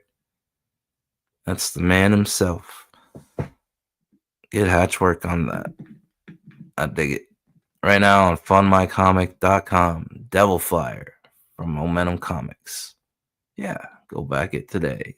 Yeah. All right. let's get back to the retard parade and start wrapping it up around here. What do you think? What do you think? Going on. So you doing, guys? Sorry. No, I fucking love your fucking goddamn Halloween fucking stuff, man. Oh yeah, this year I got like what did we say? 1, 2, 3, 4, 5, 6 new things that I put up. So yeah. Yeah, man. Like seriously, I don't know. Like, Patrick, have you ever seen any of them? Seen what? Of fucking Duckett's Halloween streams. No. I do know that Dean wants his collector card or whatever from DJ. Yeah, give Dean his trading card. Yeah, Fuck. I don't think he's gonna get that anytime soon. Just send it to him so he shuts up about it. No, I like hearing him cry about it a little bit. Yeah, knows that. Yeah, and it just- No, everybody's gonna get it, but like he has to wait just like everybody else does. Do you actually have the fucking goddamn cards? I do have the cards, yeah. That's funny as fuck. I have the card. I have everything but the book. I have the tapestries. Just to let you know, that is the customer service that you get with DG. Just because he doesn't like Dean, he won't send out the trading card. Should remind you of a few other people.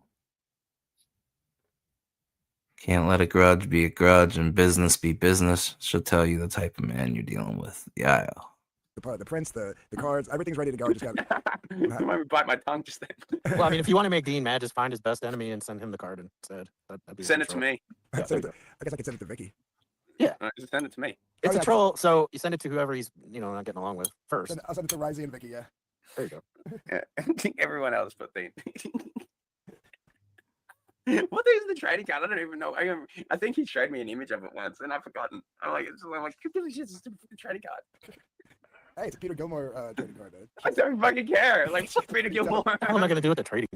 I want my dick with it. You gotta trade it. Right? Thanks, Richie. Yeah. Same to you, pal. Oh shit. What did you do, Zane? He said, "Oh, DG's a pagan. Blessed Sam Hain, Dark Oh, Richie, do yeah, fucking goddamn it, fucking Duck if is a fucking dirty, uneducated heathen piece of shit. Richie Dupe really pissed off Crazy Cat the other day. I don't know what he did. Well, Richie Dupe's my new favorite person then. Oh my god, let's not get into a fight about Crazy Cat. Jesus. That guy's like, wait, like let's just see what Liam is gonna say here. Let's go. Not gonna let Ethan talk. It's costing us, like I had all the numbers and everything written down, but it's costing us. I think it's about $326,000 a year or something per pedophile. Get the when fuck out of we here. Execute them after they committed after they convicted, they could be executed for I think the cost of it. Hang on a second. Rising pause, please. So Liam's gonna bypass the complete legal system and create new laws for capital punishment for PDFs, just by his own mandate. That's how insane this guy is. I guess so. Yeah, he starts going on about like literally execution. So, bro, you can't get away with that on YouTube. Maybe because you're very smart right now, you'll fly under the radar, but people will report your shit. The average annual cost per inmate in Australia as of 2023 is approximately $153,895, which is about $422 per day. Nah, man, it costs more for the pedophiles. Although this can vary by state. This figure represents the total annual cost for the construction and operation of prisons, with some estimates for 2022 costs around $147,200 per year. It's just my pet peeve when people start talking about their wish list for what to happen with laws and they're nobody. It's like, it just drives me crazy. Here's the funny part. He said the same thing on Frog Tony's show, and Frog Tony dragged him and said that no, pedophiles should have to suffer with blue balls instead of being fed into wood chippers. Government spent over $6.4 billion total on prisons in 2024, which would be way less than $360,000 an inmate. Varying costs differ significantly between states, with the ACT having the highest cost and South Australia having the lowest. Hold on, let me nerd out for like 30 seconds. You're gonna nerd out? We not. We not. Shut up, Cindy. Okay. No. Not doing it. But like when I quit, when I'm like I'm having like one of my manic attacks, I'm like, I'm never fucking goddamn streaming again. Blah blah blah. Fuck you all. I'm leaving the internet. I'm drunk. And what's his fucking excuse? And gay. Well, you know what the best part is? This is the third stream in a row that he said, "Oh, this will be my last stream here. Everything else will be on Patreon." Yeah, exactly.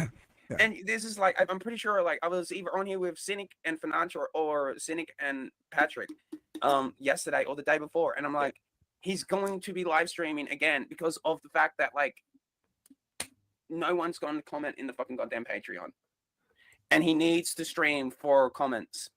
Right, for validation. Yeah, we've seen it like so many times. It's fucking like legit insane the fact that like when he's out with his family, and then he's like. Next thing you know, he's like, all right, let me catch up with the chat. And it's like, no one's in there. There's 13 people watching, but all of them are blocked. Yeah, I finally found the comment about the Frog Tony card guard. He said, no rage, Liam. Be calm and in control. Who said that? Frog Tony. That was one of the first comments in Liam's chat. No rage. No rage, He's Liam. coaching him. Be Don't calm and in control. Yeah. Basically, he's going, don't crush out, make me look like an asshole. Don't crush out, make me look. I'm really Hold my hand. I got you, baby. I got you. Look, I'm busy dragging Cynic over a TikTok girl he followed. I don't need you to crash out today. I'm really winning. You fucking retard. Yeah, so what happened? You followed a fucking TikTok girl or some shit? Is that what they're gonna fucking like use? Yeah, I'm a gooner. I went to his video and I said, "Hey Tony, thank you for the promotion. We just gained 7 subs. By the way, follow FFS." Jesus fucking Christ. Oh, I love the attention. It's great. Oh, that's the thing. That's what cracks me up. Like especially when it comes to Limu. Like a lot of people are like, "Oh, why do you pick on him? Like he needs help." Blah blah blah. I'm like, no, he likes this. He loves it. I mean, honestly, I guarantee you, Limu, I love you, baby boy, because I know he's out there in the fucking goddamn lurker, bleachers, cheap seats, Risey, watching you're us, talking you're about sick. it. He's a sick fucking ninja. loser. Risey, you a sick ninja. I don't love you. I don't even like you. I think you're a loser. So, I know how you feel I'm about gonna that. drop jizz in your eye. What's Yeah, up, what's Angry up? Stoner? Oh wait, is Angry Stoner one of the guys? Oh no, it was Great Loner. Okay, never mind. Oh no, it's because the fucking Oh, thing. yeah, I've Great got the Loner. ad If you thing. DG, if you go to the stream from I believe it was I'll have to link you to it, but he just needs you to email him for the poster. So and Blue Gundam should have got in touch with you. So I'll you double should have got in check. touch with him. I DM'd you his Twitter stuff. Okay, yeah, I'll reach out to him. Yeah, he got the poster and Loner got the tapestry. So do we have Loner's email or is it in the chat? But I gotta go look. I didn't say it in the chat. I was just asking Cynic. I was just saying, Blue Gundam has the poster, Great Loner has the tapestry, and you sent me Gundam's info. Yeah. And what for Loner, I have to go look for his email in the chat for Monday. He wants one of our emails, so I was going to talk to you about that tonight. See if you Okay. just comment on the channel and give him your email or whatever. So Oh, okay, it's in the comment section. I'll go look. yeah. All right, cool. It's in one of our videos because I talked to him. I said, all right, I'll be in touch. Sounds good. I know it does because I said it, dude. God, don't you people fucking understand my greatness? I'm like, bro, Tony. Everybody should love me no matter what. I appreciate you, both. Powerful. Did you hear the AI song he What made? did you just say? What? Right? Monk-a-boy bastard. I'm just trying to motivate you to stop being a pussy. Yeah, I know, right? Like you chose to die on this hill and now you don't want to walk up the hill. I know. You're the one that decided to start Dude, shooting my Liam. bags are getting pretty heavy now. Either you look at Ethan Van Sciver's chubby sausage fingers with the circulation being cut off by the Oh, yeah, other but- temperings, and listen to Liam tell Ethan how stupid he is. That's the part that's like annoying. It's just like, I don't want to listen to Yeah, Ethan. nah. It'd be like EFAP and Raptor, EFAP and Ethan. It's just it's fucking painful. Yeah. No, all right. Fine, let's do it. Fucking Right. lick my Okay, dick, you look, piece of look, shit. I'm here Let's with you. I'm in solidarity. I'm hitting your little koala cave. You better be holding my Come penis. on. Hitting your little kangaroo pouch. They can be executed for, Executed. Oh my god. Yeah, dude, he goes on the cost of the shot and, the hourly rate's like $340 or something. I mean, granted, And, I agree with him on this, but at the same that's time, including I wouldn't do it government on YouTube. incineration, so they don't get a full funeral unless it's paid for by the family. And like that would save us so much. That would save us so much money. And I had it all written down. I was like, look, I want to sort of go with this as a platform because I want this to be implemented in our country. I don't think that pedophiles should be sitting in that prison, living on my government dollars, living on my tax dollars. It makes me angry even that much. Living on my government dollars. All right, now So- do we think? Pause it right quick, Risey. Do we think that's a Yeah. Freudian slip? He doesn't actually work. And Yeah. he does live Like he's on the off of dole? his he lives off of his wife's fucking dough. That's not what I was his. thinking. Not his, but his wife's. And Exactly what I I've was been thinking, right? saying It's like this somebody for a going, while. Yeah. Yeah, I think he lives on the dole, like you said, his wife's, and that was a Freudian slip because he was like, I should be getting more money from the government. Instead, they're paying so much money to keep these pedophiles alive, right? Mm-hmm. In it. They're like mixing that one in there for no reason, by the way. Just the piss you fact off, is, is off. no, it's funny as shit. Honestly, it doesn't piss me off at all. Risey, you need to drink more caffeine or do more cocaine or something. You decided to walk up this hill. I'm with you. I need you to pep it up. Shut up, it's 3 a.m. You got Dark Gift probably working on some sort of AI picture right now. You got Pat Dark sitting Gift there isn't being even quiet. sucking my dick. I'm trying to yet. help you, and you are giving me nothing with energy. Pep it up, bro. Right. I mean, I gotta leave in like 10 minutes, so you better. Well, what the fuck? Yeah, I gotta go to Sam's Club and buy groceries off the government dole. You going to Sam's Club to have your fucking goddamn dick sucked from fucking goddamn Ethan Van Sciver, you fucking little fucking rich bitch? Say fucking and GD a couple more times. I'll say it one more time, I baby. don't think the audience got it. Yeah, mate. Right. Keep your head in, cat. You'll get you. Keep your head in, cat.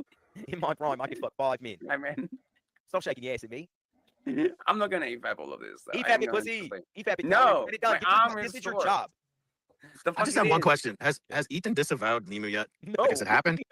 Not yet, no. No, he's so close though. I think Ethan is so on the edge. This is the same stream, so he shit talks to Liam, and then somebody chats him about Brock Tony, and he says Brock Tony isn't talented enough to carry a 5-hour live stream, and said the guy's got really good titles and really good thumbnails, but his streams suck. So this was a glorious video. Give it its attention, Rising. Love it. Give it its attention. Yeah, give it the love that it deserves. You are the Liam Liam hater. You are the supreme. You are the one whispering in our ears. Oh, I love Liam. I don't want to hate him. I love him so much. Liam. Alright, that's all I can stand of Cynthia and the fucking Slumites. Let's see where we're gonna end this stream for the night.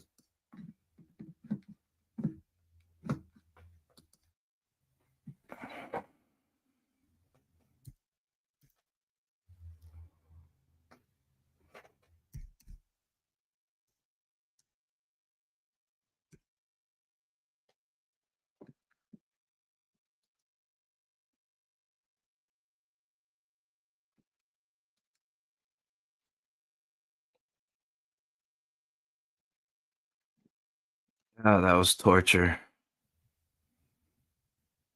Fucking Cynthia. Just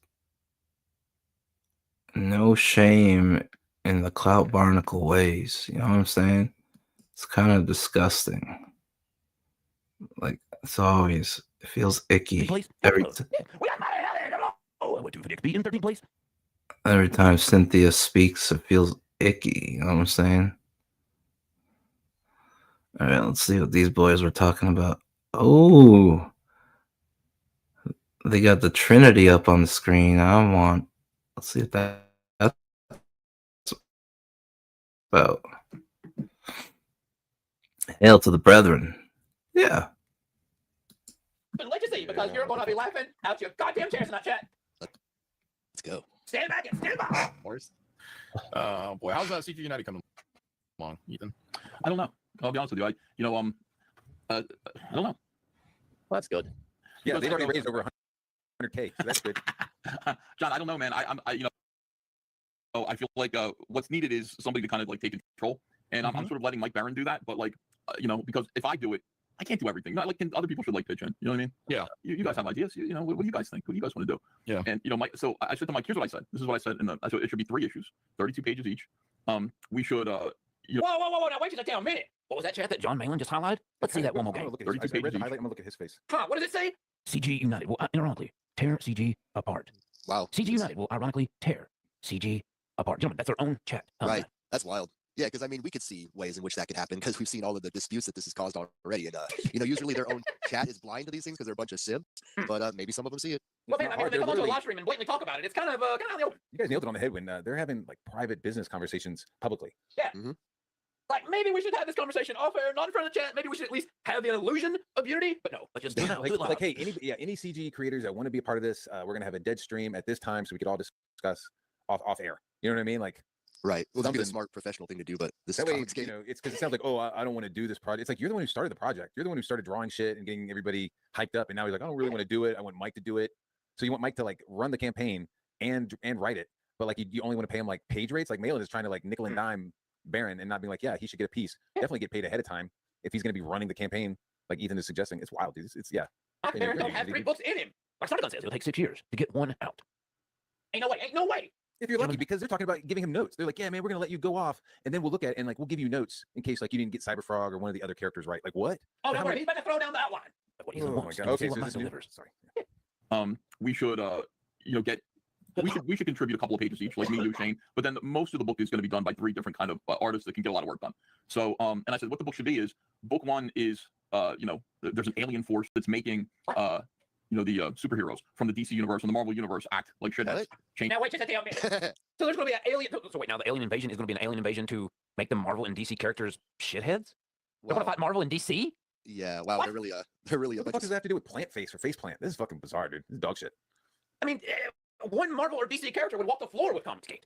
Well, I mean, for fuck's sake, Cyberfrog got took out from a hornet, a mere hornet stinger. And way to stand on your own when you obviously are looking for Marvel and DC characters to help you out. I mean, come on, bro.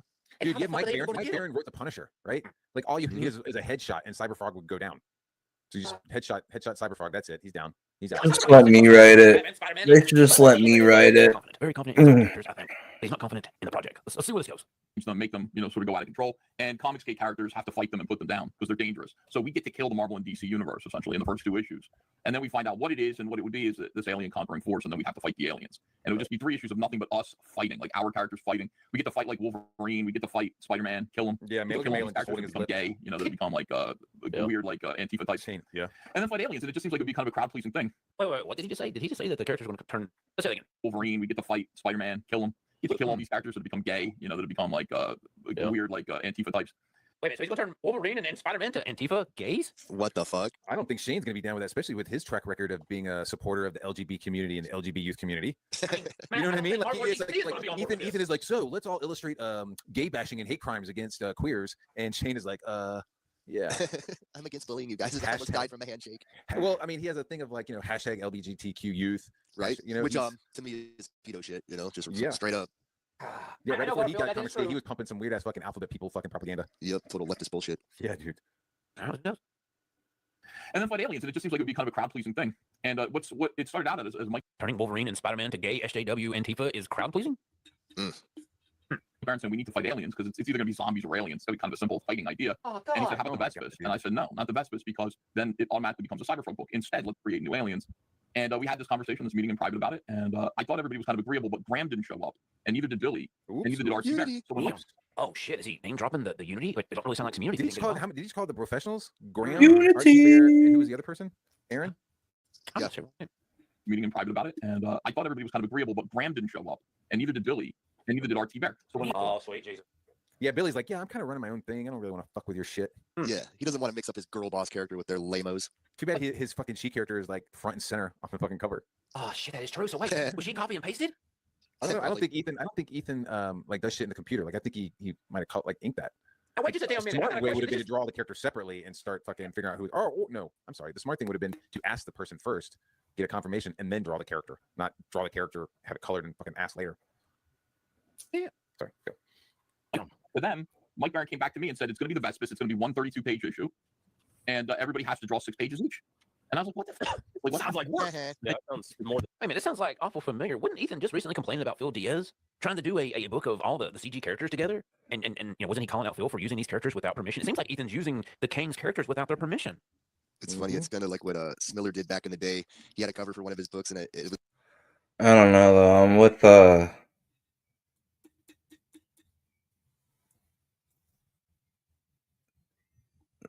this is the only way I'm behind them is artistically. All the other ways, no. But what he's saying, yeah, I mean, a crossover book, the art should be uniform. It should be one artist. That whole thing where you switch an artist every few pages, that's gonna be jarring like a motherfucker. I get everybody wants to contribute, but I don't know.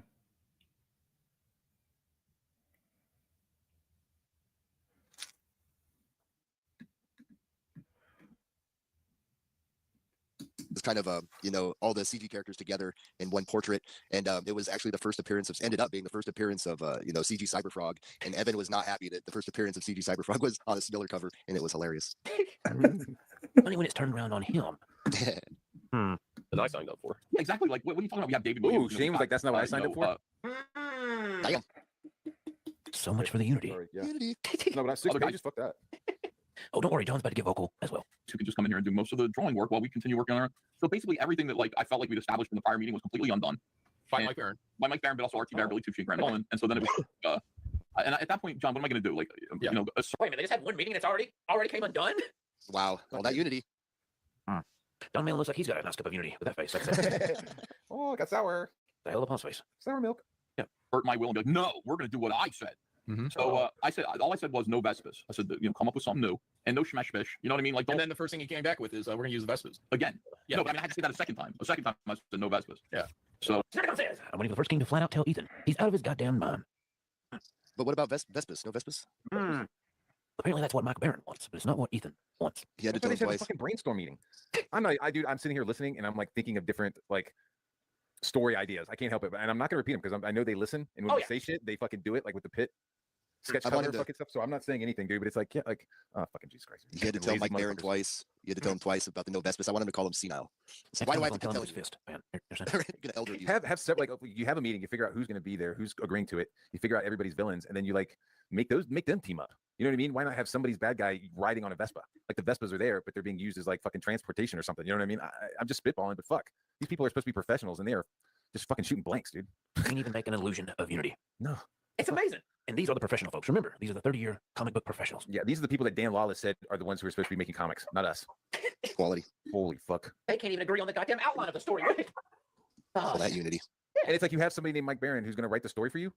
Like maybe, never mind, man. It's just, why are you fucking picking this guy? Let the man cook and pay him. Exactly. Don't pay him in his back end. You know, like Yellow Flash. He's getting up there in these, especially not with the Comicsgate fucking timelines. Yeah, dude, you're going to be paying it to his estate. in the memory. Yeah, I might. Oh shit, we have to be playing this one. In the arms of the angel. I don't think you're understanding, Ethan. We're doing the Vespis. Yeah, it seems that way. And I'm just like, no, because then then it's a Cyberfrog book. Because if it's the Vespis, then Cyberfrog's like the Vespis, but you guys are just my guest stars now. Welcome to the Cyberfrog book where you guys are my guest stars. It's awesome.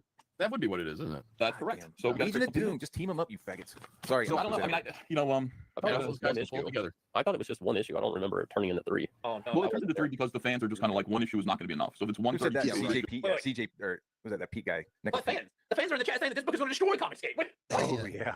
Yeah. This one book would destroy CG, not even three. Like, oh god. They know this one book is going to take 5 years. I mean, three. Why Do the would math. you do that 3? Why would we break it into 3, dude? It's like you have a problem doing one book. We're still waiting on how many Ethan Cyberfrog books, cars, merchandise. Dude, you still owe those people fucking head sketches. Oh, we're going to get to that with the art auction, man. Oh shit. Oh damn. There's going to be some real upset backers of the Rainbow the Brute campaign that bought some original art for maybe $1,000 and still hasn't received it yet. Ethan's on his art auction selling it for dirt ass cheap and shipping it tomorrow. Tax show tonight. Gonna be a good one. But then people go, well, what if like it doesn't sell very well? And people Well, yeah, that's the other thing. Like, let the fans decide if it's 3 books by if it funds. I mean, that'd be crazy to go, hey, it's 3 issues, and then it only raises $50,000. It's like, okay, well, good luck. Yeah. I don't know. So what, you know? Yeah, you don't know. I'm excited. Deflated Ethan.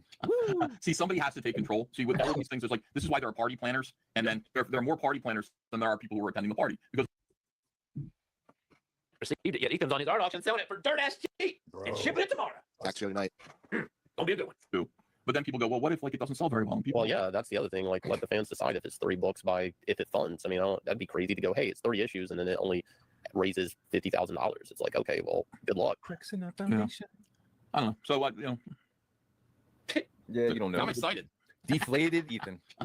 See, somebody has to take control. See, with all of these things, there's like, this is why there are party planners, and then there are more party planners than there are people who are attending the party. Because if you let everybody who was attending the party have a say about what was happening at the party, what would happen? It'd be a clusterfuck. So There's too many people involved already. It's Too many cooks in the kitchen, and it already does sound like a clusterfuck. Mm-hmm. Unity. It'd just be Mike Barron. Here's everyone's characters. Go.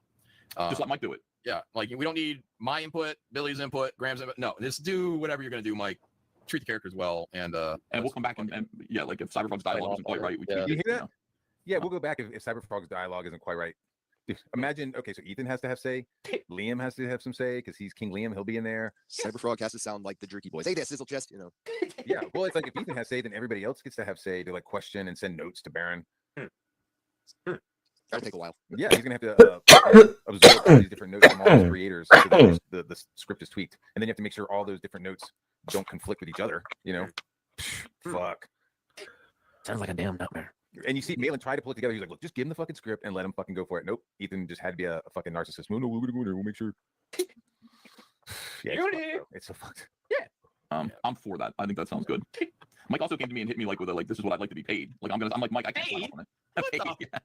I'm like, I can't sign off on any of this, man. This isn't my. I can't tell if Malin's Malin's joking or not. Yeah, you know, it's like Doesn't even know if he can sign off on paying Mike Baron. Wow. What's weird is like Ethan will say something crazy and Malin will be like, pay him, what the fuck? And then Shane will chime in like serious, like, yeah, no, we're not paying. We're not like he's not joking at all when he's like, no, we're not this, not that. Oh yeah, no, they're pretty obvious about it. Yeah, you know, Ethan says, hey, we're gonna do 1 book, we're gonna do 3, and Malin's like, 3 books, oh my gosh, and then Shane chimes in like, no, we're not. That 3 books is too much. We can't do 3. 1, you know what I mean? He starts like poo-pooing. Yeah. I think our audience respond. Yeah. So you got like jokey Malin, and then you have poopy pants Shane. Incredible. Just a little observation. Sorry. Yeah, the idea is we'll see how much it raises and we'll get you a percentage based on what money there is to spend. I have no idea what that's going to be. So wait, they want to see what money is raised, and then Mike Baron gets a percentage? Huh. Kind of like how Diller got a percentage of the book that he was on? It was funny. Yeah, but at least Dillard knew what the percentage was before he started. Like Mike doesn't even know. Like they're like, yeah, we'll raise money, and then once we raise the money, we'll figure out a percentage for you. What? Fuck, if anyone else did anything like this, CG would be like, oh, they're communists, they're SJWs, you know, like, it's like, look in the mirror. Wait, like Yanzi? CCP. Oh, that's coming soon, folks. Yeah. Well, Well, whatever. it's not You know, gonna put be on much. a minimum. I'd say minimum page rate. You know, like, hey, here's bare minimum. If the book hits this mark, you make a little bit more. But you got to be sure the artist is getting paid. Yeah. You know, if there's an inker, the colorist, and all that stuff's got to just be broken down within reason. Yeah. And then if he wants more, you say, well, if we hit these high goals, then you know, you make a little more. But everyone's got to be working on it cheap. It's exactly what I was talking about the Hollywood shit earlier. I'm just like, everybody wants to be, you know, but it's like, hey man, you know, this shit don't What work. does that mean? Fucking bankrupting the company. So yeah, I'm for just letting Mike do it, and you know, like, What is that? Like everybody wants to fuck my wife. I mean, what does he say? That's some code there. He's like, everyone wants to watch Pan fuck my wife. Oh no! Eventually, oh god! Oh no! Get back up the damn. Oh, we might have to. Shit, I hate this damn. Hang on. You're fucking bankrupting the company. Oh, we're about to back. Okay, we'll do. Fine, just make sure we're good. And yeah. So yeah, I'm for just letting Mike do it, and you know, like, I think somebody has to design the aliens. He's for Mike. He's for letting Mike do it as a heavy sigh is released afterwards. That doesn't sound like he's confident in letting Mike do it. Oh yeah, control freak. It'd be maybe because Mike Barron came back a second time and said, "No, Ethan, we're doing the Vespas." And then he came back a third time and said, wait, I forgot to not do the Vespas. They're in there. That day, Mike Barron had a black eye. Mike Barron called another time and was asking about his prescription, and Ethan had to tell him that he wasn't fucking Rite Aid. Oh, God. That's what I'm saying. Like, there's no way to He's put like- 3 books. There's no He's like, way. Mike, this is Ethan. I don't have your prescription, and stop writing the Vespas. I mean, how are they going to get through the first book, let alone 3 of these? I mean, come on. They can't even agree on one thing, let alone 3 books. Like, what? No, I mean, police are going to be called to the CG retirement home for elder abuse before this is all over. Dude, they're gonna get a script. I could kill shit. They should just let the young gun do it. I'd kill that shit. Axe Dillard. Axe Kirby. Axe Joseph Gruer. Who else was in there? Axe Tim Olsen. Axe Captain Infinity. Ask fuck, what's that Australian guy's name? Carol's with the other part of the company. Manticore. Axe Manticore. Who else was in there? I think that might have been it.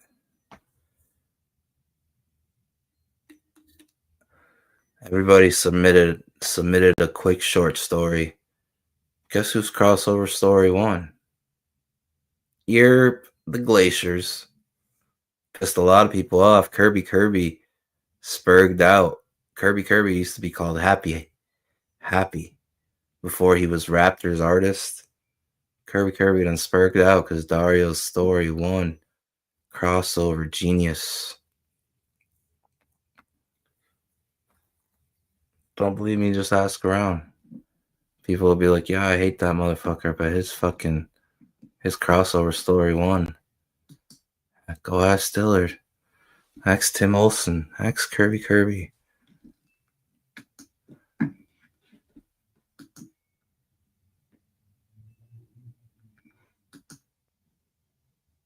Tapioca pudding and shit smeared all over it. Prune juice. Prune juice rings. Working through the night. Never mind. I won't go there. Never mind. And I think that should be Shane. So let's get Shane to work on that. I think I'm busy enough. Yeah, I think one of those other guys, Graham, Billy, whoever wants to put their 2 cents in on what should be what, should probably be the ones out there doing the design. So yeah, those You know what CG it is? helpers. Yep. Earn your place. Start designing something that we don't know will actually happen, and you won't get paid for. Yeah. Hey, Graham Nolan, a guy whose characters have been fucking repeatedly created on TV and film. Can you make up a character for us for free? Let us use your characters in this book. Yeah. I mean, here's another idea. You get all the bad guys together. Anybody who has a bad guy, and you're approving your character, they all go through a warp hole blender, and out comes a Vespa. Wait, I'll take it. Who the fuck ever? I mean, they're not because it won't ever happen. But I mean, you come out with an amalgamated Mike Barron might be Vespa bullshit. Yeah, or the Mike Wheelers might be listening and just like add a dick and tits to it. I mean, I don't know, but there's just it's there to do. It's there to do. Yeah. Yo, it's 12:44, Mike. You better check on your wife. She's probably DMing Ethan right now. Oh. Those was a lot of DMs. Those was a lot of DMs to another married man. And Stop. Tell your wife to stop talking to me. Oh, yeah. Out here, watching from afar with a big grin. Yeah. Paul Wachowski Wiskowski says you'll have to be team players for this to work. Yeah, I'm all for it working. I don't want to be the guy again. I don't want to be the guy. Listen, even the chat saying, listen, y'all gotta be team players on this. Y'all gotta like work together. Like otherwise we're not getting this book. It's not happening. Why You know, crazy, I think last time Eric July had a crossover book with multiple people, they was able to get that book out, and it did very successful. I didn't see a bunch of YouTube streams with everybody like crying and complaining about when they're going to put their work in and demanding other. Interesting. But I don't think we need to be team players for it to work. I think everyone needs to get the hell out of the way. Just be agreeable. Yeah, Be agreeable. yeah, stop. Yeah, get the fuck out of the way. And do it the way John says. I think maybe I don't know. It's kind of being a big pussy about this, but also goes. Being bitches, just fucking. Here's my character. Good luck. And again, be respectful to the character, but let's fucking go. Hold on a second. Let me see. Let me tell you the list of people that it has to do 6 pages. Okay. The list of people? Did he say lisp? Lisper No, I say scratch that already. Scratch it. Hang on. I think he did because Shane Sean like whoa, whisper. Yeah. We're hiring an artist. Now listen. No. Me, Graham, Art, Billy, Shane, John, Aaron, and Andy all have to do 6 pages. And Dale Keown. Whoa, wait a minute, Dale Keown? Sorry, Dale Keown. You just said Dale Keown. Dale Keown has to do 6 pages for this book. Holy fuck! Well, I mean, we had That's Jim gonna Jock, we had to take care of years. be able to get part of that. This shit is not happening. And then there's a decent portion of those people that he just listed off didn't even show up or want to do it. Right. Look what Marco's saying. Saints and Sinners raised over 500K in 2 months. I don't think it's all 3 of the CG books. Raised 500K. No. No, even if they spread it out, all of them together, like if it were to say in a perfect world it could happen, like they could actually make it happen, which they can't, it wouldn't be 500K. No Chris Graves, no Joe Sontag, no Liam Gray, no Vaughn. And this is one book, 500K. But apparently Eric July is the one that's falling apart right now, according to Ethan Penn's cover. Right? That's funny stuff. Yeah, but holy cow. The cope is real. Dale Keown has to do 6 pages. This book's never not getting Dale. done, Not Dale. See, even Ethan knows ain't no way I'm saying that. 6 pages for Dale? Yeah, 12 no, years. Yeah, exactly. Unless you bangle the Mandy on the stick and then maybe 8 years. Well, that's kind of a I'll do 2. I'll do 2 pages on the cover. Why don't we just have one artist do the whole book? I think you know why. I don't even really think about that. I think you know why. Why is that? I think you'll know why, but I really need to think about that. I need you to think about that. That's even a deeper level of conversation. That's even whisper. Maybe That's pillow talk. Because less of them will get money. I don't know. It's Image United. It's never. Let's have an artist just do the whole book. Wouldn't you want to see a couple of pages by Todd, a couple of pages by Rob, a couple of pages by Shane? Rob? Did he say Rob? You know what I'm saying? Rob who? Rob Hunter? No, Liefeld. Fuck? That guy ran off with everybody's money. Where the fuck is he? He's gonna come back? Yeah, which Rob is he talking about? Get the fuck. Beauty. When everybody else turns in their pages, I'll start my pages. Yeah. So. And there you go, Chad. The book will never get completed, according to John Bitch Boy Malin. Wow. Yeah, because no one's gonna get their pages done, so therefore he will never even start. It's very odd, dude. So many red flags, dude. You think everybody could just get along and put their best foot forth and put out their pages? But John Malin says no, not until everyone else gets theirs done first. Yeah, it's a mess. And you have people on that list who don't want to be there. You have people on that list who, all right, you got Billy and Graham, Art T. Bear. They don't even show up for shit. Then you have Dale, who like will take forever if he's even willing to do it. Like he didn't say he was there or not. So it's holy macaroni. So it's like, okay, oh man, yeah. Wait, was it Rob it's fucking Liefeld bullshit. or Rob Casey? No, neither. I don't think. The only other one I can think of would be maybe Rob Willis, but does he even still talk to these guys or Comicsgate? I don't even know if he's around.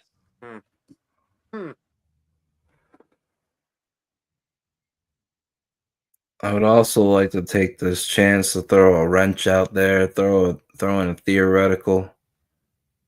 Pie Man, you're trying to do Image United, but you don't have Image yet, Pie Man. Created in his image. You have to form the image. It hasn't formed yet. It's just a shit-nado.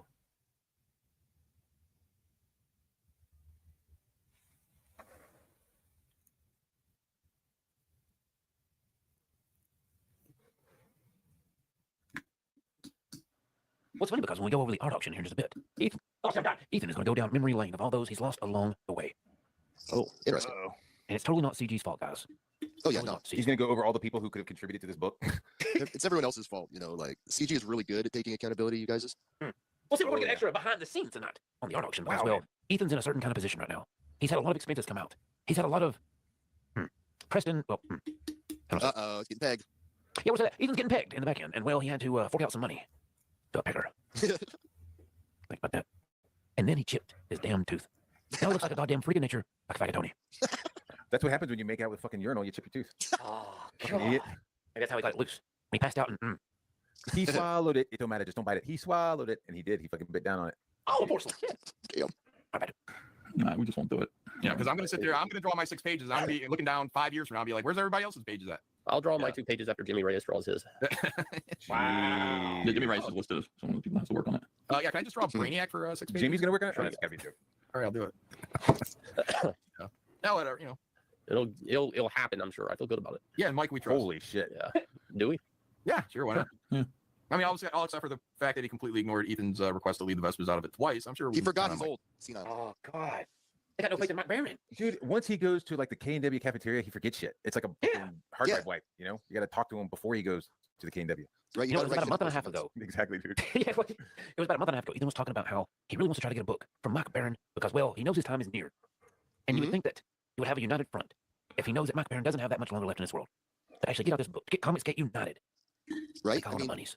Mike Barron's like one of the best writers of his generation for sure in all of comics. And to not put faith in him, well, I mean, you probably should because senile or not, you don't have anyone that's Shitting all over him, man. Like, Mike's giving his best efforts. Like, hey guys, I don't think maybe the Marvel DC thing is gonna float. Maybe we shouldn't do that. Yeah, They should just let me do it. Way, like, keep it with Cyberfrog, Comicscape related. Maybe we should do I'll that. show both Limu and Vaughn how it's done. to see if it ever happens, how it ends up, what they end up doing with it. But I mean, is it ever going to be a thing? Keep underestimating the glacier. The time is nigh. It's almost near. Damn. You guys will soon realize Well, they're just bees. It's like the bees. But we have to come up with something that's that only through me will comic books rise again. Yeah. In their golden years. Right? For my Baron. Bees knees. Yeah. How would you start the story? Like, what if the alien race are all D-man, but they're Marvel superhero D-man? So that takes care of the whole design aspect. We just make everybody, the alien is a dick with Wolverine mask, Wolverine shirt. Okay, now wait a minute. Why does John Malin want to draw dicks again? What is fascination with penises? Yeah, I mean, clearly he's gay. Gay. There's no hands, there's no feet, right? Penis is just like the fucking tip in the shaft. You know, he doesn't have to draw any hands. He just, draws a penis. Awful. Just a penis with like pouches and straps and buckles and shit. Kind of weird, John. Kind of weird. You know what I mean? Like that's really just simple. dicks. It's just, Yeah, it's just John, I've never wanted anything more than my characters just punching a bunch of See, dicks that's out. the thing. You don't get a choice. You don't get to say no. You just say yes, and that's how this thing moves forward. Yeah, But I all don't our wanna be characters associated with dicks. all of our characters punching dicks. Wait a second. So John wants to say yes, but I'm hearing him say, "Oh no." Yeah. Great. They're gonna do like bear hugging them, and I can't let this dick get away. Yeah. And then the dick's gonna be shooting like fucking loads up in the air. Dude, they're literally writing Mike Wheeler's next book right now. This is the loads gay in shit the air? Whoa, bro. Come on, man. Yeah, married men don't talk. Shout out the Grand Wizard. They're writing Wheeler's next book. our studio and see a bunch of penises. And that's all the Turk boys are. Yeah. Cynthia and them. Too big there. Wheeler boys. Yeah. They're gonna do like bear hugging them, and I can't let this dick get away. Yeah. And then the dick's gonna be shooting like fucking That's what his loads wife's up in the air. saying. To that brother from Chicago that comes down and lays No, the pipe. you know what? I like the idea of aliens making superheroes gay. I really do like that idea. So wait a minute. John wants to draw a book of dicks. Ethan wants it to be gay. Mike Baron. You're so fucked, Mike Baron. I get so fucked. How's it Mike gonna... Baron is like, I fought in a civil war for this. What the fuck? I mean, you know, this book sounds gay. Can I say it's dicks and gay? In my time, dicks were sacred. It's wow. I was there in Boston when they shot into the crowd, and this is what we have. Shot into the crowd. Come on. I think when I think about Mike, I think about that giant ass fucking turtle from Neverending Story. I don't care. Mike Barron's first Christmas tree was the burning bush. Mike Barron's first Thanksgiving was roasted pterodactyl. Yeah.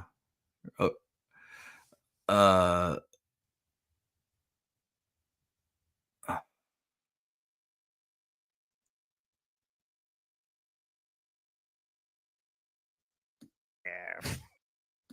I mean, you got mailing up your. Mike Barron's first podcast was Moses reading the Ten Commandments.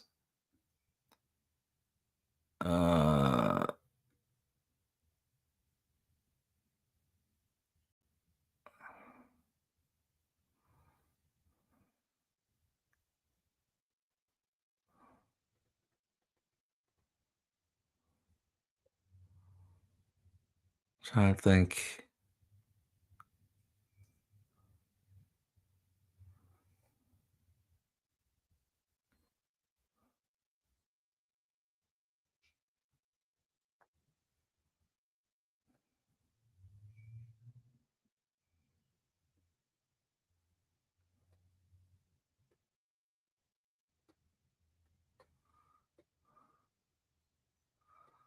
Fuck.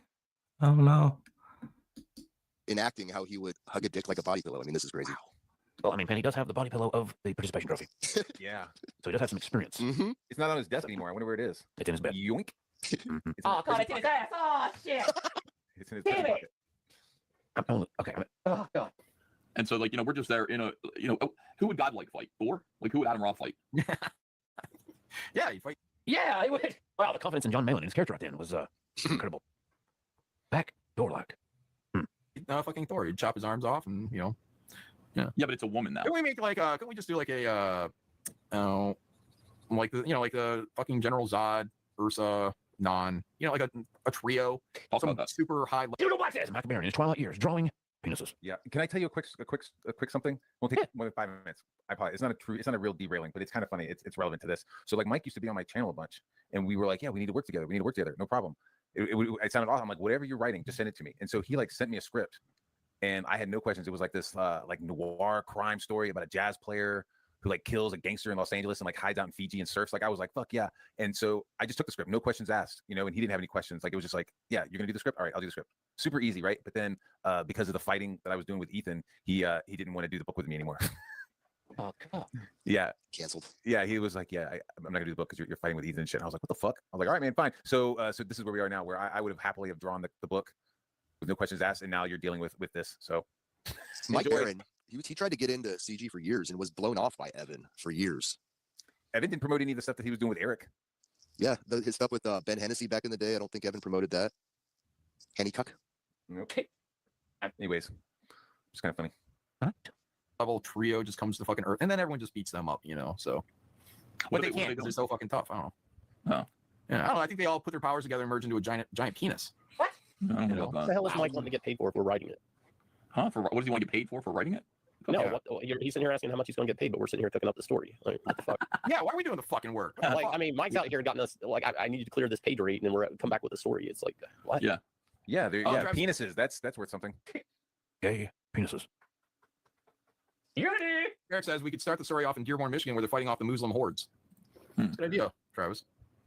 Yeah. Gay penises fighting Muslims. Mike Miller should definitely draw the peen. Well, Mike can animate it, and then accidentally put gay shit in there. Don't like that. Like Don't a like that one. triumvirate of like conquerors. Yeah. And they can just all have kind of, just like in Superman 2, they all had basically the same costume. We don't have to overthink all this shit. We just say they're badasses, and that's it. So The triumvirate of conquerors could be it's me, you, and Shane. And Sargon says the story is half cocked. and we can make everybody complain about us the way that they complain about us, like in real life. Like we can have like the Dungeoneers. Wow, they're willing to like. And then like So wait, the Dungeoneers are gonna be the damn wait, what? Yeah, now the Dungeoneers are going to be the bad guys. So there'll be a couple of pages where there's little caricature drawings of stupid inside jokes from 4 years ago. This is why Mike Baron needs to take complete control. These guys don't know what the fuck they want to do, and their ideas, words are hard, are completely gay. Gay penises? Like, and they don't have to get paid because they're writing it now? Like, what? Marvel and DC characters in the Dungeoneers? Mike, just fucking the script that you're gonna give me, give it to somebody else, have them draw it, and then just give it to fucking Rippasend. Just fucking move on. Get your fucking payday yet, Get that. I don't remember Saints and Sinners having this much problem when they raised over 500K in only 2 months. They didn't have any of these bullshit fucking Stormbring meetings on air. But according to Ethan, it's a Rippaverse that is it's dying right now apparently. Clearly, they're the incompetent ones. Clearly. Yeah. Rippaverse has made over $4 million in the year of 2025. While CG is playing catch up and not even made $500,000. Right. They could be totally gay and fucking just make Isom the villain. Well, actually, I just didn't realize that. That's insane. So, okay, Saints and Sinners is right. It says right 500K, right?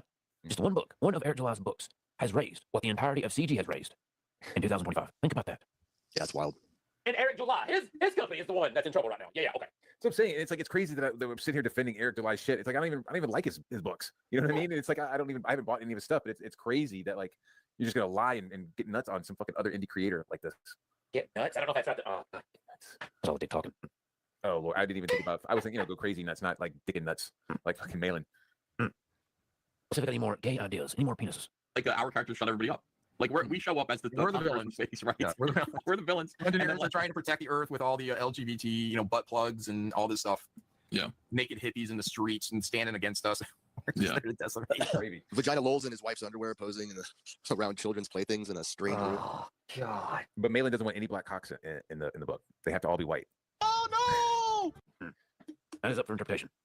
Gentlemen, I'm being told right now I've got breaking news. Because apparently one of the clips that I was going to play on the Nut Show about John Malin being a crybaby bitch on a girl stream, apparently it has gotten the attention of Ethan Van Scotter and Shane Davis. Oh, shit. It's got their concern because, well, apparently they're e-papping it live right now. Oh shit! Yes, let's go. So before we check into that, before we see what the fuck is going on over there, I've got a clip from the head of Comicsgate, CCP. John C. No, I mean Shane. We have Shane up in this. It's a Shane clip. Okay, so we have a Shane clip, and well, let's see what it says. Oh!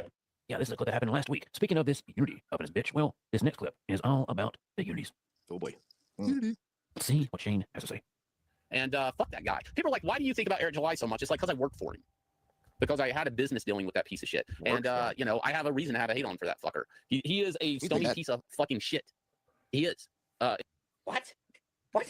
Was it Shane, CG, and like everyone that got their little covers for Eric? Wasn't they like all like kissing his ass, like talking on the Yes, kissing his ass, everything. Dude, and also Shane Davis is he a 20-year veteran of the comic book industry? I mean, maybe the Whisper Network.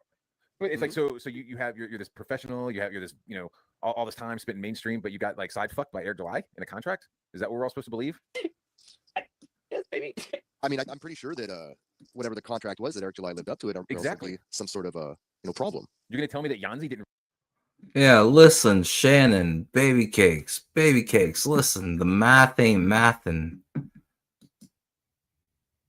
You debuted in comics in 2005. You were in Comicsgate by 2020. That's 15 years. And I hear you say 27. 27 where? Because you even left comics at one point, so you broke the chain. You were doing stuff for an advertising company in video games. And I think you were even doing shirts for Warner Brothers. T-shirt design, so it's not consecutive, for one. And for two, the math ain't mathin', baby cakes. Yeah. Shane. Read that contract before you did the work. And was it Shane and Ethan's covers like promoted as a actually Shane's was a premium cover, wasn't it? One of the $100 covers. You tell me. I don't know. I didn't really order. I didn't order. Oh, I didn't order it. I'm just guessing back from old Lord. So they did business, and I think like at the time both guys were happy with it until Eric July became the enemy of CG, and now Shane Davis has to be big mad. Yeah, because he was kind of quiet for a while, and then eventually he had to decide whether or not to be Eric July hater or not. And so right, he had to. Yes, I can remember. He sold my cover for $100. That's too high. That's my cover. Damn. Yeah, you do something. He had a contract, and within the four corners of the contract, if that's binding, like that's not really on Eric. That's on you and your fucking Chinese spy wife to fucking cover that shit. But now he wants to be poopy pants. Fucking 2 years later. Fuck. I mean, I don't know if you heard about. Yanzi's out here making all these websites for the new CG for Ethan. But where's Shane's attention? Yeah, where is it? Yeah, he's big mad at Eric July because Eric July has waged a war on crowdfunding that has cost CG almost all of their fans, and they're they're down to almost nothing. So Yeah, I don't see Eric turning the scope on his own fans. I don't see him hunting the whales. CG do. No. I don't see Eric July going after fan channels that give out participation awards. Imagine that. If somebody said, Shane, would you ever work for Eric July again? Just asking, bro. I'd be like, fuck no. If I could build a goddamn time machine, would I go hang out with Jesus Christ? Would I go, I don't know, meet Michelangelo? Would I do any of these things, or would I go back in time and tell Shane Davis, whatever you do, don't do a fucking thing for Eric July? I would go back and tell myself, don't do anything for Eric July. Good. You wouldn't go back and tell yourself not to fight a dude from FedEx in the fucking parking lot? That's okay. Knowing that you get choked. Oh shit! We forget about the FedEx worker. Rear naked choke. That's the best name for a technique ever. I mean, it's got rear and naked in it. It's the best one to say verbally. Choked out and shit yourself. That's all right. But working for Eric July and getting paid what you agreed upon, that's just fucking the. Yeah, I would take the FedEx. I would have took the time machine for the FedEx. That would have been. I mean, it's crazy to be like, yo, time machine, and he brings up Christ. Like, okay. Julius Caesar, all right. Alexander the Great, sure. No, it's to go back and talk to himself and possibly fillet himself. It's kind of weird. Like, he's such a fucking goon online. Like, his wife was like, oh, he don't pay attention to me, so she has to get back online and show her tits a little. It's fucking sad, dude. I need more attention. Maybe if I get on screen and he look at me through the screen, I get attention. Yeah. I mean, you could, back one of Shane's book and get a trading card of his wife. Bro, I remember opening that package and was like, what the fuck is this? And I showed it to my wife. I was like, look at this shit. She was like, who's that? I was like, that's his wife. She was like, what? It's like, wait, man, I thought that was Short Round from Indiana Jones. Oh, dude, Short Round in drag, like under disguise. Carrying a Uzi. Oh yeah, wasn't it like a red dress Dude, trading card? I don't want to trade I don't trade a fucking wife, dude. That's wild. That is cuck. Next one in the set, the pan. You take a shit to Nikita. Oh God. But anyways, Eric ruined it. So I've had other people like Cecil, people ask me for fucking covers, ask me what my cover rate is. Go fuck off. Like, I am not doing shit for YouTubers again. Whoa. Not doing stuff for YouTubers. Yeah. Doesn't Ethan Van Sciver consider himself a YouTuber? Yeah. Fuck 'em all. You're all YouTubers. Fuck off. Cecil. Whoa, fuck you, Cecil. Cecil Jones, shaved anus. Baby Cakes, Davis. Cecil Shane says, fuck you. That's what he's saying, Cecil. Yeah. Baby Cakes is saying, fuck you, Cecil. Yeah. Nasally Jewy motherfucker. Oh, fuck off. It's Cecil. Fuck them all. Fuck off, you Especially YouTuber. him. Yeah. Begging ass. Oh, he'd be out there begging. For just $0.25 a day. Andy Dick be out there begging. I hope to God he doesn't have a new baby on the way. Oh God, I hope not too, man. That's oh sweet Jesus. I am not. Nah. Fuck that, dude. It just fuck it. You cannot trust half these people. I mean, there's JDA asking me for a commission and will I do a cover, and look at this shit. You know, you see how people fucking flip. You see how you can't trust anybody. Everybody's like can be like ratty fucks. It's like and then that's my. because nobody wants to put up with your disrespectful attitude. You're out here having an attitude with everybody. You call it the smug. It's a fucking dickhead. You're a fucking dickhead. People put up with you for a second because they gave you a chance and thought you were different. But nope. You're the same Whisper Network, SJW, LBTQ, anti-bullying, LARPing as a conservative to get your monies over here. And people are tired of your bullshit. Why don't you try being nice for a change, you fucking dick? Not even Ethan is as much of a dick as you. Both you and John, bunch of whiny complainers. You know what? Lucky Pie Man hasn't disciplined both of you. This might come off as fatherly advice.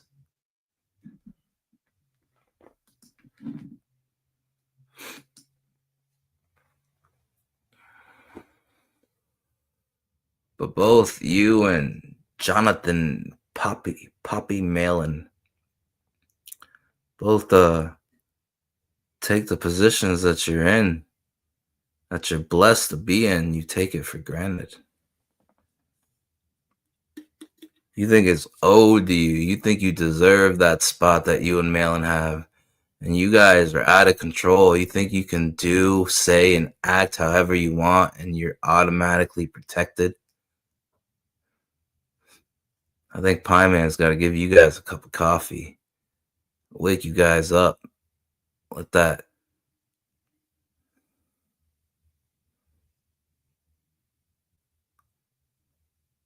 those workout salts, let that pepper ruminate and open up your nasal cavities. Open them up real big. Whoosh. I think you both need a breath of fresh air and reality. And you need to realize that sometimes it's you. You guys have lost self-awareness. How can people in your position be so bitter? I know I wouldn't be.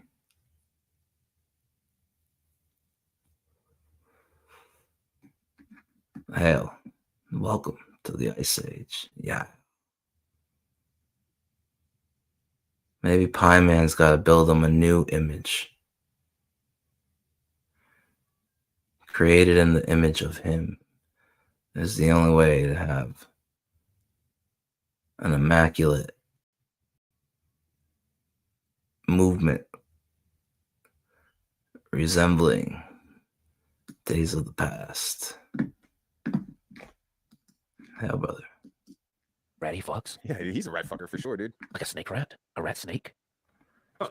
Just two-faced, just a little grimy, conniving, trifling.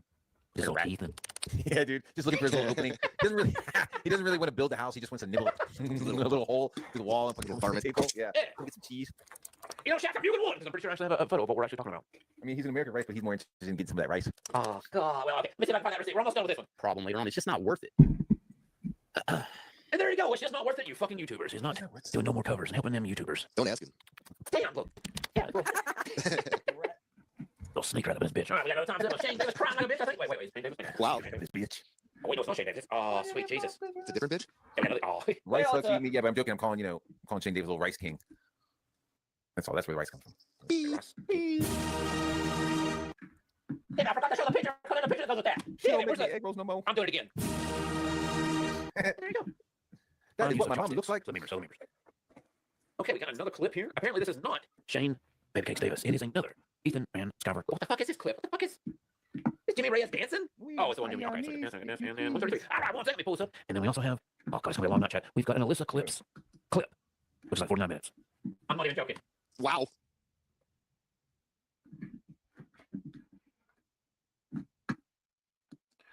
All right, so we're gonna go ahead and get out of here. Yeah. Last call. Remember the PayPal, paypal.me/glacier8888. paypal.me/glacier8888. Send donos. All the donations go towards the funding of issues 1 and 2 of Sledheads being put together in a hardcover. What's it gonna be now?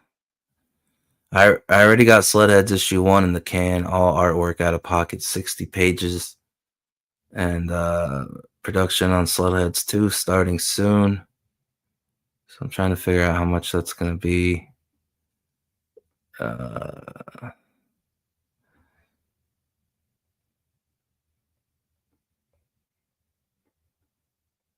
I believe it's going to be anywhere from 85 to 90 pages.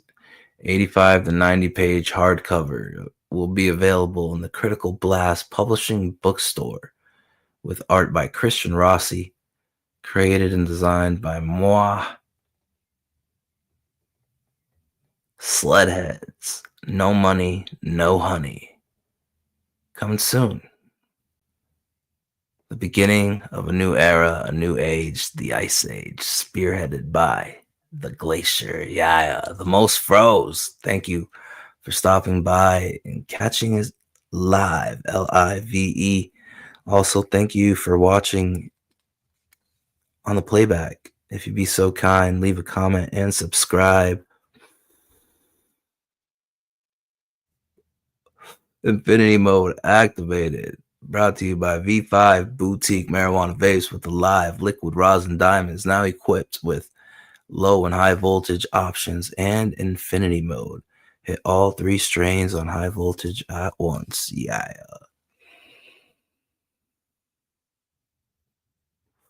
We love the indica strains of Grape Ape, Jelly Roll, and Rainbow Belts.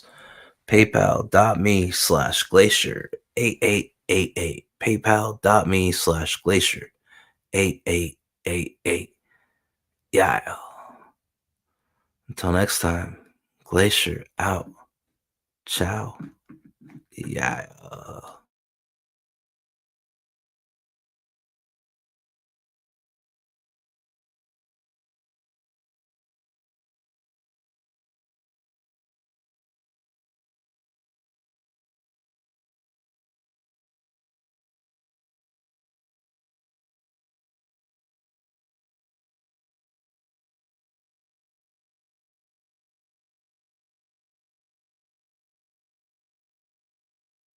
It's time to ask more of our browser. Hey Copilot, adjust all these recipes for 7 guests and combine them into one cooking schedule. Also, I'm out of milk. Here's a cooking schedule scaled for 7 guests and also milk-free. Freedom. Tell me where to go, what to do. To another flow. Tell me where to go, what to do. To another flow. Show me the stars. Show me the stars. Tell me where to go, what to do. To another flow. Tell me where to go, what to do. another flow. Show me the stars. Show me the stars. Get it poppin', put it.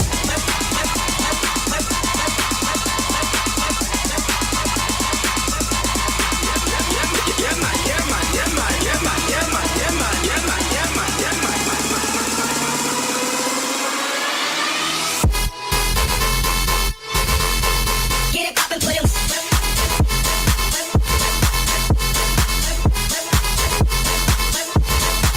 To another flow. Get it poppin', put it. To another flow.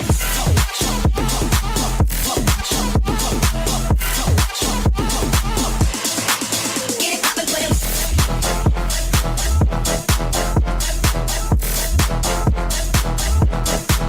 To another flow.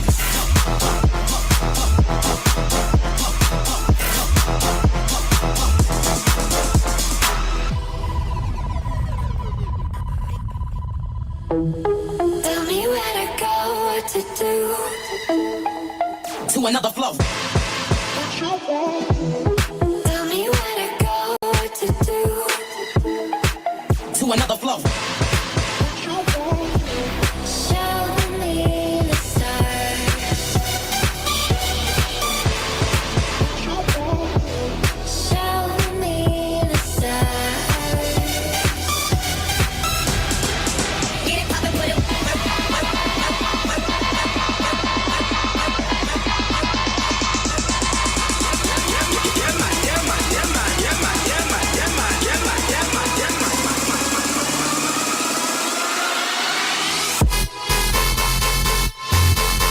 Get it poppin', put it.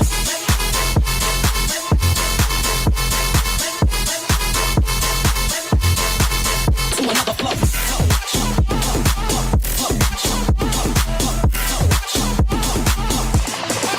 Get it poppin', put it.